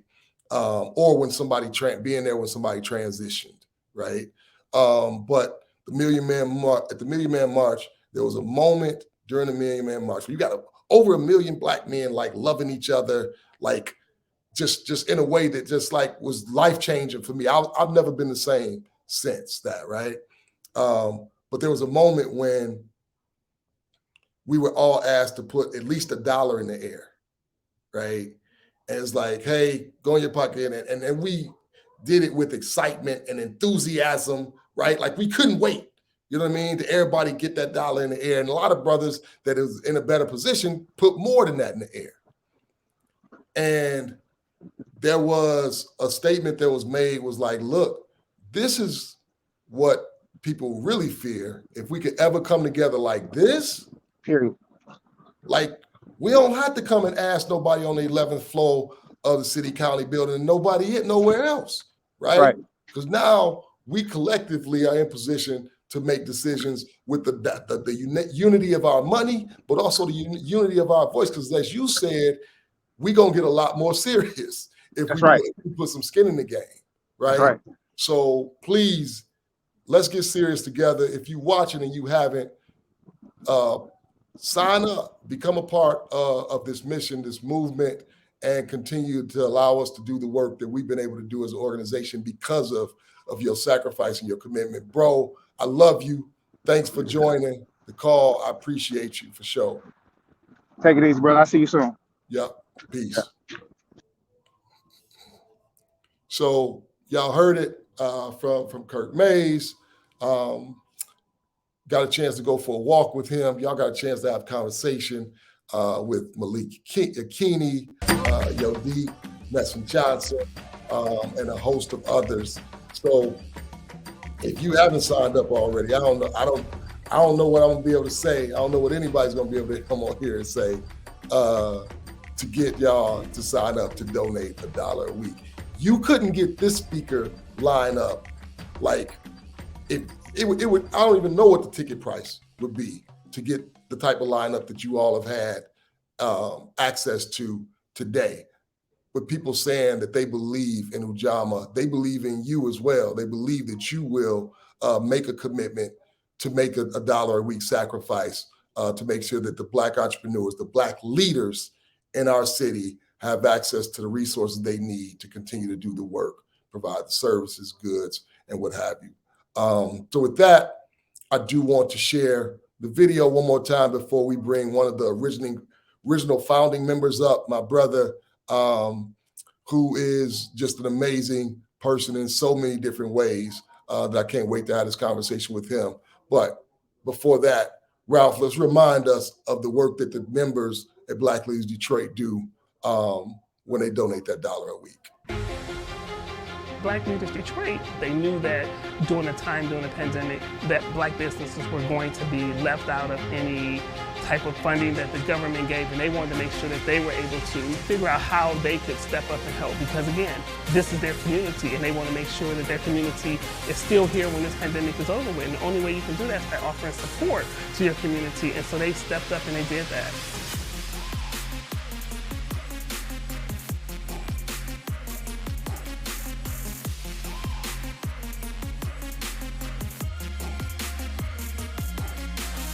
I've been telling everyone I know about Black Leaders Detroit. The things that they're doing is simply amazing. And they're taking care of business for the Black business owners. It's $1 a week donation to keep this great thing moving. $1 a week keeps it poppin'. Black Leaders Detroit.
Peace. What up? I'm back. I had some technical difficulties. So thanks for bearing with us. Something flaked out. I think my internet just shut down real quick. So I'm gonna be joining y'all like this for a moment until it reboots.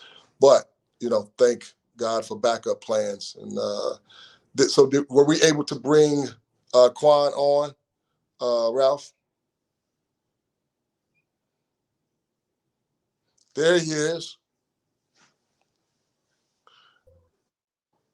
Peace. What up, bro? What's up, man? You got it. You got it. All right. Yeah, I see you working on your lighting. That's a little bit better. Okay. Let me turn away from the light, I guess. Hold on. Give me 1 second. Yeah. But again, thank y'all for bearing with us. I'm not sure exactly what happened, but we're accustomed to a little bit of technical difficulties. I have been getting some notifications as I looked to jump on from my phone during the technical difficulties and saw that we have been having people sign up. So encouraged by that, I want to continue the challenge for us to get to that 78 people. I'm not sure if we're still at 78, but I know that several of you have already decided that you're going to join us in recruiting folks to get us over the 1,000 member mark, with us being at only 78 people away from making it past the 1,000 member threshold. So please continue to do that. If you are with us, if you support Black Leaders Detroit and you want to help us get to that goal, then just let us know by putting Ujamaa in the comment section. We are practicing Kwanzaa, and the fourth principle being Ujamaa or cooperative economics. That's what we do every day of the week, every day of the year at Black Leaders Detroit. But we wanted to celebrate it with those of you that are watching today, because it seemed like it's only appropriate, right? So with that, do we have Quan well lit? Yeah. All right, bro. A little better. That's you good. You good, man. Well, one, man, thanks for joining the call. I mean, the call is one thing, but like the way that we're hoping people will join in and with their $1 a week, you did that from day one. When I hit you up and shared the vision, and you were there when there was no staff, right? There's no media coverage. You know what I mean? It was just an idea, and again, inside this bald head, that needed to be brought to fruition, man. And I appreciate you for your commitment in helping us make that happen. So, one, thank you, and I'm happy to celebrate Ujamaa with you. Oh, yeah, man. Thank you for having me, brother. Appreciate looking at the growth, man. Like I said, from the beginning, man, you like a prophet, man. Everything that God has blessed you with to put out to the people, man, it's come to fruition, and some things we weren't even expecting, man. It worked well with the vision, and so yeah, man, thank you for your vision, and thank you for following through. Thank you for hitting me up at the beginning, and I just enjoy being a part of this movement, man. Yeah, no, man, definitely, man. It's it's interesting because what people don't know is that we ran a full year of operations with a volunteer team. Me, you, Ken, Shannon, and Kim, right? Yeah. And all of the work of the organization. So as team members that are on staff now, and they know how hard they work on staff, I don't know if they can imagine what it would mean to be working a full-time job, have a family, and doing all of that work, volunteer in addition to your regular stuff. You know what I mean? Yeah. So, we ran a year without anybody. And that's the year once we launched and announced the organization. That's not counting the 8 months from February, meeting every other week to hash out and y'all to get me straight and help me let go of some of the other stuff that I thought was a part of the vision and idea, and help us fine tune it and make it more focused. So I appreciate that, man. Talk a little bit about like your experience on the journey, what you've seen, what you've enjoyed the most as going from launch to here. Man, I just think just in the beginning, it was just a great idea. And I think every time, I talked to somebody about it, it was like, yo, that sounds like a great idea. Where do I sign up? And so just from the beginning, knowing like, man, this is a good idea. This gives people the opportunity. Like you said, these are the conversations that we've had in the barbershop, conversations that we've had just as friends, and, just saying like, man, wouldn't it be dope? And then really putting it into practice. And so I think this is just like that next phase of the conversations. Like, well, we had this conversation, and just being able to put wheels and put a format to it, and just with you and your wife, man, really just planning it out. Just how can people give? How could it be responsible, transparent? That it all was in line, and it all was in tune. And so just yeah, man, just seeing it all come into play, seeing just everything work together, and then really seeing people's eyes like just light up, seeing that they can, just everyday people, you don't necessarily have to be someone who's real well versed in community engagement, anything like that. You can just be someone who gives $1 and be proud of that dollar, and that was one of the first things we were saying, like, how can you be proud of something that you give, and you can, and the way you can be proud of it, you can see it going to work, and you can say, I'm a part of that, and so, just love to see where we are right now, where BLD is now, where, it's getting the publicity. People are being able to see the dollars work for them, and then it's really something that, as a community in Detroit, we came together, and it's something that we all can be proud of. No, definitely, man. Yeah, it's one of those things for me, right? As I've seen you start different initiatives, right? And just like build stuff that you saw a need and it was necessary, and you're like, all right, like let's just make it happen. That's right. The way that it affirmed me when you and the others was able to say, hey man, like, yeah, like that's not crazy. That's a good idea. You know what I mean? And then, and to put in the work to make it happen. I mean, like, like Courtney, you know what I mean? Who's not a member of the board or anything, but just the way that she's been a champion, for the organization in different spaces. Like I get, like word makes it back that people heard about Black Leaders Detroit from Courtney, you know what I mean? And yeah, so again, can't thank you enough. And I probably should thank you a lot more because of that component. Yeah. I mean, just something you just mentioned, man.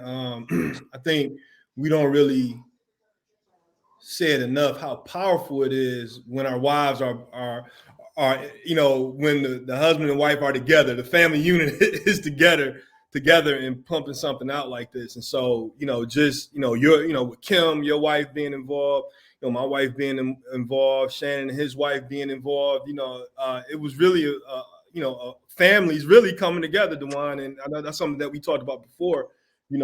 Strong families build strong communities. Strong communities build strong businesses in schools, and so that's always been the blueprint, from our emancipation until now, man. And those are conversations that we've had all the time. Just like, man, that period from 1865, really 1870 until 1920, just the push that the Black community had and the things that were being done. It's like, man, that's something that we really, really need to study, because there's some gems that we can continue to implement now to have some of those same results. No, that's good, man. That's good. So do this, for those that aren't familiar with some of the work that you do, that you've done. Can you talk a little bit about like one of your passions and what you did with like and do with In Demand, right? And recruiting brothers as we talk about family, and then I want to broaden like the way we see it and define it, right? And recruiting other family members, brothers, to be a part of like meeting the need education wise for our kids. And I think that's something there was like, that's also cooperative economics, right? Like if we think about like the way we don't understand putting a dollar amount on our time and how valuable that is, what we use that time for, but also like you understanding that and drawing brothers in, giving brothers a way to cooperatively participate in like continuing the education of our youth. Yeah. So man, listen, I've been in education for the past 20 years, man, right here in Detroit. I started working with schools at the age of 18, man. I was volunteering at Peter Vital School. And you know, that's in that's in the neighborhood, not too far from the neighborhood we're in right now. But man, that's the first school I ever went to. yeah. So you know about Vital. It's no longer the building is there, but it's now defunct. But man, I mean, I was 18. I wasn't even in education. I was just volunteering, and just that experience, man. Just seeing and what I saw was the community, families, and school all working together. I had a office in one of the churches in Brightmoor, and that church they had a relationship with Peter Vital, and that relationship was so complete that when the principal was out, the youth pastor would be the acting principal at the school.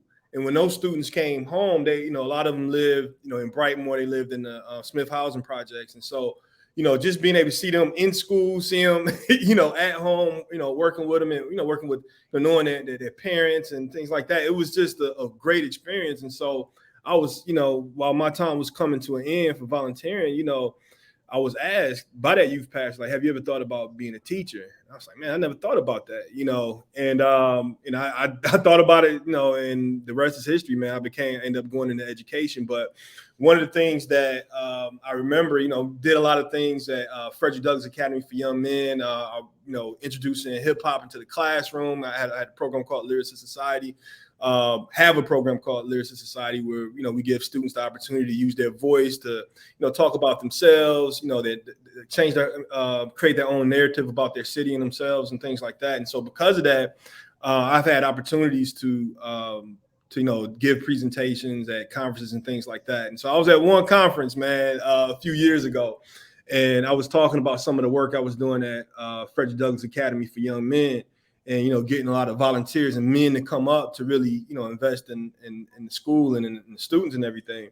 And so after I got done, I thought I did a great presentations. Young ladies slipped her hand up in the air and said, she said, all that is well and good, but where are all these men that you're talking about? And I was like, I didn't have an answer. I couldn't point her in a direction. And so I Am in Demand was just a way to grab a list of men who were interested in volunteering and mentoring and also becoming teachers. That was in their wheelhouse if they wanted to become an educator. And it was just really to connect men with the opportunity to serve their community in various ways. And so that was the crux of I Am in Demand. And somebody said it earlier that everybody has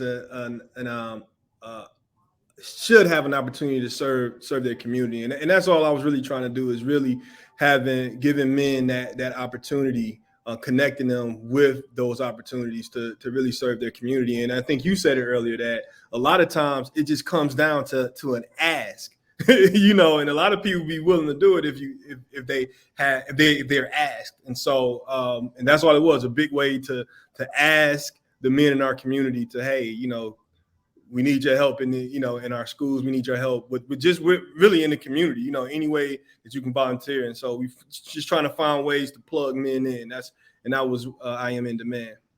Yeah, like really, really important work, man. And I appreciate it. I appreciate you like spearheading that. And I appreciate the sister, that asked you that question. I appreciate, the brother. That was Michelle Davis, by the way, man. Oh, should have known.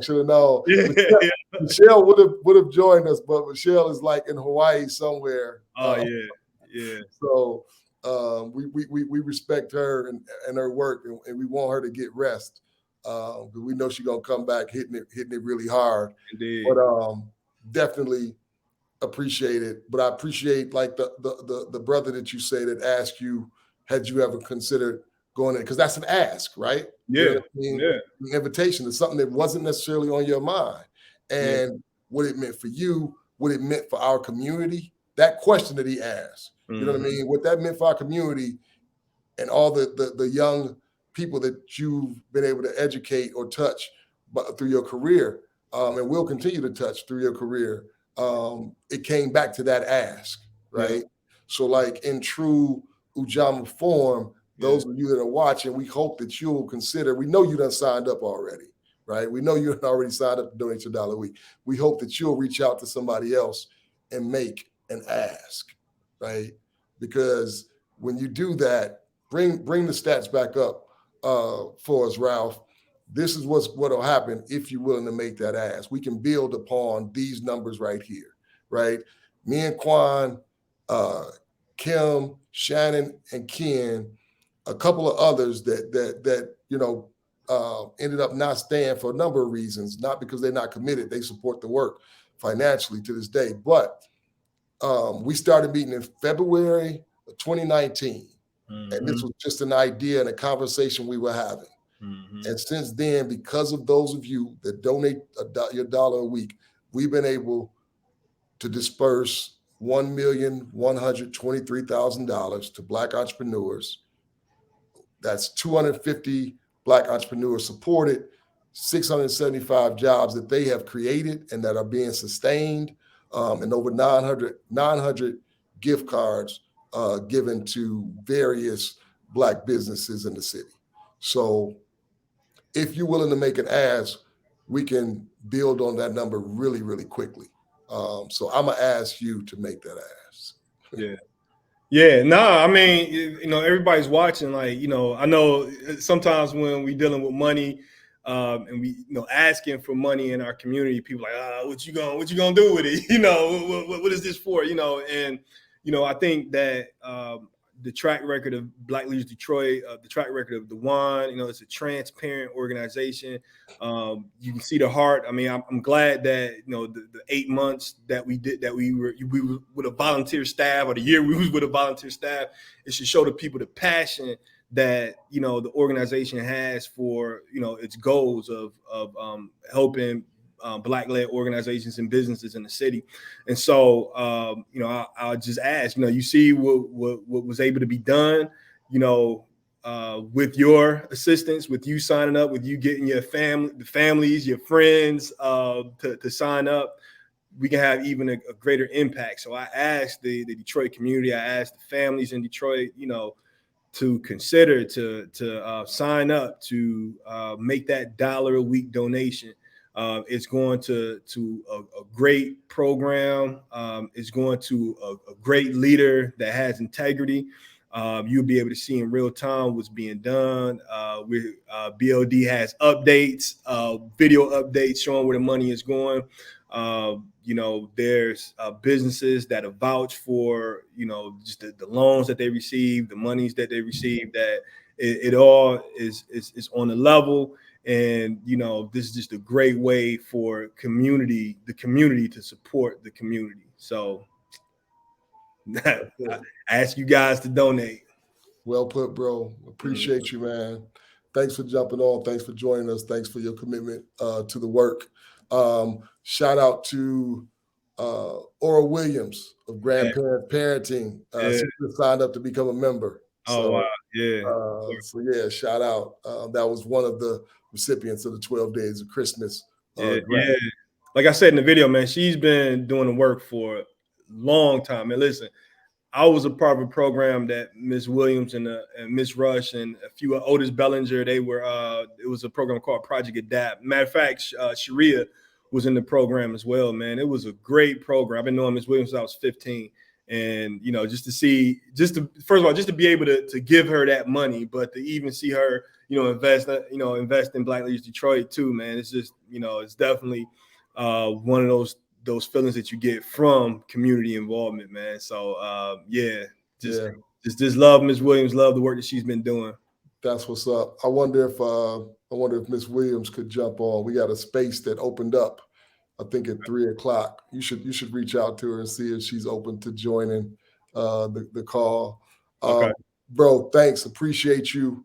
Yeah. And I'll talk to you soon.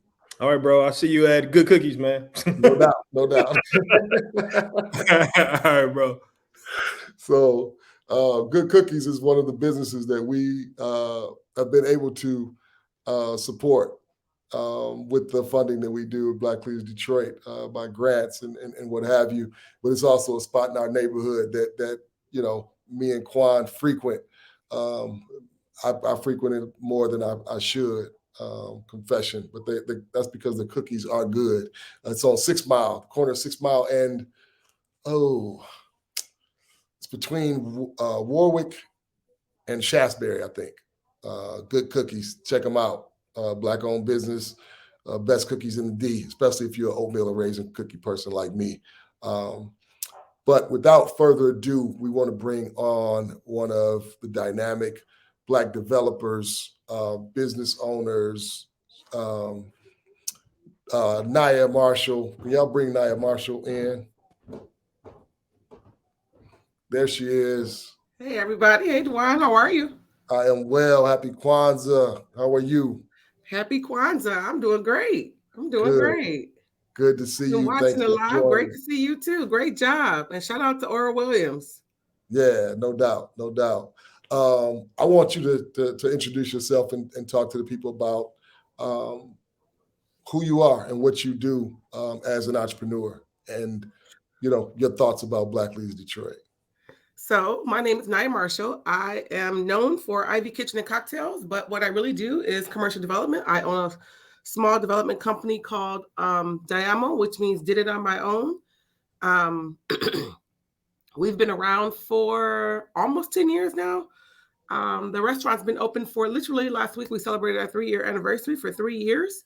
Black Leaders Detroit actually was one of the first people. What people don't know is Ivy opened right before COVID. So literally 90 days before COVID hit, that's when my restaurant opened. And one of the first people that helped me, I shouldn't say people, organizations that helped me was Black Leaders Detroit, actually. This is during a time when you didn't know what was going to happen with your business. You know, it was there's so much uncertainty. A lot of businesses were closing their doors. They weren't reopening from the shutdown, that period that we had. And one thing that helped me with inventory, with my labor cost, was Black Leaders Detroit. And I'm so grateful and so appreciative of that. I was a supporter of Black Leaders Detroit right before that, because I think you guys opened shortly before that as well. Don't know how you were able to secure those funds so quickly, but I'm glad you were. But definitely, I've been a supporter since, and I feel like this is family now, you know. Black Leaders Detroit, much to your point that the gentleman previous who was on the call before me was saying, you know where the money is going. It's tangible results. You hear it all around town, you know what I mean, from other people and other businesses, business owners, et cetera, et cetera. So you know, it's a great thing to support because it's a direct impact on our community. Yeah, no, definitely. Thanks. Yeah. I wish I could take credit for like us, the way we were been able to raise money, right? Like I can't, like that's a God thing. You know what I mean? Like I don't want to like be fronting and popping my collar. Like Quan talked about how shoulder off. some of the, because I don't want to get exposed publicly in front of y'all. Like, I don't want God to be like, y'all thought it was. I hope y'all don't think it was that dude. But yeah, like what Quan said, some of the things that happened that negatively impacted, that shined a spotlight, when we were able to step into some of that space, it really helped us as an organization, right? One Yeah, of the things there is a void there, though. for sure. What people don't know is there are so many Black-owned businesses in the city of Detroit, right? But we really don't have a voice. No one is saying, hey, do you know how to do your taxes? Is your accounting together? You know what I mean? Is your lease agreement okay? You know what I mean? No one is saying all that to educate, because people assume because you can operate your business that you are doing everything behind the scenes properly, right? When most of us are not. We don't know that the things that are required from a legal perspective, from accounting, our taxes, and things like that. And Black News Detroit has helped with all of those things. And I think that's very important. And so when you guys were able to step in and fill that void, I know myself, and I've spoken with other recipient grant recipients, because I'm one of their first round cohort grant recipients. And I've spoken with several others that were in that round with me. And I mean, I remember when I met you sitting there waiting to pick my check up. I was so excited. Like, I was so super excited and thankful and grateful, because it was someone saying, hey, we see you. We know you're struggling. You know what I mean? We don't even have to ask you. We know that you're struggling. And so I'm thankful for everybody who's donated and who's sponsored and helped make that happen. And I want to encourage others to continue to do so that others can be blessed with the same blessings that I've received. Yeah, no, definitely. Yeah, I remember that the first conversation that we had, but I remember sitting there, and because you're talking about like the peak of COVID, right? And the peak of the COVID pain for the business owners. Yeah. And one of the things that I would often say is that, similarly to like the impact that COVID had on our community and how we were like dying at higher numbers than anybody else because alarming rates. Yeah. We have the pre-existing conditions, right? Yep. But just what you just described, right? There are pre-existing conditions that the Black entrepreneurs deal with that COVID kind of shined a spotlight on. Sure. But it's like some of that stuff had been there. You know what I mean? And for a long time too. For a long time. It was just festering. And all COVID did was expose all this, saying, hey, exactly, this isn't ready. This isn't ready. You're not here. You're not there. And while you might look successful to other people, doesn't mean your books behind the scenes are, it's everything that's behind the scenes that people don't see that's not ready. That's one of the reasons that we didn't receive, a lot of the COVID relief that was out there, is because all of that stuff wasn't in place. You know what I mean? And so, I'm very thankful again that you are able to see that void and fill it. You know what I mean? And there's so much need for it still, even though I wouldn't say we're out of COVID. I would say that we are learning to live with COVID is how I would phrase it. But now that we're doing that, it's time to make sure that others can see and achieve the same things that I've been able to. Yeah, no, definitely. Man, it's just the journey itself. One of the things that I was able to experience during that craziness was the joy of being the person to make the call, right? And being able to say, hey, like at a really, really crazy time, guess what? We have some funding for you, right? It might not answer all of your problems, but to your point, we do see you. We know that you're there. We started before COVID hit. Yeah. So this is not us responding to like something that happened. We knew that this was a need before this. Absolutely. And we're here able to assist to the best of our ability.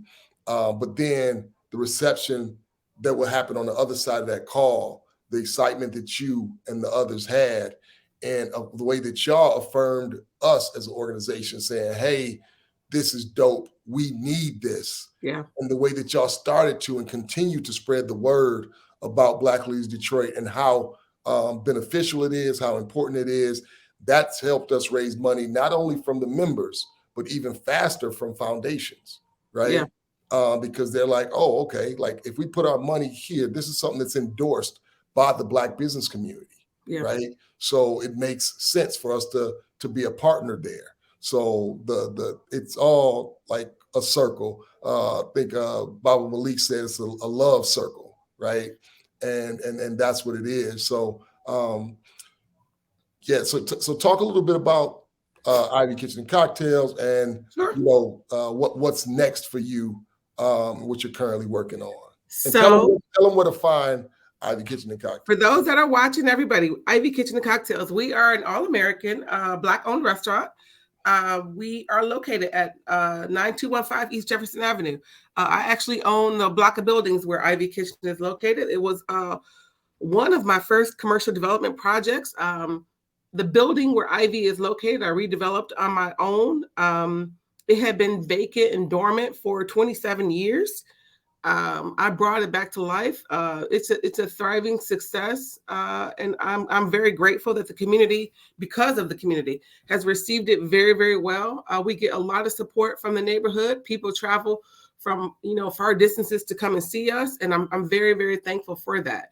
What's next for Ivy? Actually, I am in the process of redeveloping the building literally right next door. It's a larger project. It's about 10,000 square feet. One of the things that it's going to house is another restaurant concept. I'll bring you more details about that pretty soon, but we are going to have an Italian Dutch oven pizza.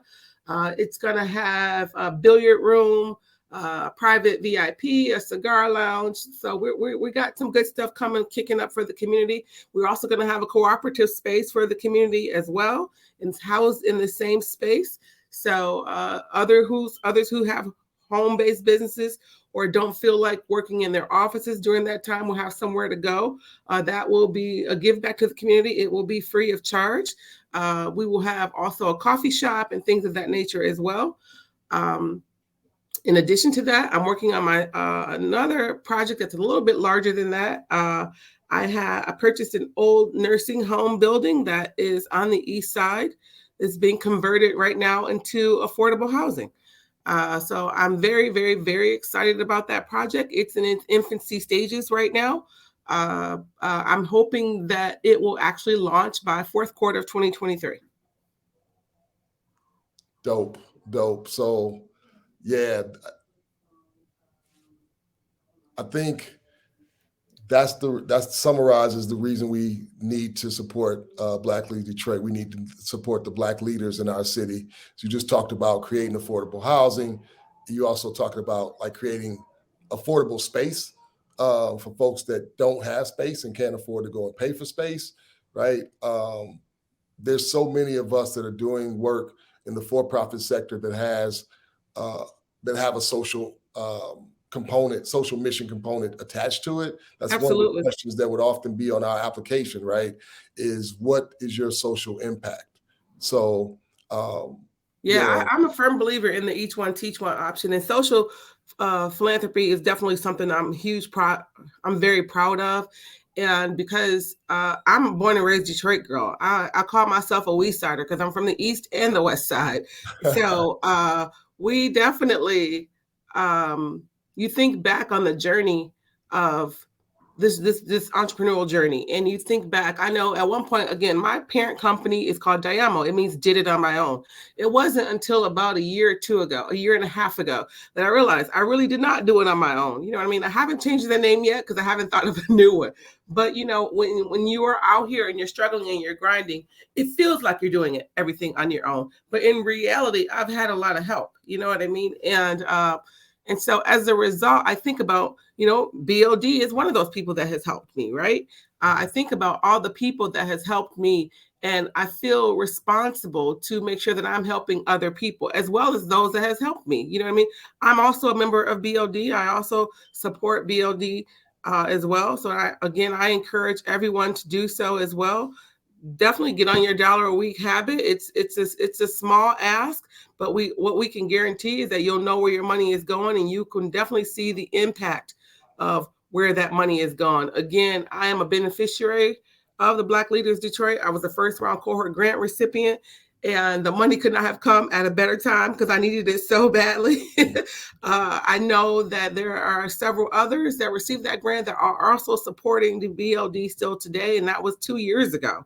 Almost 2 years ago. So we're still here running and supporting Black Leaders of Detroit as well. So I definitely want to encourage everyone to make sure that they're donating, because again, it's not something that you're going to see the results of your money a year from now, 2 years from now. You're going to see the impact of those funds immediately, Yes. So yes. I encourage everyone to donate.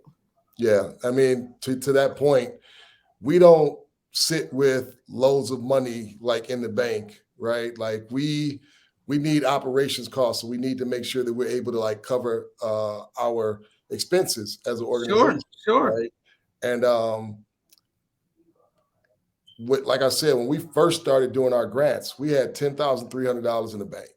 And we said, look, it don't make sense for us to hold this money when businesses are suffering. Let's start to like Wow. get this money out the door right now. Right. Wow. And we just started like do what we could with what we had, which is what Right, you all right. do.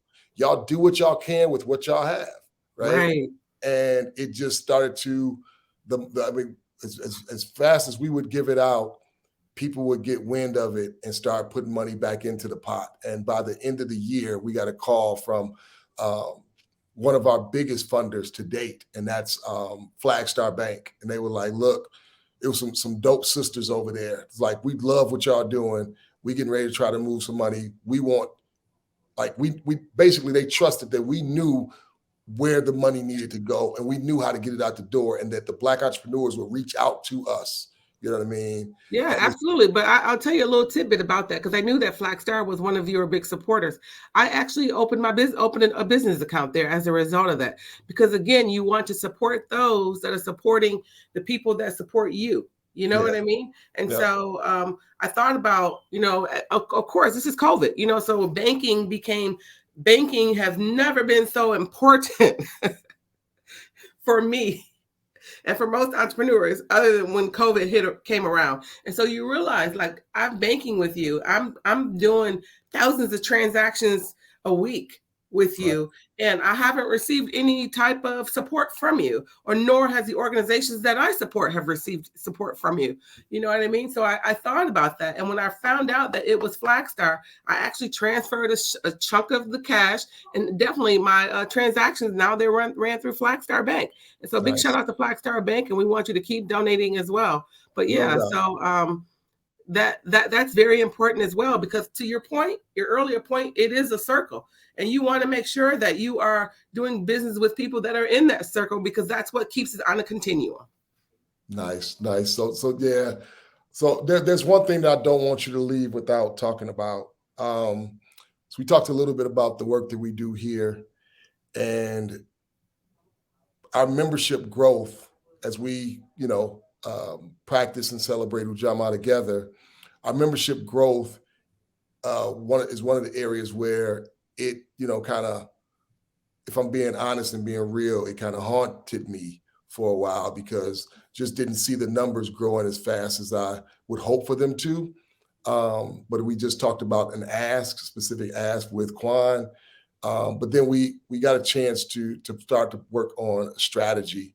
But we had a strategy, but we didn't have a person to implement the strategy. And I knew that we needed somebody that was going to own it, live it and breathe it and really believe in it even more than I do. Yeah. And we ended up being fortunate enough, thank God, to bring Sharia Ayers on to lead us in our membership growth strategy, who y'all can't see right now, but she's behind the scenes along with Ralph, making sure the stuff is happening on this telecast right now.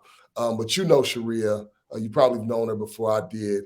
And every time I bump into somebody, they're like, oh, y'all got Sharia? Oh, that's a good move, this, that, and the other. And people like, oh, you better treat her right and all kind of stuff, like poking their chest up at me and all that. And I'm like, I was one of those people. So talk a little bit about Sharia and what you believe her addition to BLD's team means for us and the success of the org. Absolutely. Sharia, big shout out to Sharia Ayers. She is like family to me. Just seeing when you added her, I remember reaching out to you when she told me this was happening. I was like, I just thought it was an amazing synergy, because to know Sharia is to know that she is a person that is all about this mission, and she's all about, educating people, educating businesses, Black businesses specifically, on just the culture itself, anything culture related to Black people. And to get someone like her who has the biggest heart, who has, you know, the best of intentions with a great work ethic and a great background behind her. Just to, I mean, as you know, I mean, it's a tough labor pool. So to get someone like Sharia, I was amazed and elated when I found out that this was happening. And I know that with Sharia, and I mean, and that's again, that's another thing though, that's another layer of integrity and great choices that makes people feel so much more comfortable and so much puts things at ease. When you see decisions like that being made, you're like, oh, this is the real deal, because it just solidifies it even more. Already solidifies it even more so when you know, I mean, I know her personally, a lot of people know Sharia personally, but you know that she's a person of integrity. You know what I mean? It speaks volumes. She's a person when you walk in the room that you recognize who she is. So to add that synergy, going back to that, was just another layer of like, wow, you know what I mean? I'm looking forward to, you know, what she's going to do. And I know it's greatness, because that's what she does. I'm looking forward to everything that's what's to come with her. And I've seen the memberships events. I've seen, you know what I mean, the outreach and things of that nature. And I know that's going to continue. And you guys are, I mean, you're going to wake up and it's going to grow even, you're going to wake up and it's going to be even bigger than you ever imagined. Yeah, I'm sitting here wondering, is she blushing or is she popping her collar? Like, yeah, Dusting that shoulder off. That's what she's doing. But yeah, so that is it. I mean, we're really glad and happy and fortunate to have her.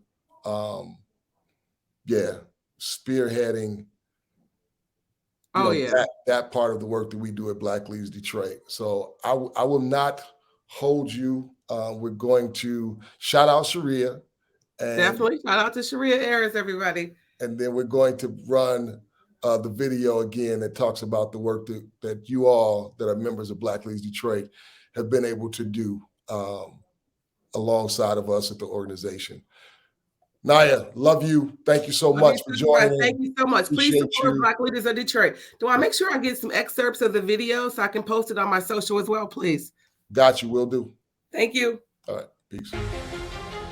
Black Leaders Detroit, they knew that during the pandemic, that Black businesses were going to be left out of any type of funding that the government gave, and they wanted to make sure that they were able to figure out how they could step up and help, because again, this is their community, and they want to make sure that their community is still here when this pandemic is over with. And the only way you can do that is by offering support to your community, and so they stepped up and they did that.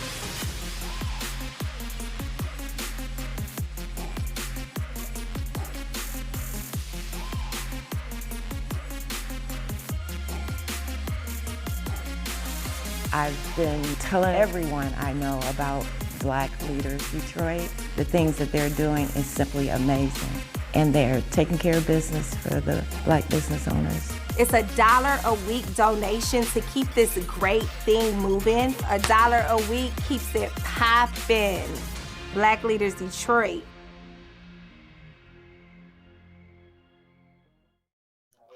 If you don't know, that was Sharia in the middle on that very last picture alongside of me, and then Ken, who is our COO, but one of the founding and original board members.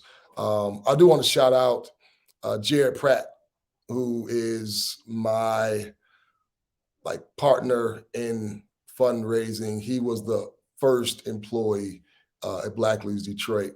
After myself, after I joined the team full time, he came on, and Jared is the one that puts together our storytelling, our messaging, but also writes grants. He's a gifted writer, super committed and devoted to the work that we do. You heard me talk about Kevin Taylor. You heard me mention Ken, and most recently Sharia.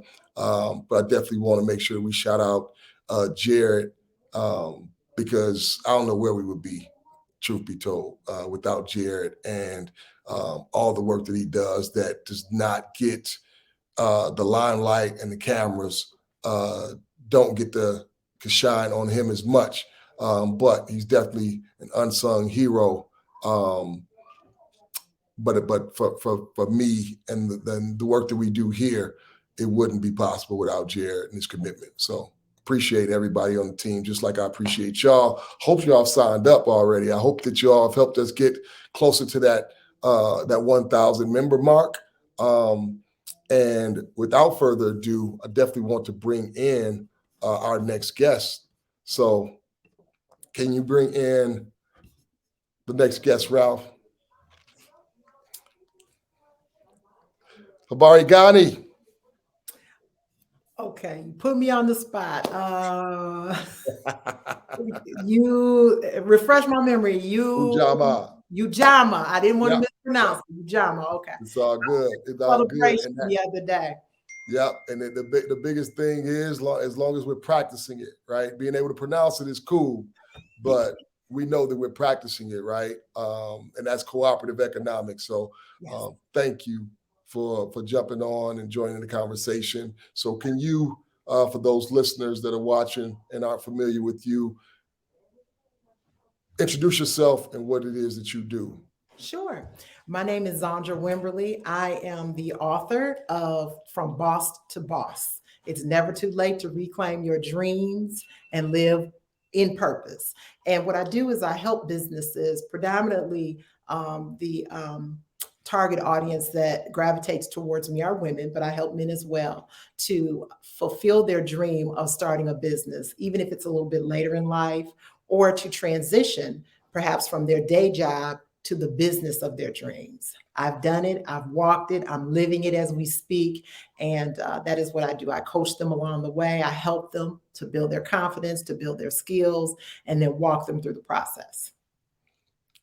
So obviously important work, as we heard Naya talk about, and we've heard everything that she has going on and her having success, but also she talked about like some of the challenges, right? Like some of the back office stuff that people don't get to see when they come into a restaurant and stuff like that.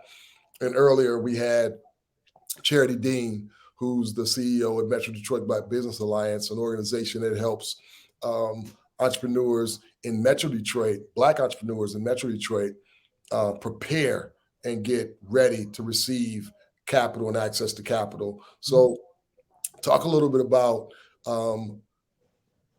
why it is that you do what you do.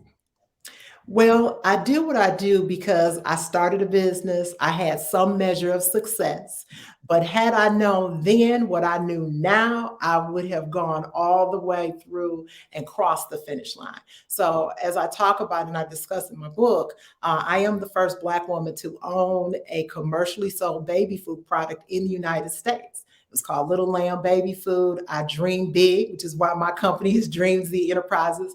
And I believed that if I could get out there, if I had a unique product with a niche, because it was Southern style, and back 20 plus years ago, I'm dating myself, there was just Gerber, Heinz, and Beechnet, and there was nothing like baked macaroni and cheese or collard greens with cornbread in that market. The leaders in the industry had overlooked that. So I had a niche, I tested it, it did well, and I got out there and I pushed it. And my goal was to obtain some market share, and then perhaps as an entrepreneur, Gerber or Heinz would come along and buy me out, and then it would be on to the next business because I'm an entrepreneur. But there were some things that I did. There were some missteps, things that I didn't know. I didn't have a business coach.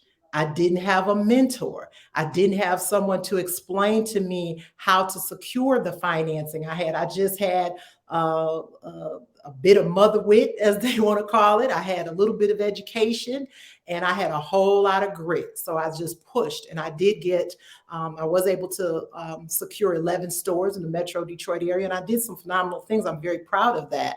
But the things that I didn't know, I now know. And so I want to be able to help others to be able to cross the finish line. I was able to take it all the way there, but I didn't actually cross the finish line of going national with that company. And for those who have, who may not have a dream of having a national business, but who just would like to do what they know their God-given talent is, or what they are put on this earth to do, but just aren't sure how to do it, or just need a little encouragement or coaching or somebody to help them along the way, I want to be able to help them to do that as well. So that's why I do what I do.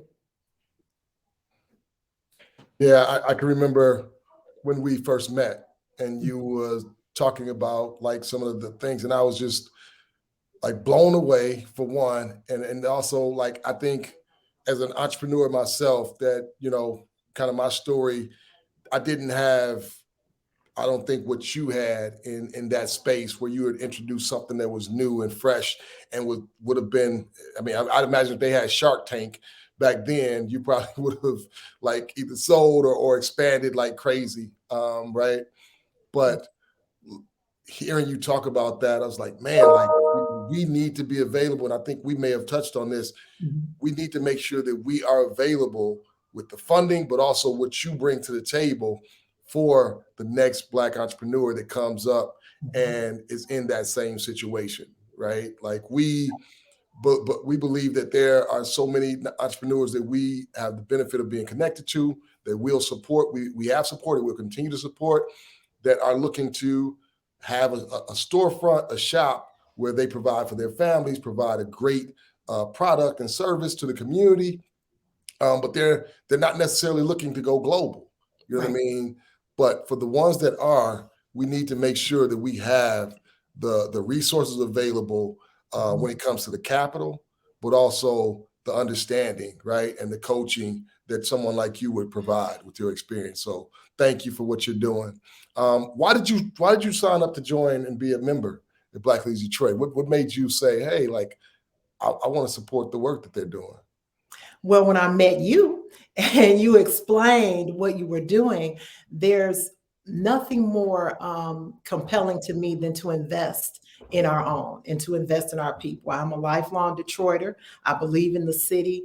And as I have said before, it's just Detroit is like a mecca of opportunities. Whatever kind of business you want today, unlike 25 years ago when I was in the game, you can do whatever you want to do. From you want to get in the space of doing a vegan foods, if you want to get in the space of offering some type of fitness opportunity that's different than the traditional, there's an opportunity for that. So whatever you want to do right now is the time, and Detroit is the space.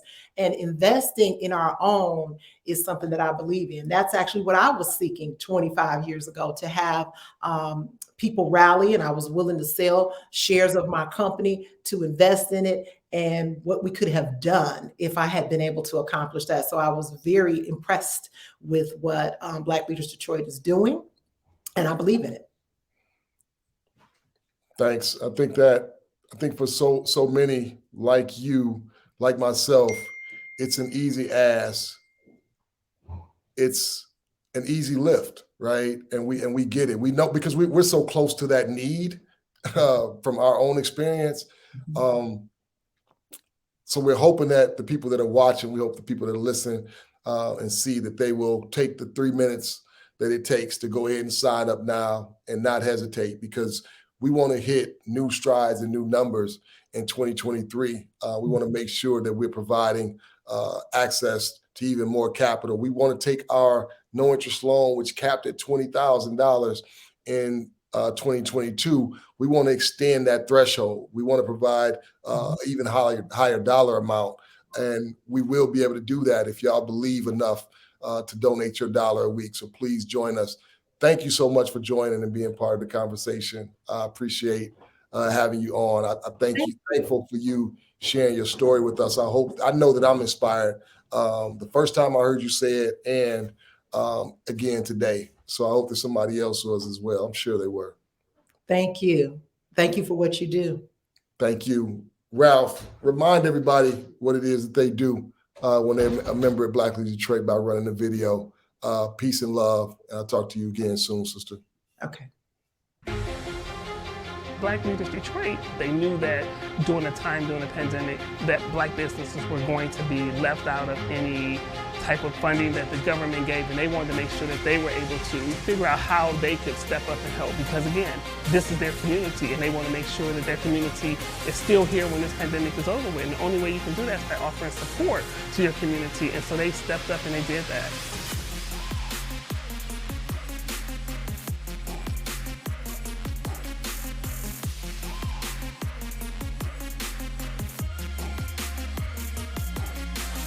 I've been telling everyone I know about Black Leaders Detroit. The things that they're doing is simply amazing.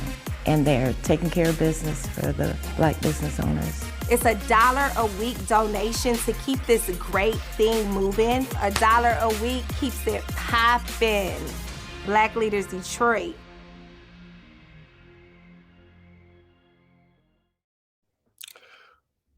$1 a week keeps it popping. So help us keep it popping by joining the movement, joining the mission. I want to shout out Marilyn and Carmen again, who's been with us for most of the telethon. I keep seeing y'all comments. Please keep them coming. They are definitely giving me and our guests the energy we need to stay in front of y'all and continue to celebrate cooperative economics. Can we bring the next guest in, Ralph? What up, though? What up, though? How you doing? I'm amazing. How you feeling? I'm doing great. I'd be doing better if I had some dope glasses like you. You know, I gotta keep it interesting all the time.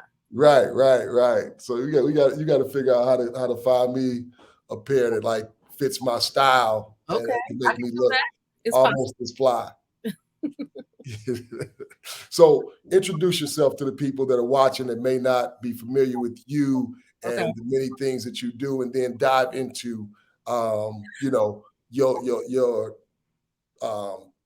experience as a designer, but also one of the dopest spots that we have in the city, in the neighborhood that I kind of grew up in, as someone that went to Redford and whatnot. Okay. Most definitely. So what up, though, to everybody that's chiming in today, that's watching us. I'm SB Thomas, second generation business owner of Sweet Potato Sensations on Losser and Grand River, across from the historic Redford Theater. We make any and everything out of fresh sweet potatoes: pies, cookies, cheesecake, cake, ice cream, cobbler, candy yams, muffin, cupcakes, cornbread, waffles, chicken, pancakes. We're the sweet potato lovers, heaven on earth, and pumpkin's cousin with an attitude, revolutionizing the way the world tastes sweet potatoes and keeping the legacy of George Washington Carver alive. That's what I do by day. Also, I'm a designer, and I have a store actually located inside a bakery, because we're kind of like the Crackle Barrel in the hood. So being authentically and unapologetically Black. So we have a brand here called Naturally Fly Detroit. We are Detroit's largest gathering of Black women in natural hair and style. And I do all the apparel designing for our natural hair meetup group and all the wares and things that we make and create. So I curate the whole store. And I also am a grief support recovery counselor for women transitioning through the grief and loss space. So I have an organization called Where Do Black Women Go to Grieve? So a lot of things we do out of the bakery is all birthed out of Black excellence and making beautiful things happen in the Black community. So that's a little tidbit, I guess, about what we're doing. That's a little. It feels like a little bit. People say it's a lot, but right. I think it's a little bit. It's enough. Let me say that. Did you say y'all the Cracker Barrel, like in the shit? That's what I'm talking about. Cracker Barrel, right? And you get pancakes, you get some seasoning, some old school candy. But we're like that here, but it's just like Black through and through. Yes, ma'am. Yes, ma'am. Here, so yeah. And super dope. But and location is great. I mean, definitely. Right there at the corner of Grand River and Lasser, or Lasher, you know what I mean? Whichever way you want to pronounce it. But family owned, like you said, second generation.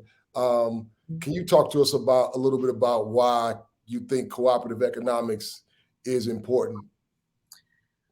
We can't get there by ourselves, man. We cannot get there by ourselves. And we actually say we are cooperative economics at its best. So what we do in the bakery, right? My mom said when she first started that if she made it, so whatever made it is for you, she'll provide a space for other people to make it too.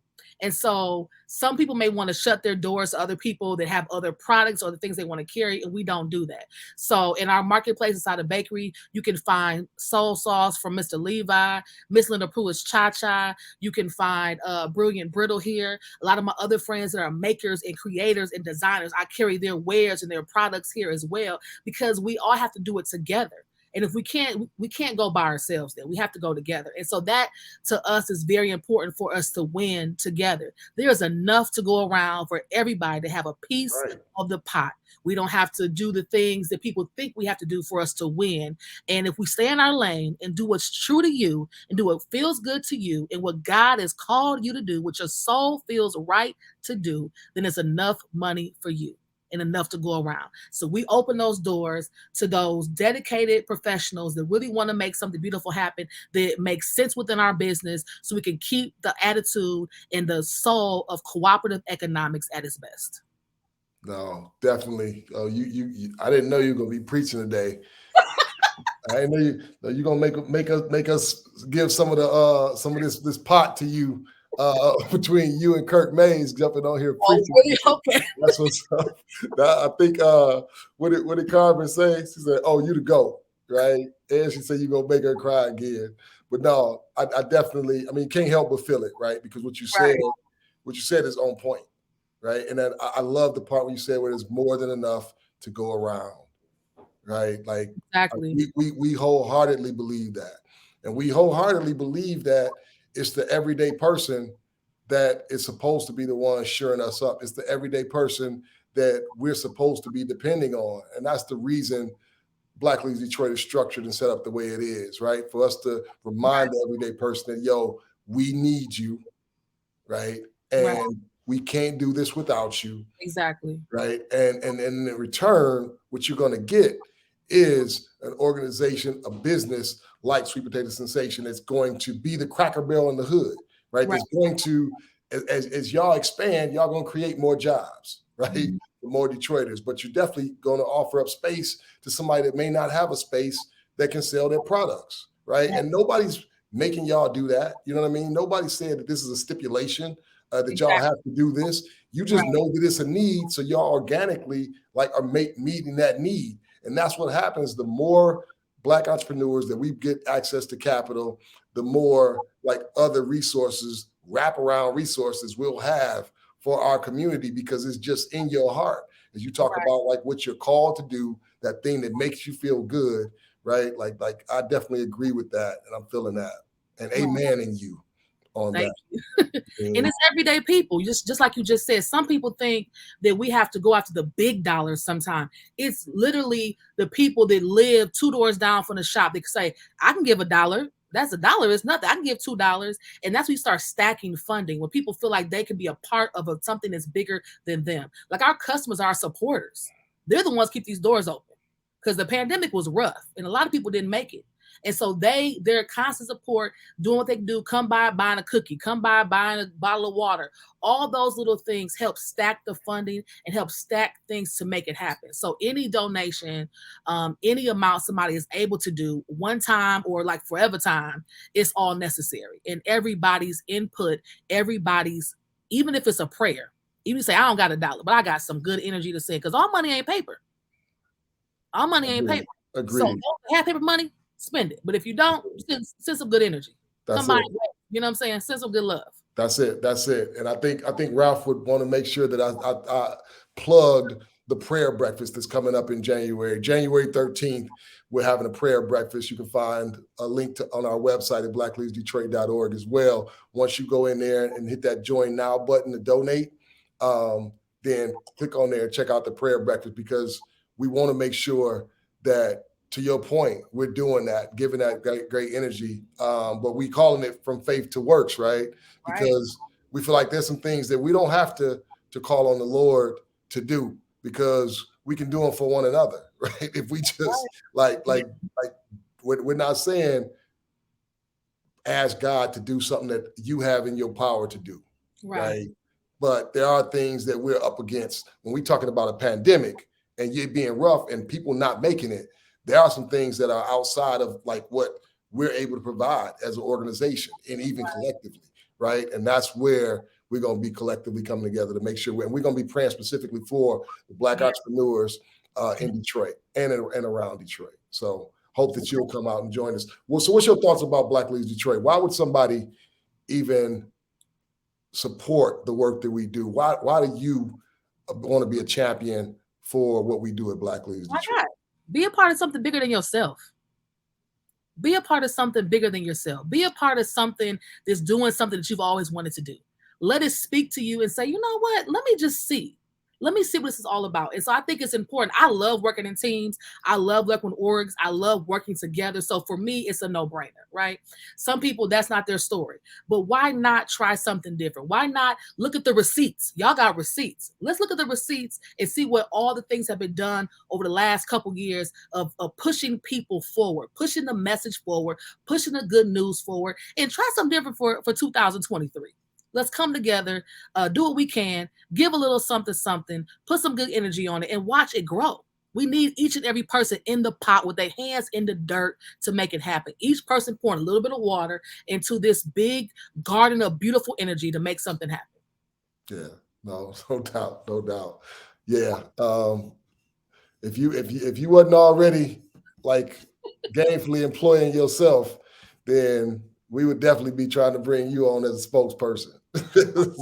I don't think I do as good a job as you in hyping and inviting people on. So Detroit Drip, right? So I know you and I first connected on as it pertains to Black Leaders Detroit. Yeah. When we were doing our Restore the Village grants, right? And Sweet Potato Sensation received one of our earlier grants. I think it was for $1,000.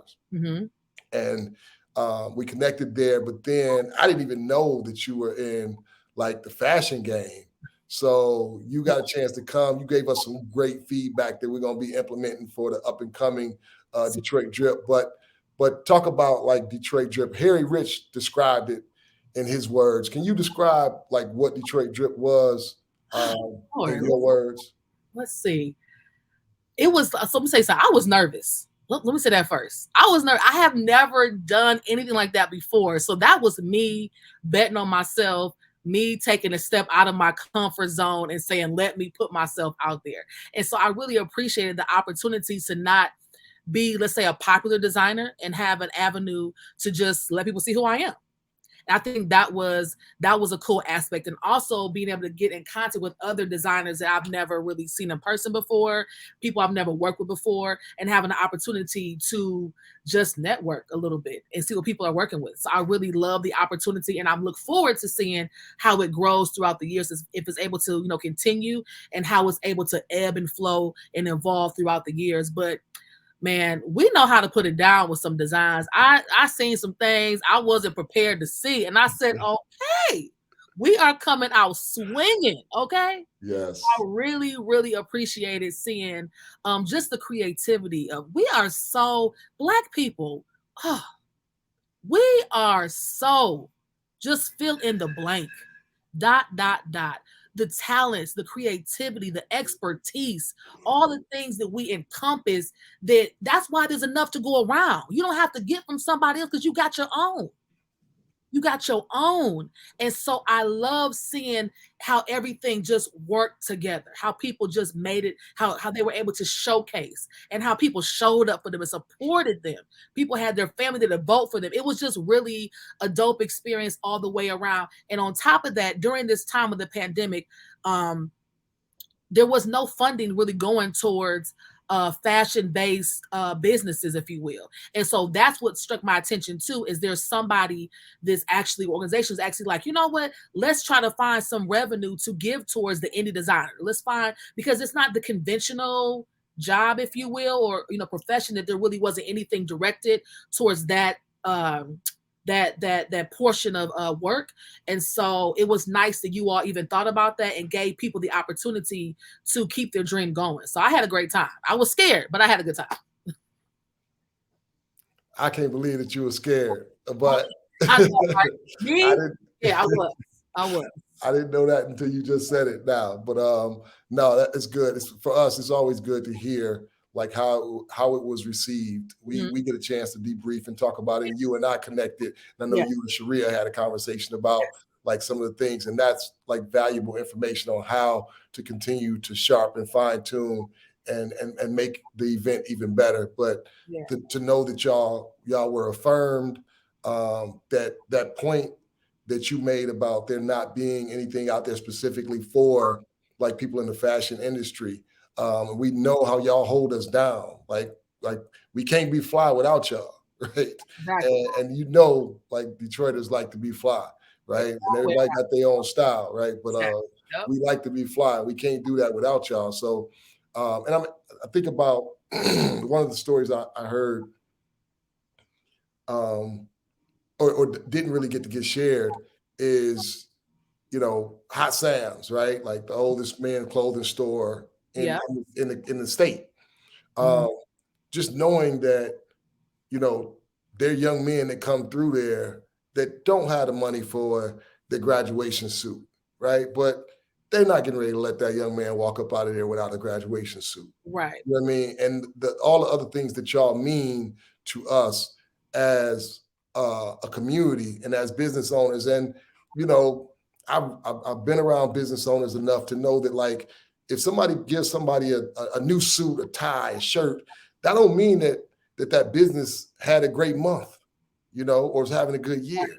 That just mean that, like, when y'all see that young man, that young woman come in there, y'all seeing y'all own kid, you know what I mean? Or y'all own nephew or your own cousin, you know what I mean? And you're proud of them, and you know that you want them looking well, and you have the ability to make it happen, even if it's a big sacrifice for you, you know? So with that, you know, and cooperative economics being the theme, Ujamaa being the theme and the principle of today, I just want to thank you and your mother for all the ways that y'all are practicing cooperative economics through the work that you do at Sweet Potato Sensation. So remind the people where they can find you at if they want to come by and experience sweet potatoes being made. And I think you said chicken. I'm like, I don't know, y'all ain't made no sweet potato chicken. Well, it's not sweet potato chicken, but it's chicken and sweet potato waffle. So chicken accents, you know, it accents the sweet potato waffle. So again, I'm SB Thomas, or Edifly SB in the fashion world. You can find me, my mama, my black daddy, and my sister at Sweet Potato Sensations on Losser and Grand River, across from the Redford Theater, making and creating everything out of fresh sweet potatoes all day, every day. But right now, this on the weekends, Friday, Saturday, and Sunday. We'll be open this Friday and Saturday with our soulful side. So come by and check us out. Natural Fly Detroit is also located inside of Sweet Potato Sensations, where I say Losser and Grand River, across from the Redford Theater, 12 to 6 p.m. Check us out on Instagram and on Facebook. If you want your black eyed peas and collard greens for the new year, holla at us. We open tomorrow and Saturday, 12 to 6. Then we go on a rest for 19 days. Don't come by here January 1st to the 19th looking for us. We will not be here. All right. But I appreciate y'all. I love y'all. I love black people all day, every day. Okay? Y'all keep doing good work. No doubt, no doubt. So when you say the black eyed peas, they already ready, or I gotta go? Yeah, they ready. That's what I'm talking about. That's what I'm I did a talking whole about. little thing about the history of the black eyed peas and collard greens on Facebook and Instagram today, so people can come by and grab their items. They can be ready for the new year. That's a secret ritual for us. You know what I'm saying? That's what's up. Got to have them. Got to have them. Yeah. Now, thank you so much for joining and being a part of the conversation. Love you. Love the work that you're doing. Thank you. Looking forward to continue to build with you in 2023. Always. We're always here to do that. Just that. No doubt. No doubt. All right. So we are coming up on like the final 43 minutes. I hope that we are closer to getting that 78, last 78. I see that so many of y'all are still with us through the chat section. We hope that we can get to our goal so we can continue to do the work that we're doing. And if you just jumped on, if you just joined, here's a video that will show the work that we are doing alongside of those of you that committed and are members and donating that $1 a week. Black Leaders Detroit, they knew that during the pandemic, that black businesses were going to be left out of any type of funding that the government gave, and they wanted to make sure that they were able to figure out how they could step up and help, because again, this is their community, and they want to make sure that their community is still here when this pandemic is over with. And the only way you can do that is by offering support to your community, and so they stepped up and they did that.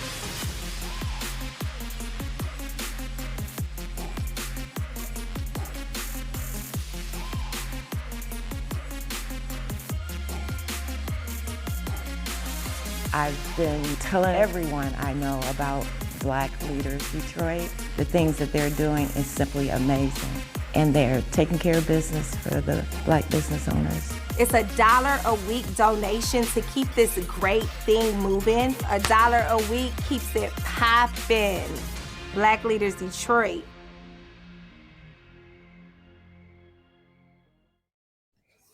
So that is the work that you're doing. If you're a member if you're making that commitment, if you're thinking about making that commitment, you're able to help us continue to do that and build upon that. As we talk about buildings, we talk about Black Leaders Detroit, the organization. As we celebrate Ujamaa, Kwanzaa, the fourth principle of Kwanzaa, I thought it would be fitting to bring on the person that introduced me to Kwanzaa, also like the person that was one of the founding board members of the organization that helped me take this from idea and turn it into organization. So without further ado, please bring in Kimberly Uhuru. Hi, how you doing? What up, Doe? Good to see you. Good to be here. Thanks for having me on. No doubt, no doubt. So you are one of the founding board members. You are the person that introduced me to Kwanzaa. I can't remember how many years ago. And I can't even remember if I was genuinely interested in Kwanzaa or if I was just trying to like make sure you didn't stop liking me because I didn't know what the heck Kwanzaa was at the time. But can you give us we started off with Baba Malik kind of talking about Kwanzaa, the history of Kwanzaa, the importance of it. Can you talk about Kwanzaa, the principles and what they mean to you? Right. So Kwanzaa is a holiday that has purpose wrapped into it. It's a time really, to me, of not just celebration, but also quiet assessment and reflection. As everybody I'm sure knows this watching this, there are 7 principles to Kwanzaa. Today we're on the 4th principle, which is Ujamaa, cooperative economics, to build and maintain our own stores, shops, and businesses, and to profit from them together. So each day we reflect on one of those principles, and today we're reflecting on Ujamaa. It's so appropriate that Black Leaders Detroit is doing its Kwanzaa celebration on this day, because we know that this is an organization that's developed, that's dedicated to Black business development. So this is a perfect fit. But in terms of what Kwanzaa is and what it means to us, it's a time for us to set aside. We want to be about the work of these principles all year, right? But during these 7 days of the year, the last 7 days of the year, it's a time for us to kind of run a mental check about what we've done all year. Have we done the things that we say that we said we were going to do? Have we committed to the principles that we said we were going to commit to? And have we seen results? One of the things that I really like about Black Leaders Detroit's mission is that it takes the abstract into the concrete. And what I mean by that is, in Ujamaa, we have an abstract principle, cooperative economics. What does that mean? What does it look like when we're practicing it? Because these principles don't mean anything unless we're actually practicing them and bringing them to life. So we see Black Leaders Detroit doing that through some of our initiatives, through the Ride for Equity, through Detroit Drip, through all of the campaigns that we've had over the past few years. Anybody who gives to Black Leaders Detroit can go online, look at our website, look at our social media, and see exactly where the dollars that they are donating are going to. And so when we talk about maintaining our own stores and shops, what that meant was that during the pandemic, stores and shops in our neighborhood that were Black owned that could have closed down got a much needed infusion of cash, right? That's very concrete. Everybody understands when there's a deposit into their bank account, when there's a plus sign in there instead of a negative sign. That's what I mean by taking the abstract and making it concrete. And that's one of the reasons why I'm on the board and why this organization is so important to me. No, thanks. Appreciate that. And I appreciate you for teaching me about Kwanzaa and introducing me to Kwanzaa to begin with. So Kim is also like, my wife. So we've been married for 23 years. It'll be 23 years next year. And this is, one of the foundations of our family is making sure that we are committed to our community. It was, one of the vows, right, that I think that you wrote, right, and talking about like us being committed to the community and the greater community. And I get a chance to do that by vocation. And I'm fortunate that, that's somebody that have seen me have ideas that didn't pan out, that didn't shape out to be the best thing for our family. To bring an idea to you and you come alongside and say, hey, like I'm in, what do you need from me? The way that that's affirming for me, just as a man, right? But also as somebody that's active and committed to working in our community. Like I I don't even have the words to explain to you, even in front of the audience, like what that means to me. Because you know my track record, and folks get to see like my successes, like you get to see my shortcomings, my failures, and all of that, and to just stay down in that way is huge. And I think it's a really like one of the reasons we've experienced the growth and the success as an organization. Because what people may not know is that when we talk about the board members, it would often be you, the one that's kind of reining me in, right? Like you, like, hey, I'm getting ready to go off into like La La Land or launching an idea that is kind of off track and off mission. It would often be you and Ken, who's our COO now, that would like rein me back in and say, I remember you and Ken giving me my first no on something that I brought to the board, and I was mad at y'all. And I was like, but as time played out, y'all were right. You know what I mean? And that was the right call. So to be able to trust one another in that way and practice cooperative economics, not only with the way we do it holistically as a family, but as a part of the organization. I'm just glad to be able to do this and have this example for our kids. Well, it's good to hear you say that. I mean, to be honest, when you first came to me about the Black Leaders Detroit idea, I remember I was sitting in this room that I'm in right now in our the study in our home that we hatch all of our plots in, and you proposed it to me as a networking event, right? So it wasn't like, okay, I'm going to start an organization and I'm going to be riding across the state on a bike. I mean, we didn't talk about it. Kind of grew into that, but I'm so glad that it came into fruition and it's grown into what it has. It allowed me to see some really positive growth and change.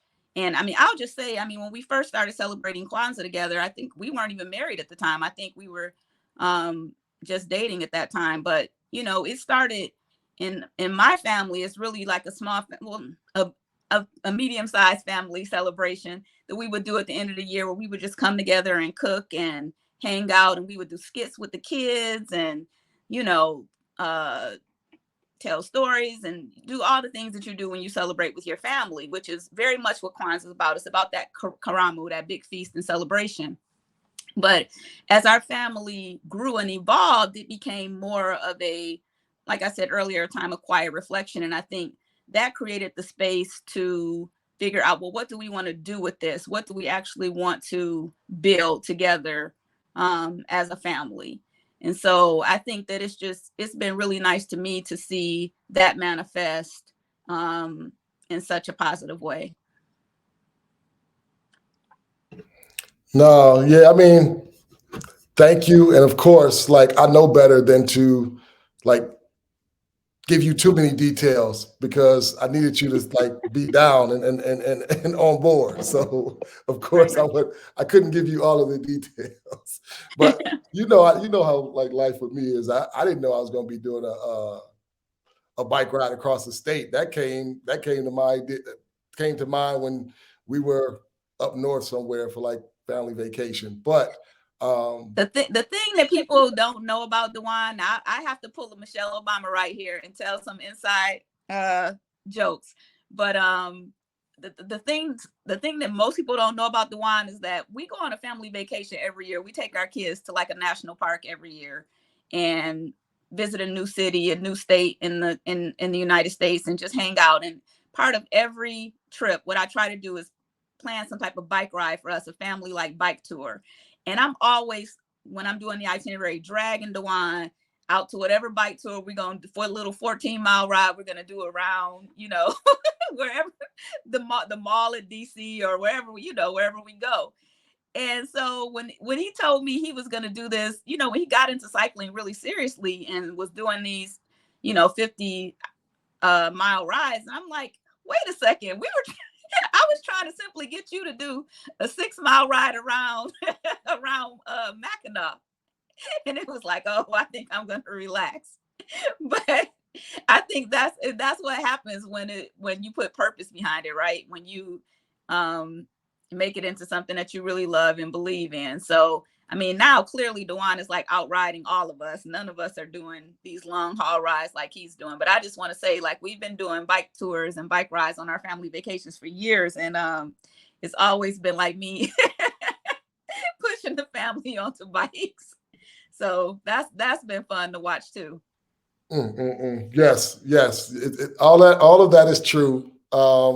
But like what you also learn about me or get to know about me is I don't like doing like the slow roll stuff. So Kim be putting together these slow rolls because she wants to like sightsee and see stuff. And I'm like, look, I want to get some exercise. I'm gonna get on this thing. And let's make a move a little bit. Y'all should see us when we ride through our neighborhood.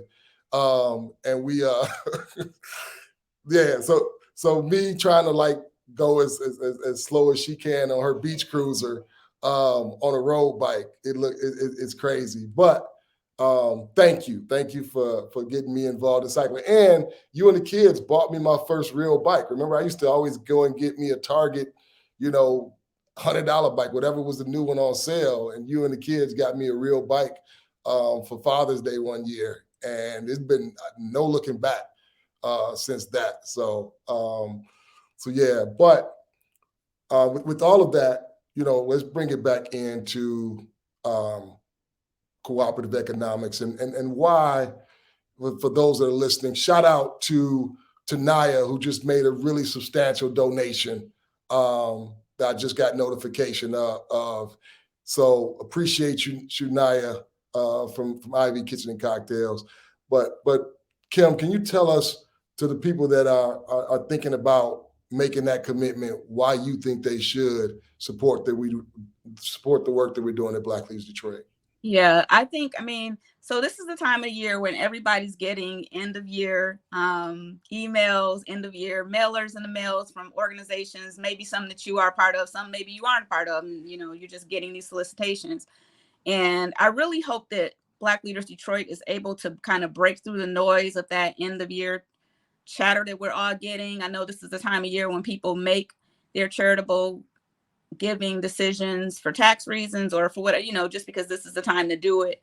And I really just would like to remind everyone of the very real effects that Black Leaders Detroit is having. I think sometimes you can give to an organization and you don't always get to see what it looks like in the long term, because some problems are just so big and so widespread that it feels like you're just kind of chipping away at it. But going to Black Leaders Detroit's events over the past couple of years has really been inspiring to me, getting to meet business owners and shake their hands. These are flesh and blood people walking into storefronts in Detroit. I mean, I heard Dewan talking about good cookies and the Northwest Art Gallery, which is in our neighborhood, and just so many businesses where when you walk in, you are welcomed, you are treated with kindness and respect, and you walk out feeling great about the interactions that you've had, the products that you have purchased, the goods that you've purchased, or the services. That can't happen without financial support. We can sit here and talk about it all day. We can have telethons, we can have bike rides, but unless we're putting dollars behind it, it doesn't happen. So if you like what you see, if you like what you've heard today, the way that you become a part of that, the way that you practice Ujamaa is you pull out your smartphone, You pull up our website, and you hit that donate button, and that's the way you do it. That's the way you become a member, and that's how you know you're a part of what we're doing. You're part of this engine that we're trying to build to keep Black businesses in Detroit and Black nonprofits in Detroit going. Thank you. Very well said. I appreciate you and look forward to lighting the Ujamaa candle with you and the kids tonight. I love you. Love you. Thanks for having me on. Peace. So, y'all heard from a lot of people. So many of y'all have already signed up, and we appreciate it. We say thank you. We are going to bring in our last guest as Ralph plays the video for us one last time, and we're going to close out with one of everybody's favorite Detroiters, Eric Thomas. But run the video and bring ET right in after that. Black Leaders Detroit, they knew that during the pandemic, that Black businesses were going to be left out of any type of funding that the government gave, and they wanted to make sure that they were able to figure out how they could step up and help, because again, this is their community, and they want to make sure that their community is still here when this pandemic is over with, and the only way you can do that is by offering support to your community, and so they stepped up and they did that.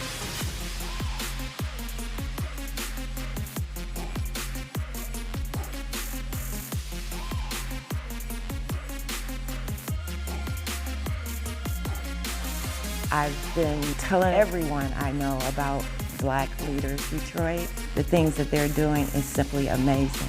And they're taking care of business for the Black business owners. It's $1 a week donation to keep this great thing moving. $1 a week keeps it poppin'.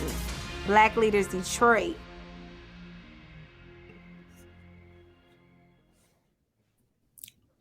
Oh.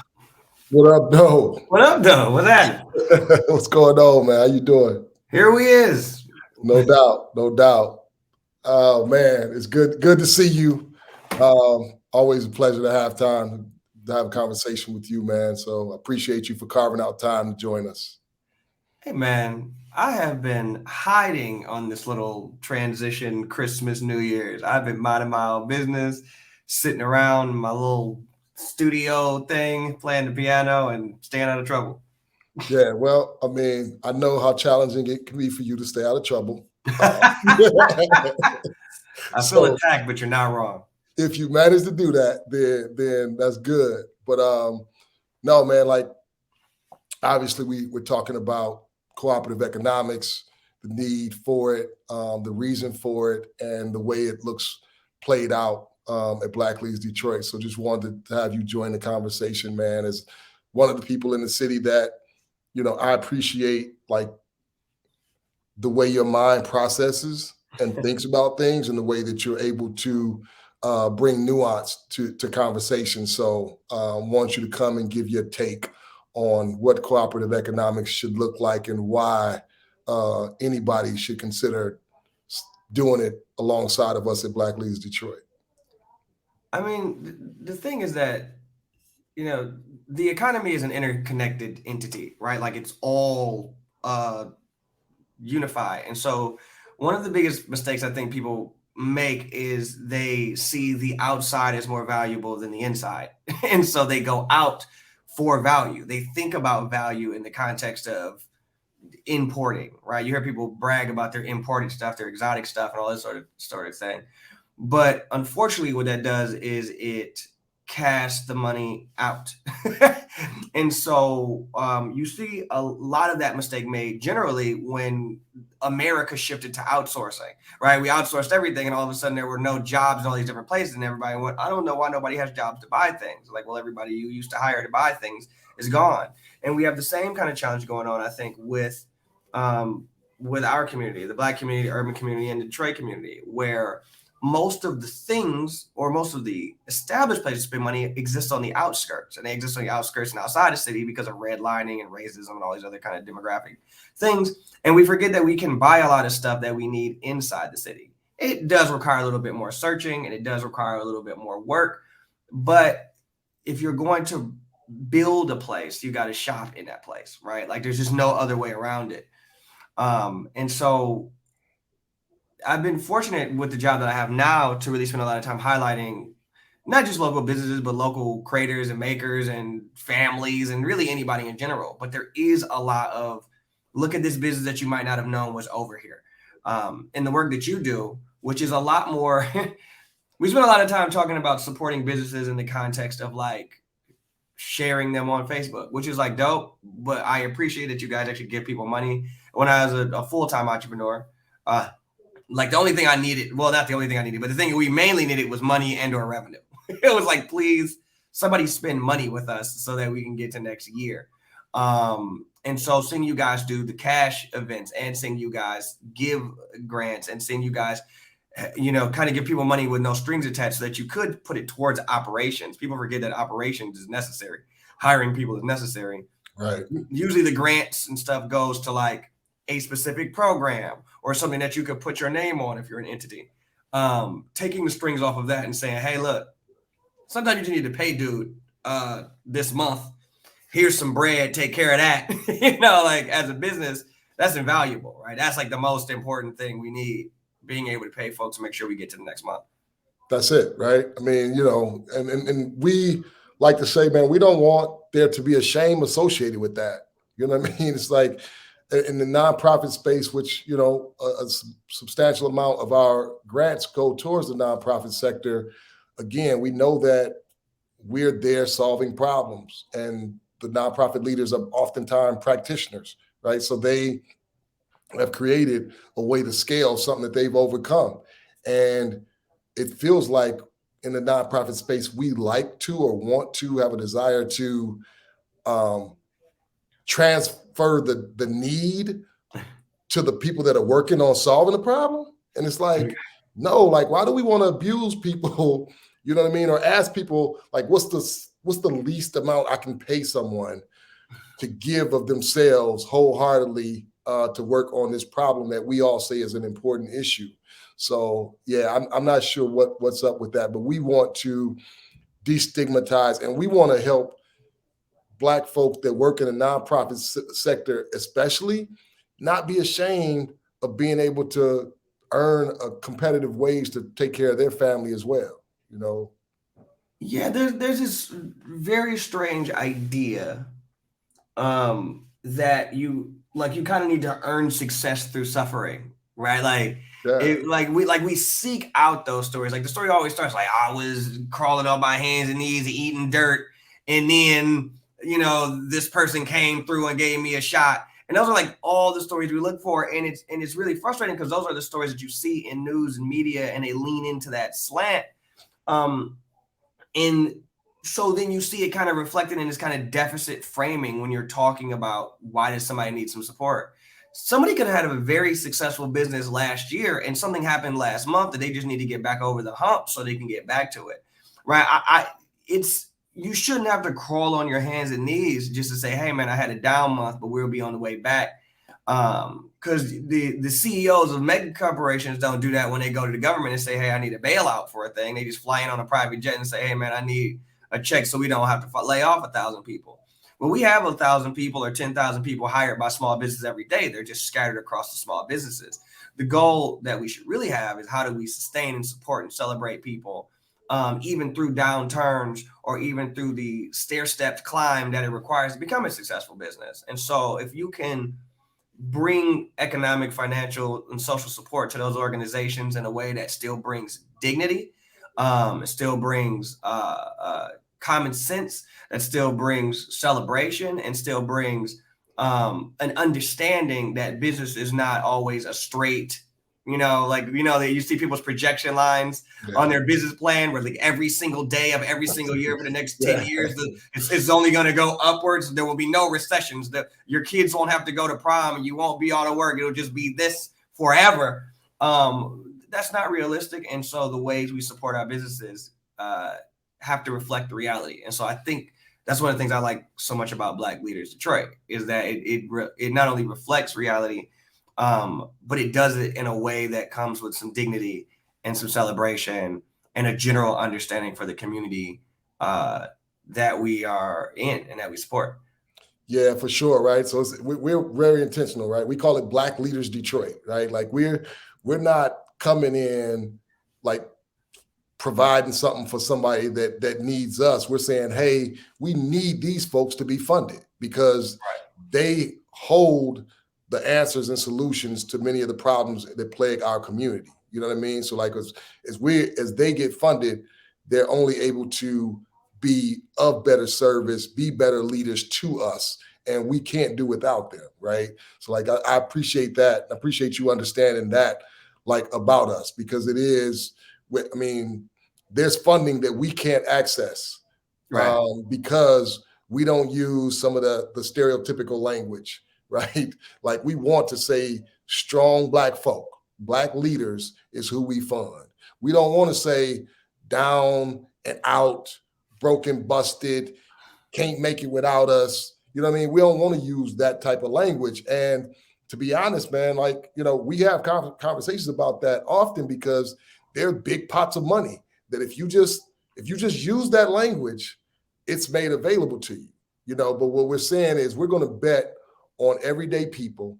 We're going to bet that everyday people will support the work that we do because we know that there are people out there that believe in fairness and equal access. And if they understand that they don't have to write the $1 million check, they can just write a $52 check. We'll couple that with a million other people to create that pot that we all know we really need. You know what I mean? I mean, a lot of that has to do with a little bit of ego and also very short-term thinking, right? If I can show that I saved the world in 1 quarter, right, I need to show the most dramatic difference between where we started and where we ended. So if I can frame it and say, I found this low-income, illiterate, financially illiterate, unsuccessful single parent with a kid who has some developmental disorder, and in 3 months, I got them a factory job making $15 an hour because your net positive is maybe, 2,000%. You can now say I've helped people X amount, as though the Black middle class doesn't exist, as though all of these other groups don't exist. And it's not to say that there are not low income people that need support. And it's not to say that that poor people don't exist, that businesses are not failing or struggling. But oftentimes we label people based upon their circumstances without layering on the context of the circumstances. You can't say Detroit's a low income community without mentioning systemic inequity and racism and redlining and, the devaluation of property, schools, and overtaxation. And, that has come from decades of just really kind of fumbling the bag left and right. There's so much stuff that has happened in Detroit over 40, 50 years.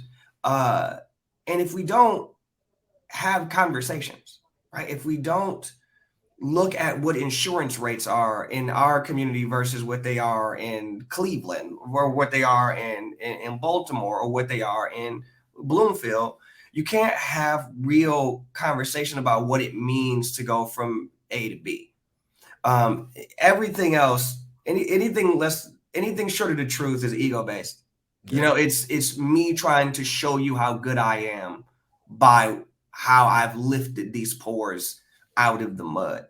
And it truly is a waste of resources and a miseducation of folks who don't know the community. Because oftentimes when you're asking for money or when you're asking for support, it's from a community that's not familiar with this community. So you're not just asking, you're educating people incorrectly about your own community just because we have to beg for help. Yeah. That to me is probably the most egregious part of the storytelling, I guess, with my title, right? The storytelling that has happened over the last 30, 40 years. Yeah. Yeah. Well, that's why it's important to have voices like yours, the platform like, Kyrie Frazier, who we had on earlier with Detroit is Different. You know what I mean? Like y'all making sure that proper narratives are getting out there. So appreciate you. I don't want to fall into the temptation of going all the different places that our minds can take us in conversation. But I definitely want to have you on. So if you want to speak directly into the camera and the people that are on the fence considering donating their $1 a week to support the work that we do at Black Leaders Detroit, what would you have to say to them? I mean, the primary thing to think about is who do you trust to actually distribute the funds that you are giving and supporting to help build a community?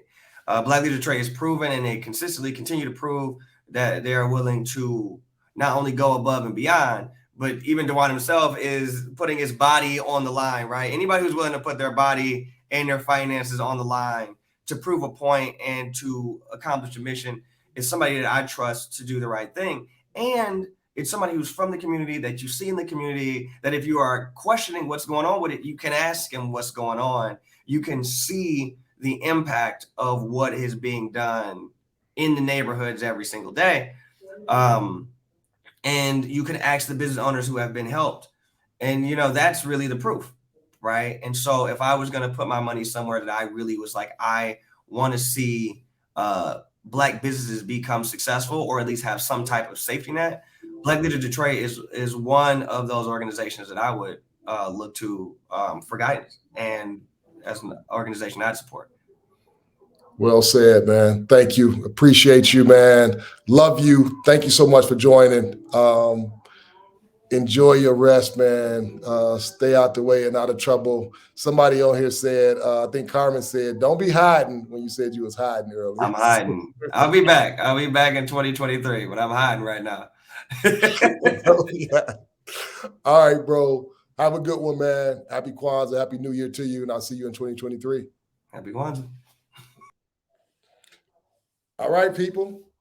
That concludes our Ujamaathon. I know that we had a substantial donation come through.